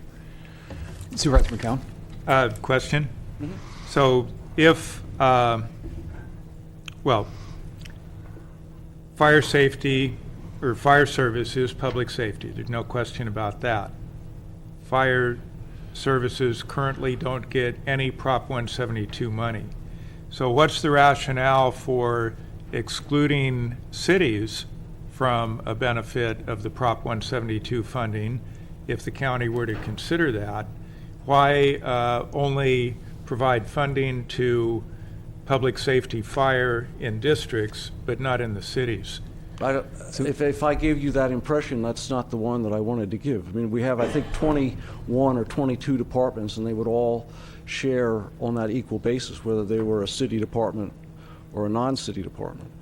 I think that it's the remaining 40% that would be the remaining part was only done on the counting the non-city populations because we felt that the county isn't getting money from those from the cities the way they are for all the non-four city parts of the, you know, what do they call it, you have a term for that, right? The unincorporated area. There we go. So that's why that second formula was only for the unincorporated parts. Thank you. Thank you, Chair Jurdy. And Supervisor McCown, we need to remember, I believe there's at least one private fire company. There's two. two. Are there two? Okay. Whale Gulch and Westport. Oh, okay. Both my district. Besides the districts and cities. Thank you. Hi. My name is Ben McMillan, and I'm with the Elk CSD and also with the Mendocino County Association of Fire Districts, and thank you for listening to us all today. I too don't like public speaking, so I've been sitting there absorbing.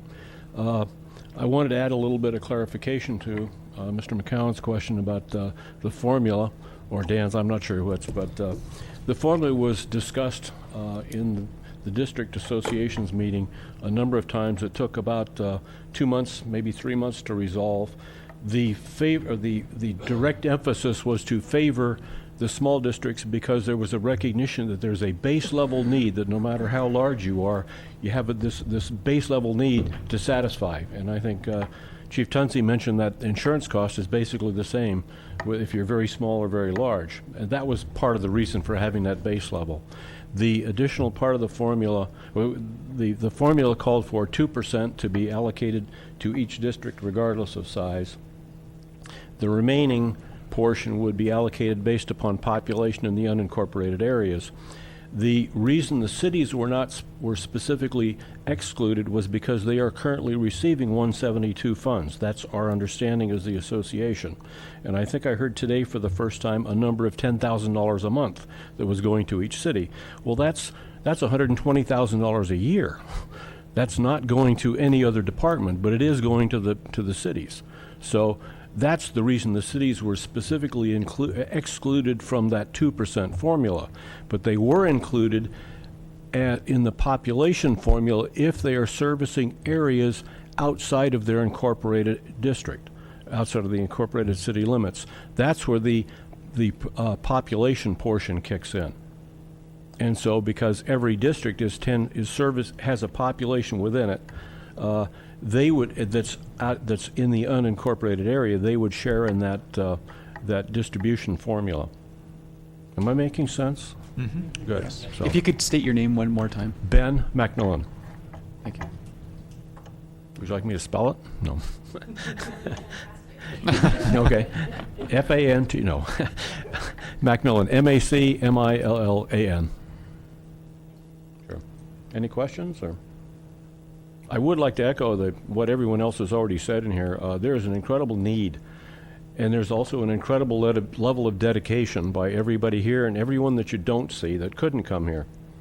And like someone else said, we've all got a bunch of gray hair, and that's why most of us can be here, is because we do have the gray hair, and we're not working full time. So anyway, that's it. Thank you.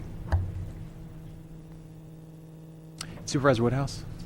Thank you, Mr. Chair. I was wondering if I could have Chief Little come up for a minute to ask a question, just to get him out of his chair. Good. He was beginning to look like he's fallen asleep. I should say I wouldn't be sitting up here if Chief Little was going to run for supervisor. There's no way I was going to campaign against him, so I'm trying to build up his reputation.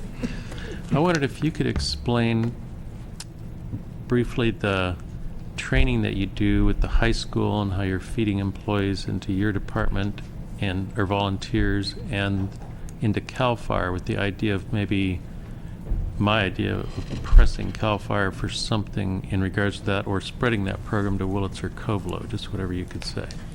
Our fire department runs what we call community classroom. And right now we have, I believe we have 8 students, juniors and seniors, that come to the fire station for one period each day. And they go through basically what we're required to teach our volunteers for a Firefighter 1 certificate. So during the course of the year, they'll come over and they'll get training in ladders and hoses and donning SCBAs and all of those things that we're supposed to do, as well as learning how to sweep the floors.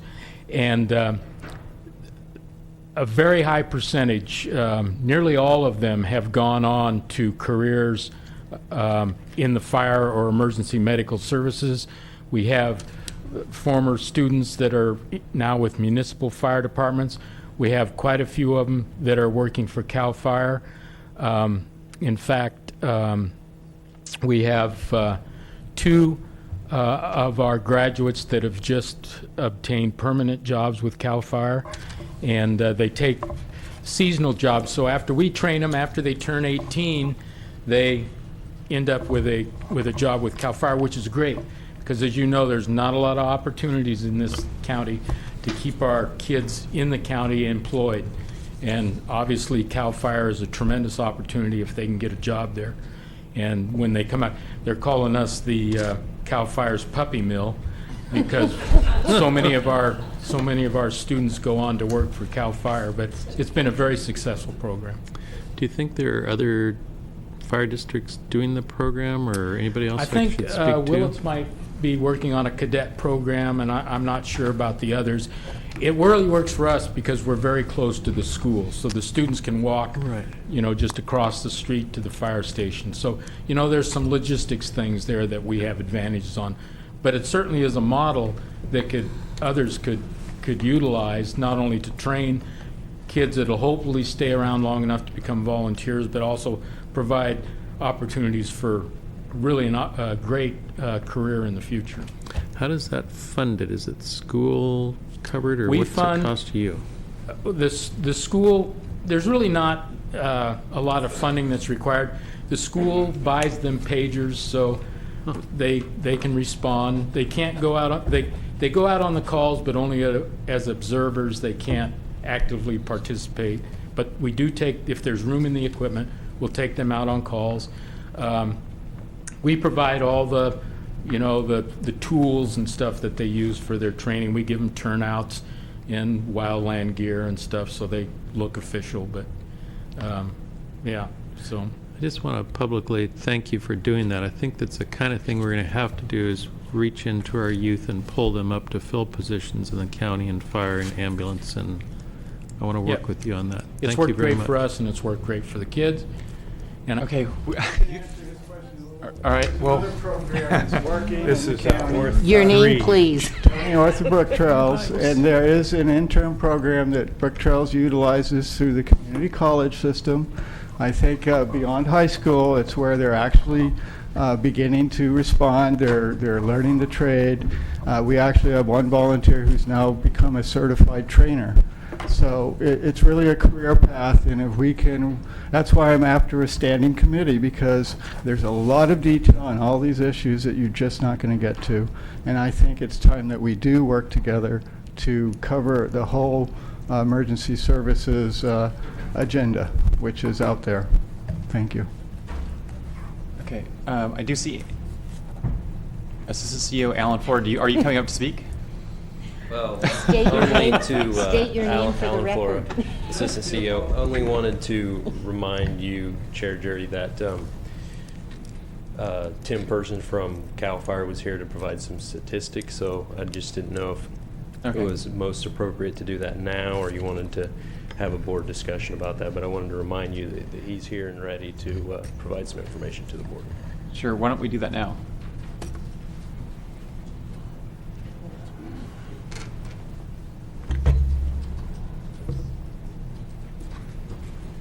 I believe that you all received these in your package.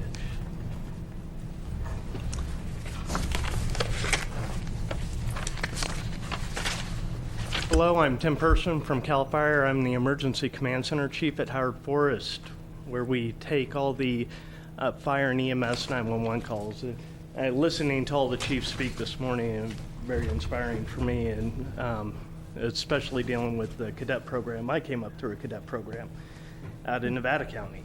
So in your packages or just handed in here is a statistics package for our dispatch services contract with the county. And for the calendar year 2015, we processed 14,306 calls in total for the county. That's everybody inclusive. Further on in here, there is a breakdown of by incident type and by agency, what all of those incidents entailed. Of special note, we finally received our new 911 system this year, just like the Sheriff's Department did. We were able to actually total up our phone calls for the year, which was a staggering 52,994 phone calls, which equates to about 124 phone calls a day that we take in our center or make. The second page of this document is a percentage of breakdown of calls by type. So vegetation fires, structure fires, other type fires, which would include refuse fires, vehicle fires, items of that nature, medical aids, traffic collisions. The IFTs in there is interfacility transfers, dealing with the ambulances, hazmats and firemen standbys, public assists, and others. And I want to just say here that looking over the totals, almost 90% of our calls that we process through our center are that of medical aids or medical related type calls. And then as in regards to the incident totals and the increasing incident call volume, in 2012, we ran a total of 9,458 calls in Mendocino County. In 2013, with the addition of the city of Ukiah as a dispatch contract as well, we went up to 11,865, and that was for a partial year, including the city of Ukiah. And last year, we ran 12,768 incidents. And then this year, the 14,300. So the numbers are continuing to increase, and I would say increase at a more rapid rate, especially given the needs of the communities and the demographics. So are there any questions from the board? Maybe you said it and I didn't pick up on it. What, is there any trend on what type of call is increasing? We have seen it's an overall call increase, but about 90% of our calls are medical or medical related type calls for the county. So proportionally, that's what's Yeah. increasing the call. Absolutely. Go ahead. Would a call, when you say medical, does that include traffic collisions? Absolutely. Okay. On the third page of the handout, there's a nice little pie chart, and the big purple part of that is 70% are simple medical aids and rescues. Then you have 8.6% of it traffic collisions, and then public assists 4.2% get you, and then 12% for your interfacility transfers equates to that darn near 90%. And then the final page of this is a breakdown by department or organization, showing a breakdown of who's using the services. And that was a new addition this year to our report. So on that one, you have EMS no fire response is 34% of the chart, and then there's others, another 13.5. What would be the other? That would be CAL FIRE responses. Okay. CAL FIRE and our assistance to other wildland fire agencies. So do you know how the bill is structured for the county for the dispatch contract? I'm sorry? Do you know how the bill is structured for the county contract for dispatch? Yes, I do. So, why is it the contract at least in the budget for the county is $600,000, but the actual bill from CAL FIRE is, well, thankfully less. And so, what accounts for that? So when we do a contract by statute, we're required to contract at the highest rate for the services that we're providing. So the county is contracting for 5 communications operators at top step. And so their highest pay scale. And we, through attrition and movement of personnel, not all of our employees are at that. And plus, the earlier point this year, we were down to 3 communications operators because of people leaving and movement for the summer. So we only bill for the actual works, and we only bill for their current pay scale, not that's why it varies. And there's other things in there, like if a position is vacant, there's no benefits to be paid for that position. So. And then I guess I'm assuming that in some way you've backed out the costs for responding to CAL FIRE calls or because not all calls are related to that contract. Correct. CAL FIRE pays for 4 captains to be in the command center, and they are the day-to-day supervisor of the command floor, and that is CAL FIRE's contribution along with the infrastructure to kind of balance out the cooperative agreement between the 2 agencies. And that's because basically CAL FIRE would have this dispatch center even if it didn't have this contract, I assume. Correct. Okay. We will be here regardless. Right. Thanks. Yeah, I just wanted to mention, if you haven't been up there to see the command station and visit Howard Station, Chief Rowney, the last time I was up there, took me in, and the excitement had just begun. I can't remember which fire it was. It certainly wasn't the Valley Fire, but the action has started, and it was pretty amazing. Yeah. Supervisor McCowan? Just a point of curiosity, the footnote on the agency breakdown, Little Lake Fire only includes calls handled by the Howard Forest Command Center. So do they have their own dispatch function through their city Willits police? PD. Willits PD is their primary dispatch, and they take care of all of their calls within the city of Willits. We dispatch the ambulances within the city of Willits and any calls outside in the county. Mm-hmm. Thank you. And if we receive the first report of a call that Willits PD has not dispatched, then we will dispatch that for them. Mm-hmm. Thank you. You do City of Ukiah now? Yes, we do. Through By an separate independent contract with them. Yeah. Okay. Thank you very much. Thank you.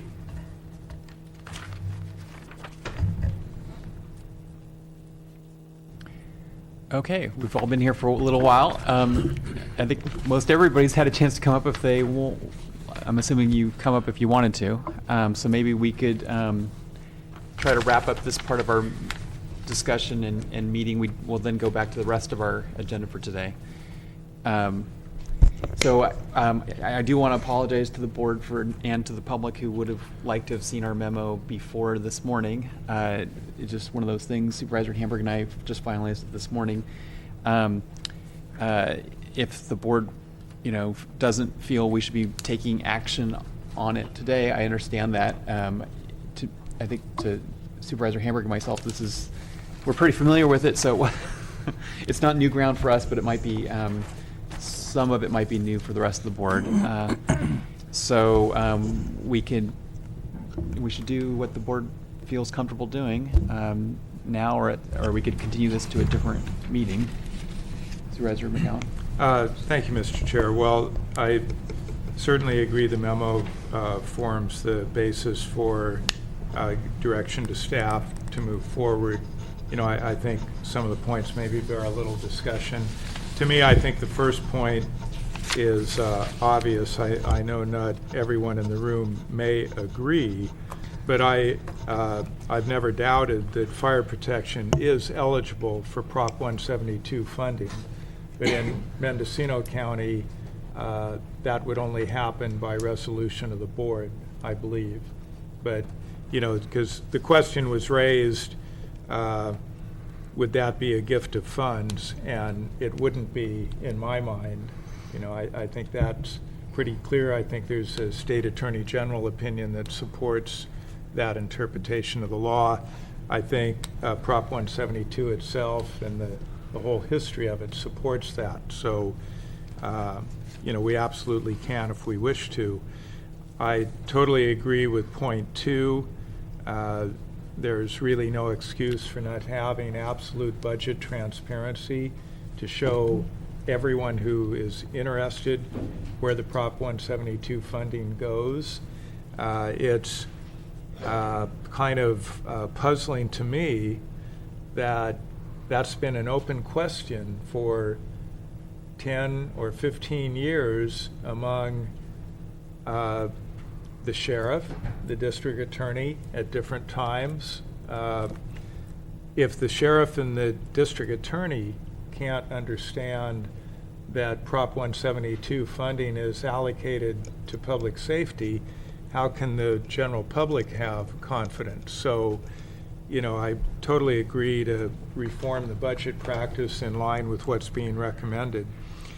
We get to item 3, and I guess I don't quite understand one point when it is said that, and it calls for recognition that Prop 172 was a partial replacement for property tax revenue, and then it says that fire companies should receive the same proportion of funds allocated to county-run public safety services, such as sheriff, jail.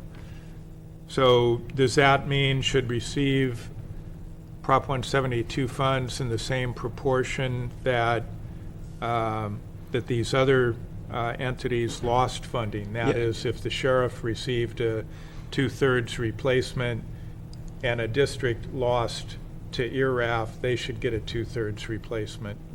That's exactly what it means. That's the intent. Mm-hmm. So, yeah. So that's right in line with one of my opening comments. The issue of making whole funding for the sheriff, I think that's where we get into Supervisor Hamburg's suggestion or some other method, because obviously we're probably going to be faced with an even greater demand for funding in those. So whatever we give to Prop 172, we're going to have to actually more than make up for that. And then in point 5, and point 4, I do think it would be reasonable to show the dispatch contract as being funded by Prop 172 funds, and I'm willing to agree with Chief Little that benefits the residents of the county, but it also is an expense that otherwise would have to be borne by the district, or that wouldn't really be workable to have each district with their own dispatch contract. But I think that would be a clear showing that the county does provide broader public safety funding than some people may now realize. Point 4, I'm kind of curious as to the comments. It makes reference to comments raised to the ad hoc committee by the auditor, controller, and other county staff. So is either of you willing to expand? Yeah, could clarify that. So this was an unresolved issue that was brought up by staff, but it was sort of a preliminary concern, and that was, not all of the fire departments, there's 2 that are not districts. There are other fire departments that are supported by a district, a community service district that does more than fire service. And so the unresolved question that came up was, how would county staff track that these dollars of 172 to that district or to that department were actually spent on fire service, and would they have to report back to the state because they're state funds? And so to get around that whole issue and simplify it, one thought is that if the $172 went towards the single contract for dispatch service, and then a like amount that would otherwise have been general fund dollars for that dispatch service were then allocated to the departments in whatever fashion they're allocated, we would get around the issue of having to report to the state, here's how the $172 were spent by these 22 different fire departments. Which And in could be a effect, we would- bookkeeping disaster. In effect, we would then be making For a general everybody. fund. The like amount would then become a general fund. Yeah. Right. Expense Just- directly to the districts. Yeah. Right. And again, it was unresolved, but that was just trying to address an issue that was raised by staff and trying to keep it as simple as possible. I guess the final thing that I would like and would feel more comfortable with is assuming we don't take action today and that this is going to come back. And I guess first I would like to ask to the ad hoc, or, the points that I've raised about, the differences of the districts, is that something we should look at further, or do you feel that the proposed formula adequately covers that? Because I'm still kind of struggling with the idea, some of these districts are in pretty good financial condition, so, how do we justify directing money to them if they don't have a significant need, or if 20,000 is a drop in the bucket to them, whereas other districts, even 10,000 would, be a huge benefit. So the way we left our last meeting was that at this point, given the time frame we have for developing next year's budget, we thought this formula, we've been really candid. In all likelihood, the amount of 172 funds that we're talking about is not that much. That's why we really also wanted to focus as much as we could on the next steps. Yes. Because Right. really, Right. there's more progress that can be made on these next steps, honestly, than is going to be, we think, resolved with the 172 funds. But we also wanted to resolve the 172 issue. But because of the amount of money that is likely to be involved in the 172 funds and the time frame that we have to deal with it, we thought it made more sense to go with the formula that was developed by the group. And between now and the following year's budget, if everybody says, there's really a better way of allocating the funds, we can always change it the following year. But a different formula may make more sense to deal with in terms of if we can break loose some of these other funds, which could in fact be bigger sources of revenue. It may make more sense to redirect those funds in a different way than this formula. Is there a ballpark for what you would expect this proposal to cost? We really didn't get anything from the auditor at this point, but he didn't give us a whole lot yet. We didn't get a Wouldn't figure it, yet. well, it just kind of makes sense to me. We would want that information before we say, yes, of course. Yeah. Well, maybe between now and our next meeting, you can get that to us. But we in part thought it was important to focus on these principles. So, Supervisor Brown. I'm sorry. I put it up there because I thought we were getting ready, but if there's more discussion, Supervisor Woodhouse? Not much more discussion, Mr. Chair. I'm feeling in agreement with what we're saying. I would like to see the numbers and see what it means, because I think it'll be a smaller number than people are expecting, and then we can move on to the next part of the conversation. But Supervisor Hamburg? Well, it seems like the majority of the board is not really ready to act today, but I do hope we can put this back on the agenda for April 5th. I feel remiss that the ad hoc did not have this in the packet as of last Thursday, because I actually hope that we would at least walk out of here today with that recognition that fire departments and fire companies should receive the same proportion of funds that were allocated to the county departments, because I think that's sort of writing I don't know, righting a wrong or creating a more level playing field. And I think it's true that we all recognize that fire protection is public safety, but until we include fire departments and fire companies in the 172 allocation, it's not really codified. It's not really, proven by actually where the dollars are going. So I was actually hoping that we could get that done today. I understand why the board would not want to do that today. I think it's also really important that we take these transparency steps that are talked about in the 5 items. I also, I am inclined, again, because this is not a huge amount of money and because the Mendocino County Association of Fire Districts has done a lot of work and gotten a lot of consensus from the fire districts in the county, that we utilize the formula that they suggest for the distribution of 172 funds, going into next year's budget. And then the other thing that I want to resolve today, if we can't vote on this 172 issue today, which I understand maybe we can't, that we do keep the ad hoc in place so that we can continue to work on these next steps, which, as Chairman Jurdy said, we feel may bear more actual fruit in terms of dollars to the districts than even the 172 allocation. Okay, Supervisor McCowan.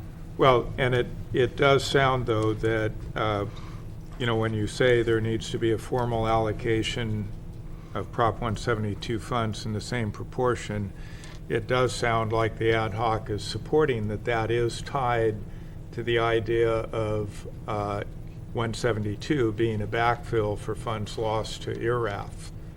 Yeah. Yes, exactly. It's not very much to the districts in general. So if there's a district that lost nothing to IRAF, applying the formula would not provide them with funding. Is that the recommendation? Well, I'm actually not sure. My understanding was that they all lost funding to ERAF. Well, no, I think we heard from the auditor that not all the districts lost funds. It sounds like roughly half lost funding from ERAF, but I think our thought is that the need is really countywide, and since again we're kind of commingling general fund with 172 funds anyway, it's at our discretion to do this, and so we're looking at the total dollar amount being equal to, proportional to the dollar amount of the districts lost, but not redistributing just to those districts that lost funds. Right. Well, it is obviously a bigger discussion than just IRAF/Prop 172 equity, because there is a general need, IRAF and 172 aside. But particularly if we're talking about we're going to start distributing these funds to everyone, whether they lost through IRAF or not, I would really like to see the dollar specifics. Well, we will. Yeah. We will. Okay. Supervisor Brown. Thank you, sir. Were you going to make a motion? No. Okay. Do you have more comment? One brief thing. Okay. Sorry again. I just wondered if we are responding at this time to Chief Little's letter to County Council, or is there a date that we would have an answer to the questions, or the pleasure of the chair? I think it's going to be in the motion. Well, I don't know. There doesn't need to be a motion. Yeah. If the County Council. Yes. So Chief Little had sent me a letter which seemed, he basically put me on notice that he would be asking that question here. His question is basically if a fire district's resources respond to an incident outside their district's boundary, would that be considered a gift of government funds? And based on sort of the simple answer to that question is, I don't believe so. The other question is a little more complex, and that is a fire district's resources are committed to an incident outside their district's boundary and are subsequently unable to respond to an incident within their district, could their district be faced with any form of liability? And the answer to that is I also don't believe so. the complication is I've looked at many of the different fire districts and community districts and the way they're structured, and each one is a little different, so it's hard to just answer that overall. I do know most of the districts have MOUs with other areas, for example, which is probably a good idea, but that's sort of the short answer to your question. I might cover it. The complicating factor is there's a lot of areas that aren't in any district, so there's really no mutual aid there. And Anderson Valley addressed that through LAFCO by expanding their sphere of influence to include those areas that were in between districts. Right, so that's the crux of the question, and I think LAFCO has a different opinion, that if taxed, paid-for equipment responds and is providing a consistent service outside the district, that is a gift of taxpayers' money, that you can't, and in many fire departments' instances, under the scope of 911 coverage across the county, many districts are dispatched to incidents outside the boundary. They're taking taxpayer resources and providing a service to citizens that are not paying for that equipment.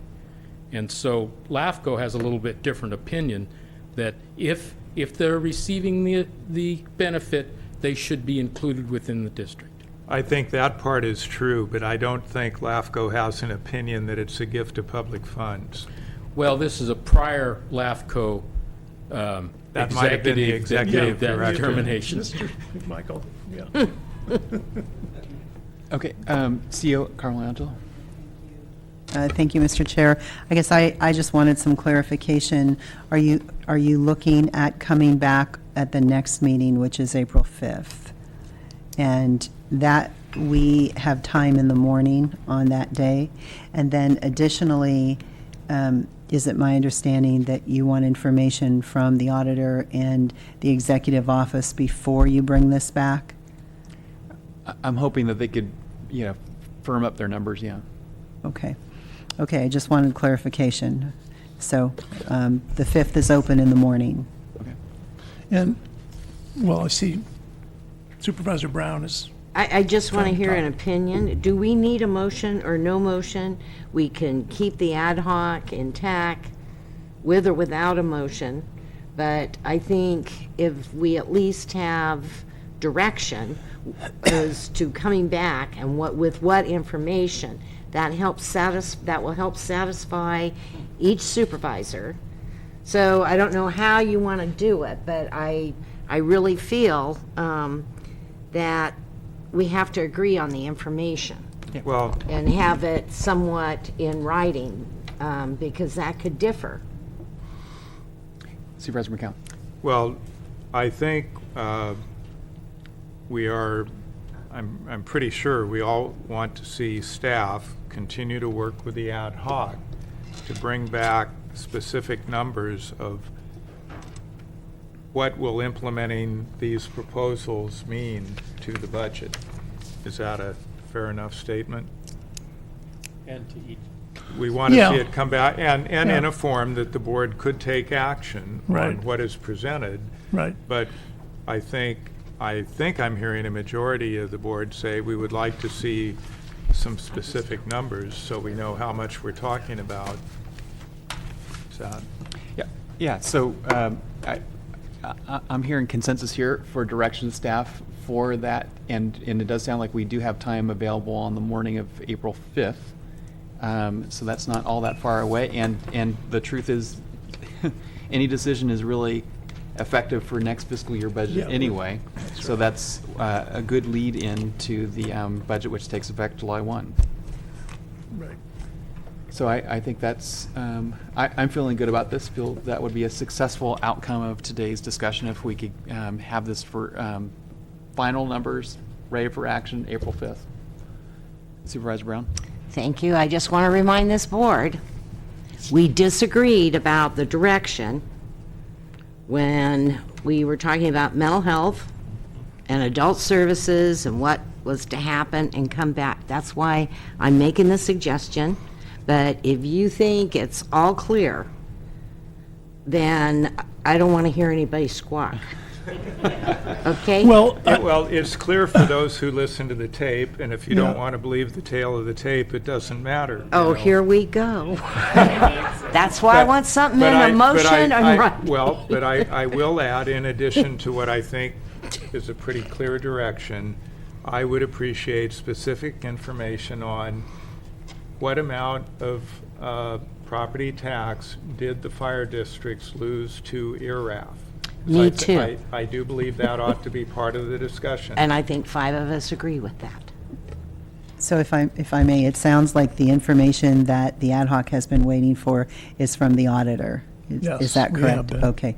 So barring no discussion with the auditor right now, we'll plan on April 5th and having that information from the auditor. And I do not hear this board making any decisions today except wanting additional information for April 5th so that you can make an informed decision on April 5th. Correct. Thank you. And if I may, I certainly support the ad hoc continuing. You know, I don't think that requires any motion. If we dramatically change the direction of the ad hoc, that would. But I think what is being proposed is in line with the direction to be making directions or recommendations to the board. One more thing I'd like to say, I think the memo from the ad hoc and the comments from the board totally support a positive response to the grand jury report on Prop 172. Yes.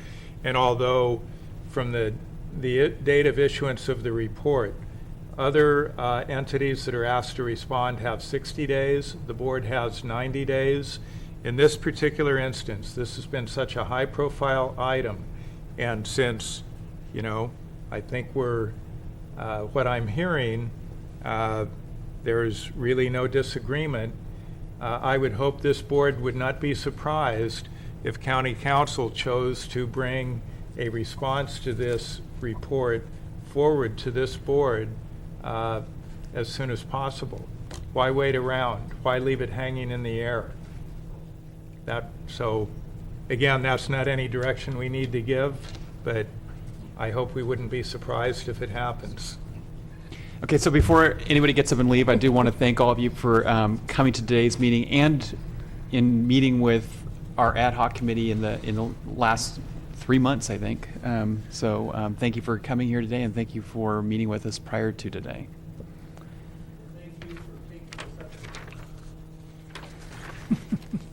Okay, we're going to take a 10-minute break, and then we're going to come back and wrap up the last part of our meeting.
At 2 minutes after 4 o'clock, we'll resume the board meeting and resume the workshop that we had earlier today, this morning, with Assistant CEO Alan Flora, Auditor Controller Lloyd Weir, and Deputy County CEO Jill Martin. Well, thank you, Chair, Judy, members of the board. So this is where we were when we finished this morning, or around noontime. So I think we went in a few different directions from this slide, but I guess maybe we'll just go ahead and go through some of the other slides that I have prepared and see where that takes us, and then we can do a wrap up. Just wanted to talk a little bit, because I don't think we can talk about this too often, the importance of having a structurally balanced budget.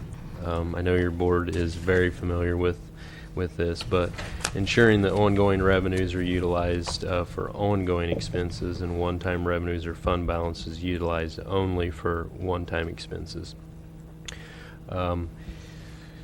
Reserves and contingencies are something that are not used for ongoing expenses. And that's why we utilize one-time revenue or fund balance for building those as well. And I think it's important to note that the board's commitment to having a structurally balanced budget has been key to the fiscal stability and the recovery in the county's finances that we've seen over the last several years. And I think you might have seen this chart before, but taking a look at the fund balance in the county general fund back to 05-06, and you can see that some very difficult times here, particularly 09-10 with a negative $3.4 million fund balance, and this is definitely not a position that we want to be in again. And you can see the growth that we've seen over the last few years, but to give it a little bit of context, you can see in the orange below the line there the percentage of general fund appropriations that equals. So even at 11.7 million, which has been at the end of 14-15, beginning of this year, still a little under 6.5% of general fund appropriations. One of the things we talked a little bit earlier about this and about the board setting priorities. So with the way we'll be doing the budget process and adopting the budget in June, similar to the board approving a recommended budget, is we don't know what the final fund balance numbers are going to be. And we will come back later and make adjustments, but I think it would be helpful if the board had any desired priorities on what the use of those one-time funds would go for. So since it's one time, we wouldn't be using that to cover salaries and benefits, although it is used for some of the one-time payments that have been made to employees.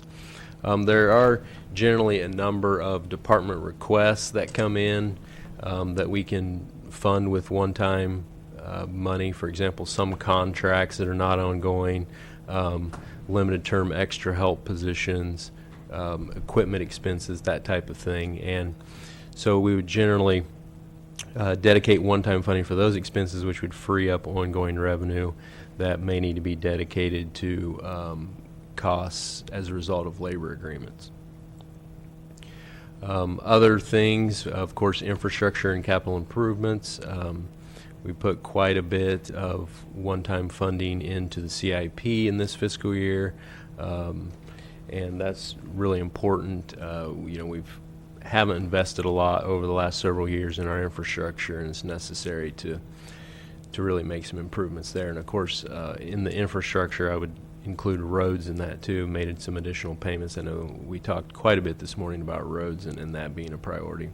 Other special projects your board may be interested in, as I mentioned, reserve adjustments or other what I would term community investments, which a variety of those came up this morning, whether it's roads, homelessness, economic development issues such as broadband, housing, etc. So just kind of wanting another opportunity for feedback from the board on these issues and what perhaps priorities you would like to have for spending that one-time money.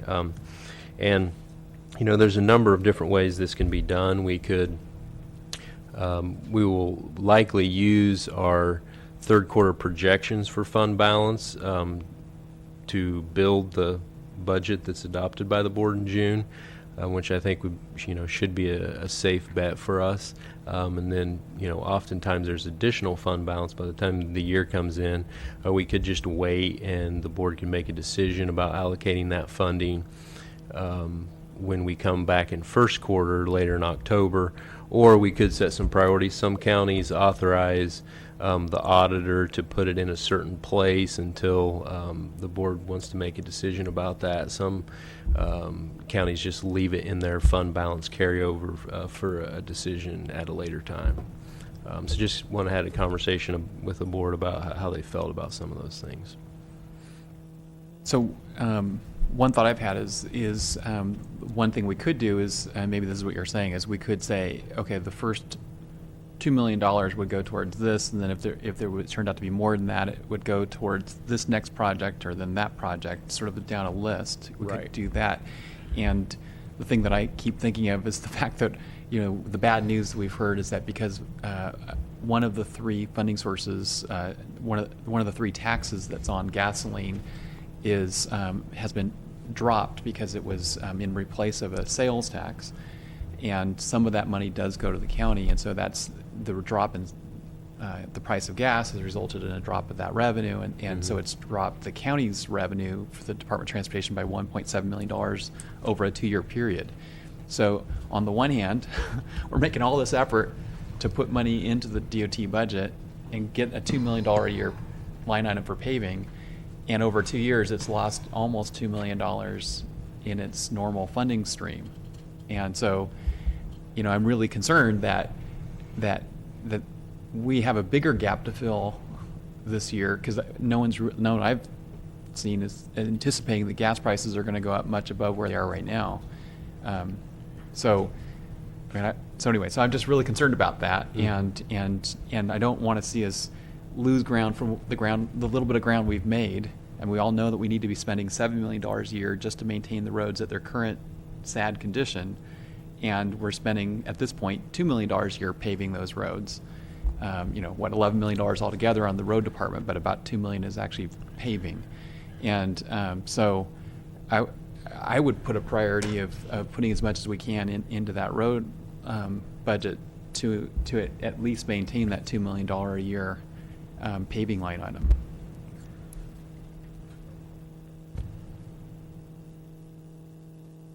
And part of my reason for that also is I feel like we have invested very significantly in the last couple of years playing catch up on the deferred maintenance of the buildings and computers.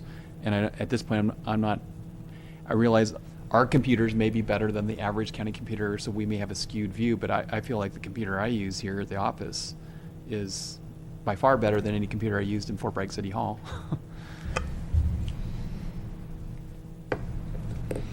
Thank you, Mr. Chair. I would support anything for roads in my district. That's what I get the most calls about, and DOT is very concerned about the weather and what it's going to do to our roads. So far we've had some gaps in between the rains, but they're very vulnerable and people are sick of their roads, and some people just tell me, it's never been this bad. They always love to say that, but threaten to move away, and it's just an ongoing source of frustration. I was wondering if I could cheat and go back to something that I missed before. In your earlier presentation, you talked about a change just locally for us that you weren't real clear on why it happened. It wasn't affecting the counties around us, but just us. Do you recall? I think it was from the red charter. Is that going back too far? Related to the labor force. Yeah, we're seeing a downtick in unemployment, or an uptick in unemployment rate and a drop in labor force participation. But also the change that we're seeing in the real estate market related to values seems to be unique to Mendocino County. Interesting. I mean, everything's kind of leveling off a little bit, but the recent decline we saw, I could not find in a neighboring county or the north. Interesting, North because Coast we're as a whole. hearing some from Humboldt that their values are skyrocketing on different cannabis future big sales, and we're having some intense pressure too, so it's funny it's not showing more. But I'll keep looking at that. Thank you.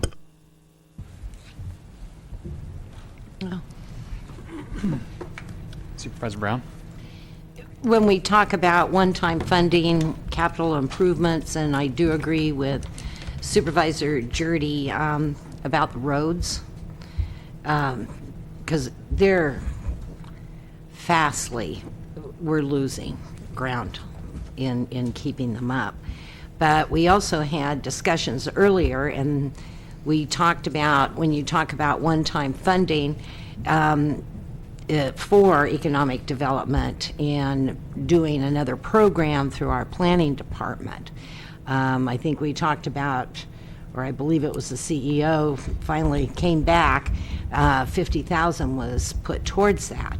And that might be something we want to look at with one-time funding as well, because I think, it'll pay back dividends as we move into the future. And then also, I know with one-time funding, there's nothing we could do to help some of these departments, emergency services, but maybe there is on some type of equipment. Much like we did when we did this grant process previously this year, there might be something that we want to do again and have it directed towards emergency services, fire departments. So that's my input, but I want everyone to realize, and we're going to be going to the next page, we also have the pension gap reserve that we need to look at as we move into the future. So that's my input. Supervisor McCown? Thank you, Mr. Chair. And please refresh me again on what the total would be of the projected fund balance. Please refresh me on what the total would be of the projected fund balance carryover plus the amount of contingency that was set aside for contracts that is unlikely to be used for that purpose since it was covered within the departmental budgets.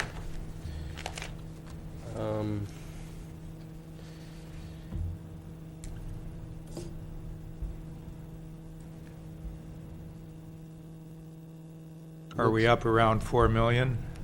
We'd be getting pretty close, yeah, right around 4 million. Okay, so, we keep calling it one-time funding, and yet we generally have a fund balance carryover, and since 09-10, it's been very significant. In some years, we I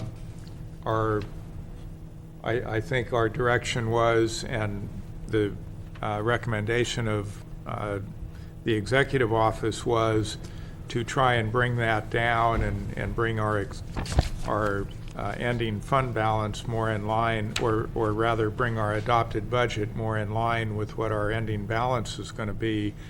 And yet, it seems to me that it's foreseeable we're always going to have a fund balance at the end. So we've tried to pare it down to not have a higher than necessary year-end carryover, and we still have $4 million. Although you can call it one-time funding, it seems to reoccur on an annual basis. So maybe we could start talking about, if we do have, I think we could carve out 2 million, and we could just assume we're probably going to have 2 million on an ongoing basis. And the CEO is shaking her head, but we haven't gotten there yet. And it derives from the fact that we approve X number of positions, and then we're not able to fill them. And I'm willing to believe that that's primarily simply because the public employee hiring process is so cumbersome, so that by the time you've gone through the process and you've hired someone else has left, and now you're having to recruit from them. We're never fully staffed. So, I would be open to the idea of looking at using some portion of this fund balance and dedicate it to roads, or dedicate it, for instance, we have money that we set in contingency for employee contracts. We know we're going to be renegotiating contracts in 2017. Maybe now is the time to start putting aside some money for that purpose. Thank you, Mr. Chair.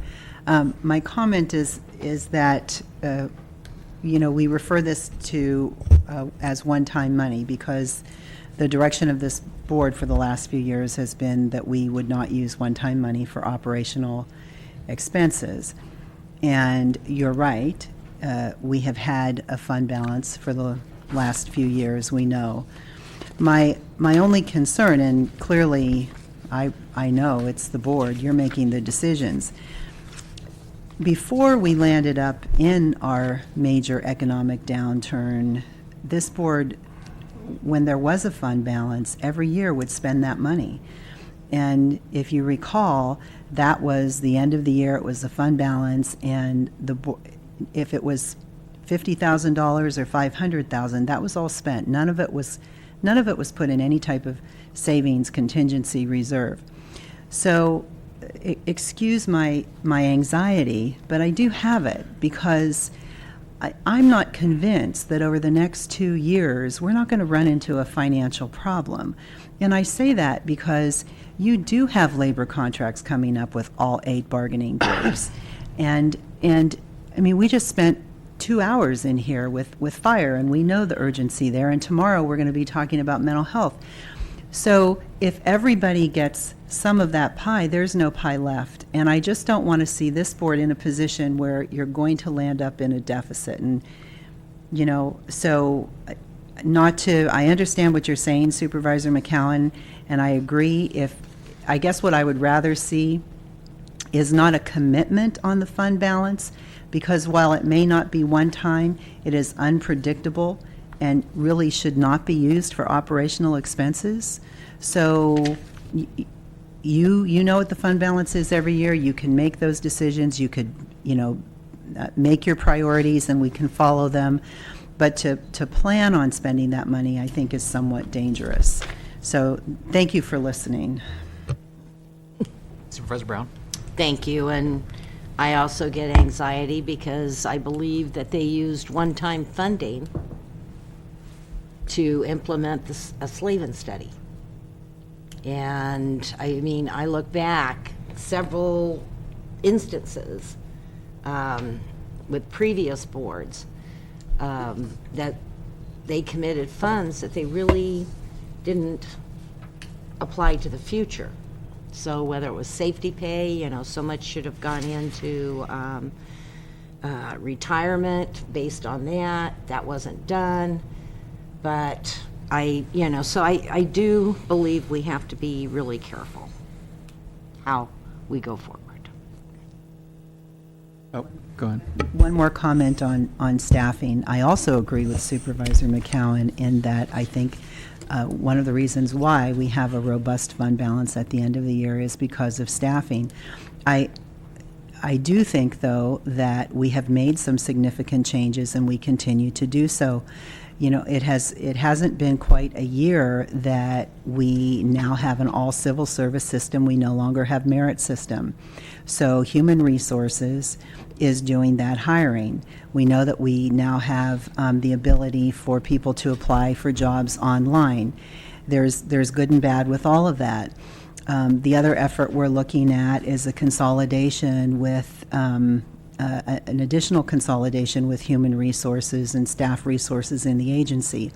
All of that for the purposes of trying to expedite hiring. So, it's a catch-22. We have this fund balance because of slow hiring. So this board has pushed and pushed and pushed that we expedite our hiring. We're trying to do that. So as we do that, this is going to come down. I believe we'll be fully successful in expediting hiring. This number will come down. Thank you.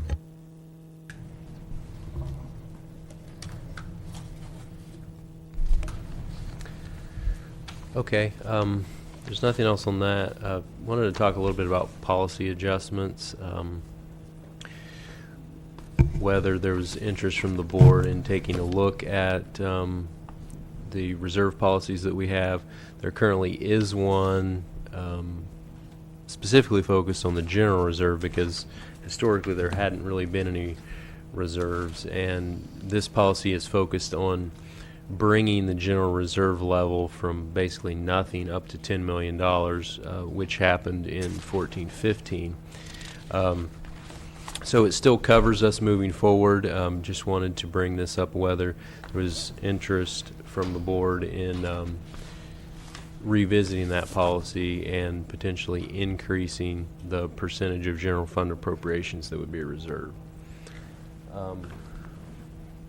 Of course, we've talked about the pension gap reserve. The board has appropriated $3.65 million towards that. We don't have an official policy or target level, so that's something that could be considered. One other thing I wanted to bring up was the mental health audit reserve. Currently, there's $1 million in that reserve. As your board is well aware, we've had a number of audit exceptions over the years that have reduced revenue into mental health.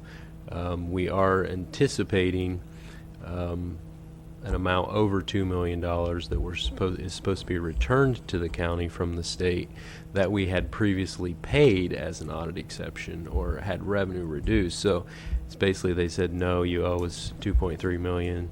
They take it from us, and now they say, oh, wait, we didn't mean that, so you can have it back. But my thought is whether, that's a significant amount. If not all of it is needed at the time, it would seem to make sense that maybe some of that recoupment amount would go into the audit reserve for a future time. We don't know what our next audit findings are going to be like, but there's certainly the possibility that we're going to have some issues there. So that's another thing that I wanted to bring to your attention. So I got a question. Where else would that money go? Because if it's money for mental health services, it seems to me it would either go for services or it would go into reserve for those services. So is there some third place where the money would go? I think any number of mental health programs, but whether it goes in the reserve or it's left in the fund balance or goes to a new program, I think that would be up to your board. I guess talking about all the one-time funding thing, it's wouldn't be our recommendation that it would go to a new program because it is a recoupment of one-time money and it's not an ongoing revenue stream. But so that's the reason it makes me think that either we use it to cover an existing shortfall, which we've had some of them, or a large portion of it would go to the reserve for a future one-time expense. Supervisor Hammer? Yeah, that's really intriguing to me that there could actually be this money that could be spent on a mental health program, and I'd like to know, what are the parameters under mental health? I mean, could it be spent on mental health housing? Could it be spent on a crisis residential treatment center? Could it be spent on a detox center? I mean, what could it be spent on? And also, is it common for counties to have a mental health audit reserve? I mean, do all counties have enough audit exceptions that they keep such a reserve? I really don't I'm know. sure we're not the only county that has audit exceptions, but I don't know. I'd just be curious about that because I'd never thought about that as being money that was actually available for mental health programs. Answer it. You answer it. When I came in 2007, we were having audit exceptions. Yeah. And They're so common every year, very common here. I do believe in small rural counties where you have some of the issues that we have, you will see that. You'll see Maybe audit not in some of the larger counties, but I think it's very common, yeah. And as far as this reserve, I don't really think we could speak for the department as far as how that reserve could be utilized. And honestly, until we get a little farther down the road, we know the money's there. We don't know if we're going to have another audit exception next year or the year after. We don't, so. right. I know. So keeping it there and knowing that if we need it, we have it, Yeah. might be a good move. And Alan, hasn't our general reserve gone up to 11? It's actually 11.5 now. Okay. Thank you. Supervisor Woodhouse? Thank you, Mr. Chair. I'll go out on a limb and say we're very likely to have audit exceptions every year from now till 5 years from now. So I don't like hearing that might happen. That's why you and I have debated, and I don't understand it well enough. I call it a structural deficit built in because we're always $1.5 million short, but that's my misunderstanding of what that structural deficit means. But I think we're going to continue to have it based on what we've provided in the services and our poor billing and problems. That's why I'm pushing for quality assurance employees. And I don't know, I don't think we can count on getting that money. When would you think we would ever get that $2 million? Because if we have another problem, they just take it out of that first, right? Is that how it works?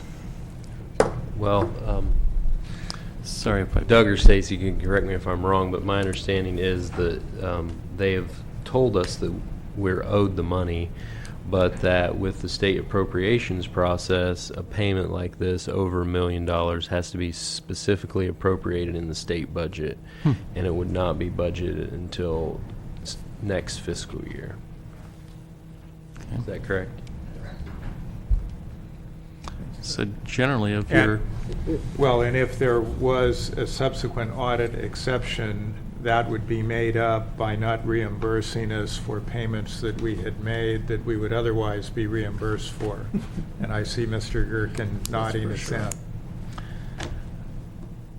If we're not really able to spend that money, I would certainly support continuing some kind of general reserve commitment larger than what we're doing now, even a preset portion of 25% of what we get next year, but definitely building the general reserve more because it isn't that robust. It would disappear quickly.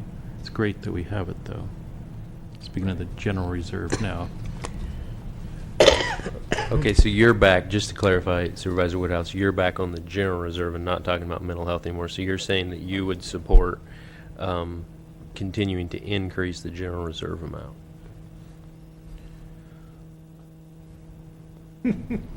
And I would not.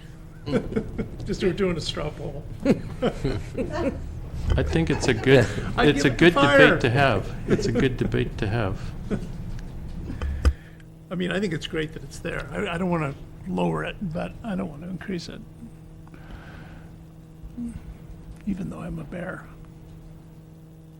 I think we're winding down. Maybe we need to go forward. Okay. It's all of a sudden quiet. Just briefly on the pension gap, because no one really said anything about that. Although the pension debt's really big, at this particular point in time, I'm really focused on how can we prevent the retirement account from accruing additional unfunded liability. And one of the issues that we're expecting some sort of report back is the exception for the 30-year loophole, and the numbers that we've been given is that's $300,000 that's adding each year to the unfunded liability, because it turns out the Retirement Association, for whatever reason, all these years has never sent the county a bill for that $300,000 or whatever it is in any 1 year, and so that just adds the unfunded liability. And although the Retirement Association, in one of the reforms adopted when both Lloyd and John were on the board, was to reduce the payback to 18 years, I'm not sure at this point how quickly that $300,000 gets reported as new debt, and just to take a conservative estimate and say it takes them a year, and it may take more than a year, but if it takes them a year, that really gets paid back over 19 years, and at an assumed rate of return of 7.25%, that means that $300,000 actually becomes over $500,000 that gets paid back by the county over 19 years, and so that one little thing is adding, in the way I look at it, $500,000 a year to the unfunded liability. So to me, the sooner we can act on that, the sooner we make some more progress on preventing the unfunded liability from going up, which is in some ways more important than building a pension gap reserve, because if the unfunded liability keeps going up, our little tiny pension gap reserve isn't going to make a difference. And if I may, maybe some of these discussions would be a reason not to necessarily give solid direction on what we would do with the year-end carryover. You know, we'll know more as things go forward in terms of what will it cost to provide some funding to fire, what are mental health transition costs going to be, the report back on the retirement system and some of the things that we could do, because it certainly, to me, arguably would make a lot more sense to pay the $300,000 up front every year if, you know, if it would result in that long-term savings. Better yet, the employee, those 19 employees pay it. Well, yes, I don't disagree with that either. So, you know, I think we're having a lot of good discussion here, and there's a lot of ideas, but we'll be in a better position to give final direction as we gain more information. I don't disagree with the sentiment of applying significant funding to roads. As Chair Jurdy points out, we, the board a couple of years ago decided, okay, let's start trying to make a little bit better inroad into the gap, realizing that we need 7 or 8 million every year. We're spending, you know, 2. Now we're seeing the value of that erode. You know, it's it would be nice if we could at least maintain our level of effort there, and yet I think we also need to very seriously consider which roads ought to go back to gravel, because there are roads that, given the condition they're in, it's not a repaving, it's reconstruction, and it's going to arguably be more cost-effective to convert it back to gravel, maintain it as a gravel road for the next 20 years, rather than pave it.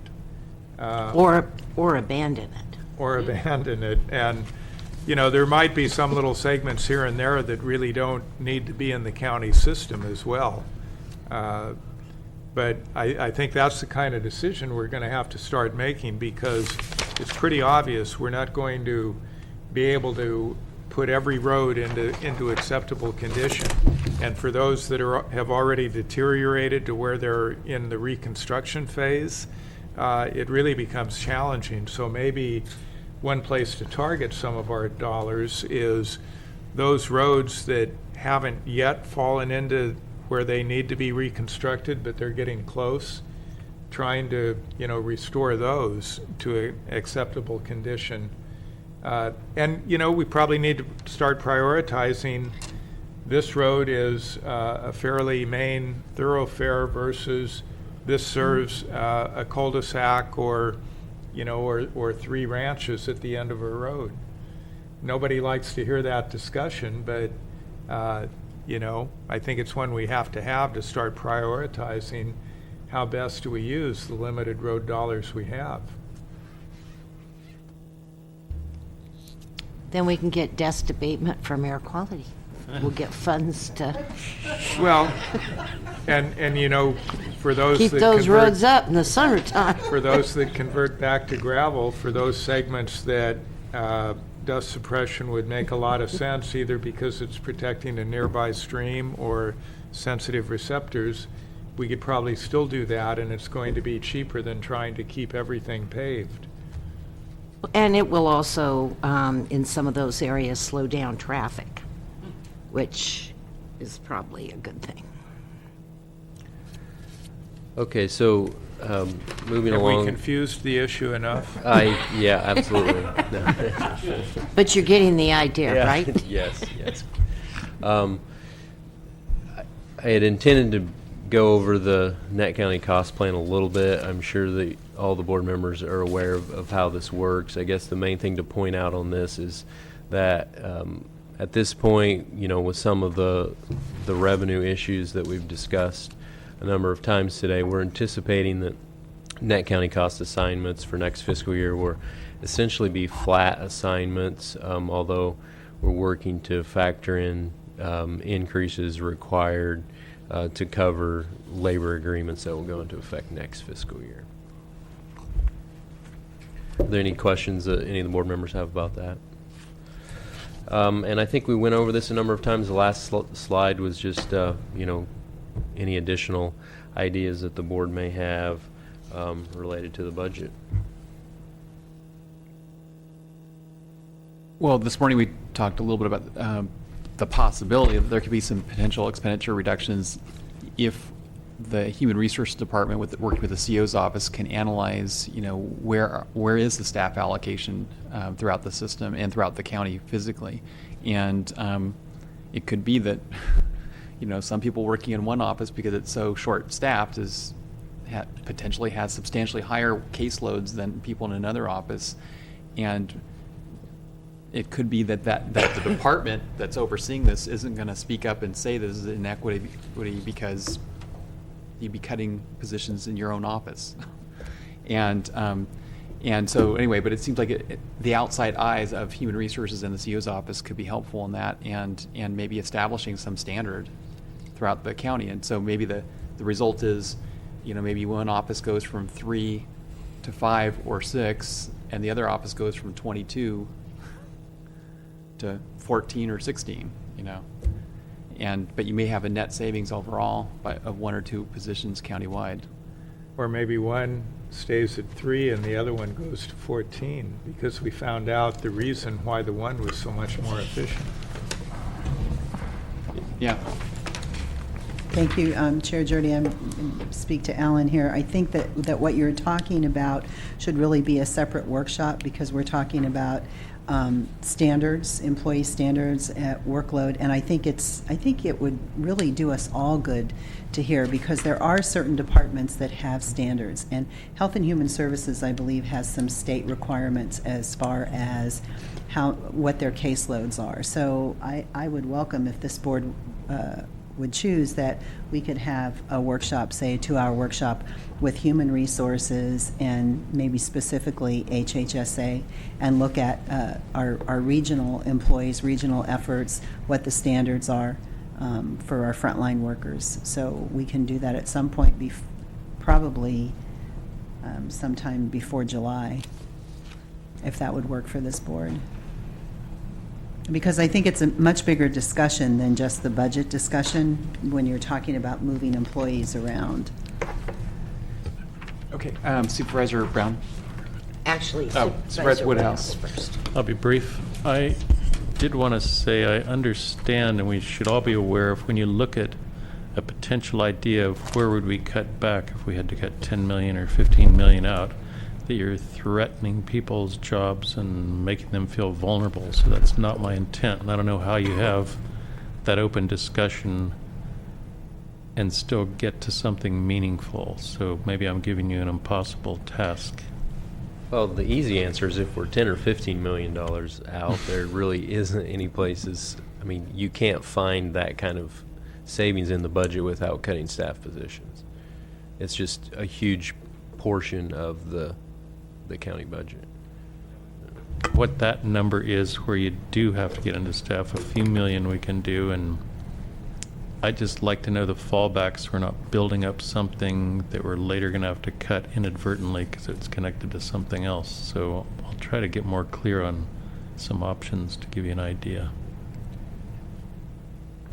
Mr. Chair, the capital improvement plan, all of those projects, that's an idea. And we were at a point where we had no major projects, and that was for a few years. And I think our CIP is only a couple years old now. So when you talk about where can you save 2 or 3 million without cutting your staff and reducing wages, it would be on projects like that. And as we all know, our roofs are in such bad shape from deferred maintenance over the last couple years. So Not couple, 10.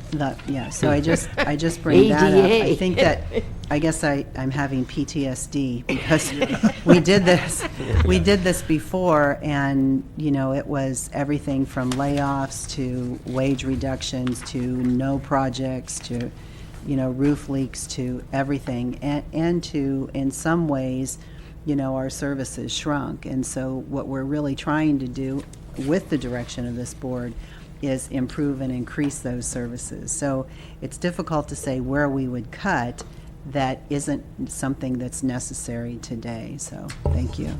And in a way, you do know where the cuts would be looking back at what we did before. Just, it may be an illogical place to put more money into roofs, and you're thinking, well, why push it up? But if that would be a vulnerable place, then maybe that's where some of this revenue needs to go. It's not all logical, it's defensive thinking. Thank you. Supervisor Brown? Thank you. And I also think Supervisor Woodhouse investing in the infrastructure has a lot to do with staff morale as well. When you stop and think about it in conditions that aren't so good for some people to work in. So to me, that kind of goes together. Targeted investments and community priorities, I think we've gone over those, and our roads.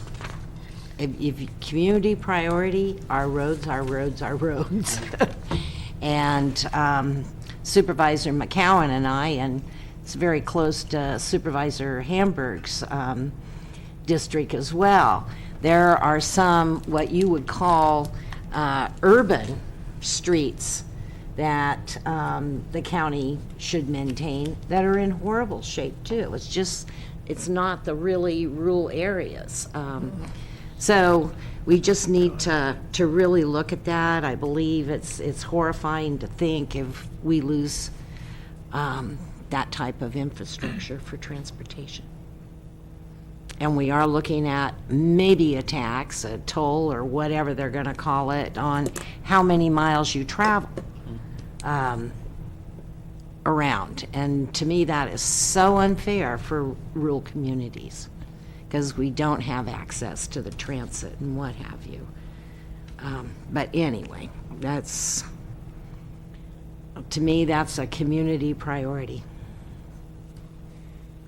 Well, I don't disagree, and I also want to go back to our earlier discussion about the county really needs to be doing everything we reasonably can to promote economic development, and broadband is a part of that. That would be huge for Mendocino County. Any progress we're able to make there, whatever we can do to assist the development of new housing, which I think is becoming increasingly apparent. That's a critical need in the community, and it also does tie into economic development. And homelessness. And also the thought of whether we contract for it or have it on staff, increased grant writing capability, I think would be very important.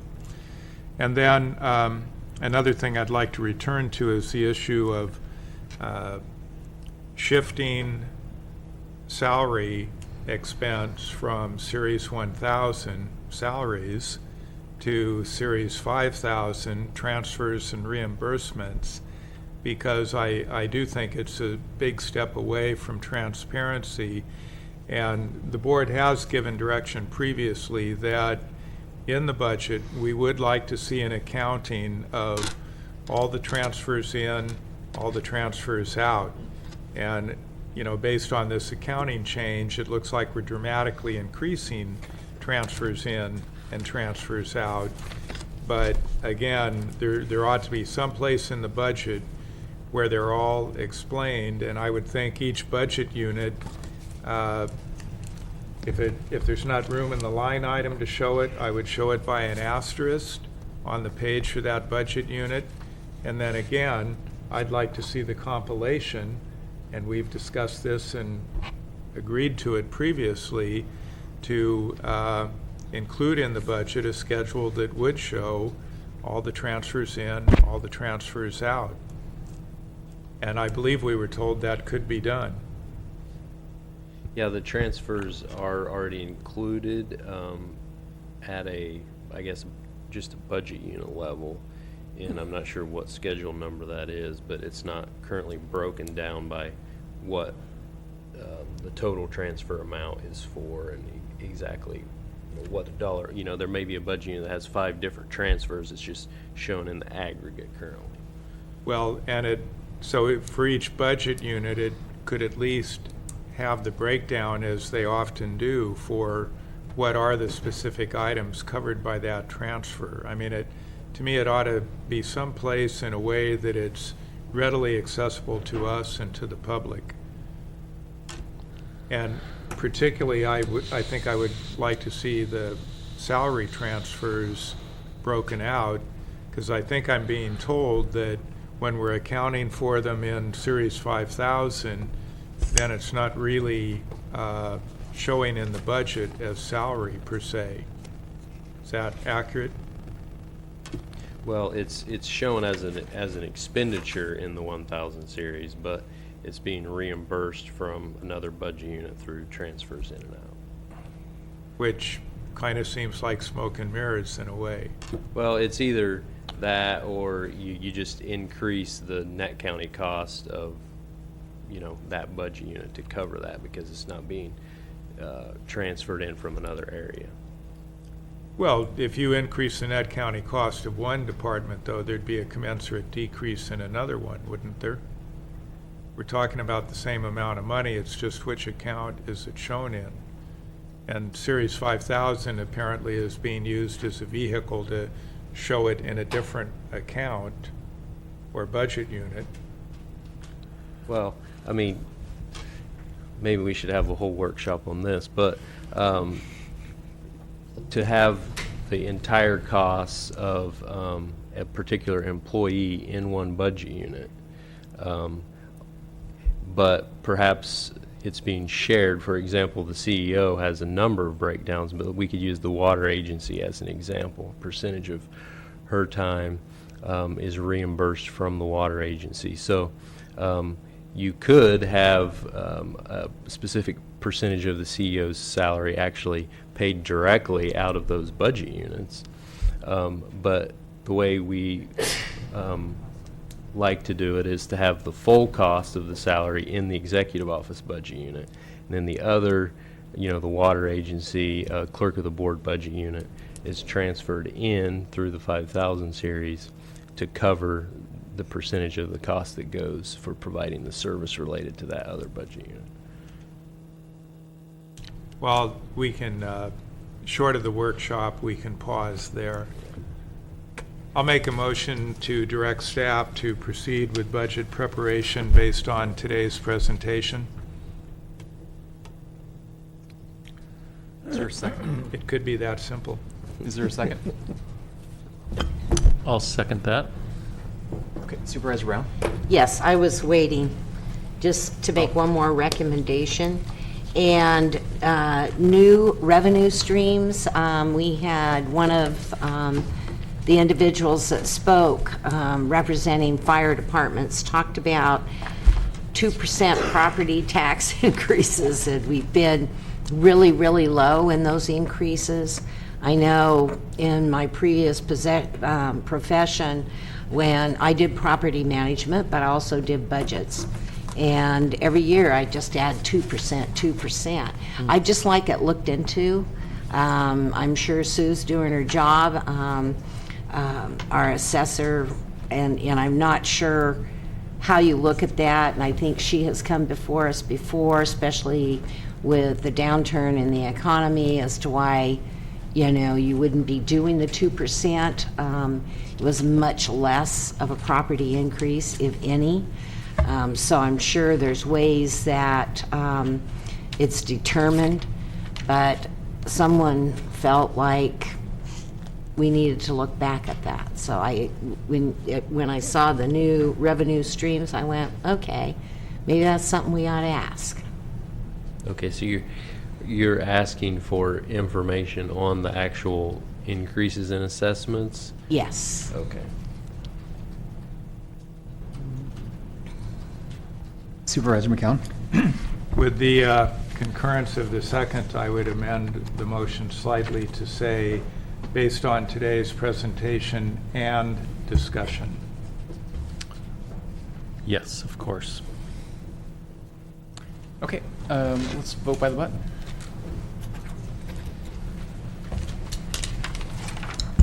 Motion carries unanimously. Thank you. I think that concludes our work for the day. Good job, Dan. Got us out before 5. Okay. At 4:54, we'll adjourn and meet back here at 9 o'clock tomorrow morning.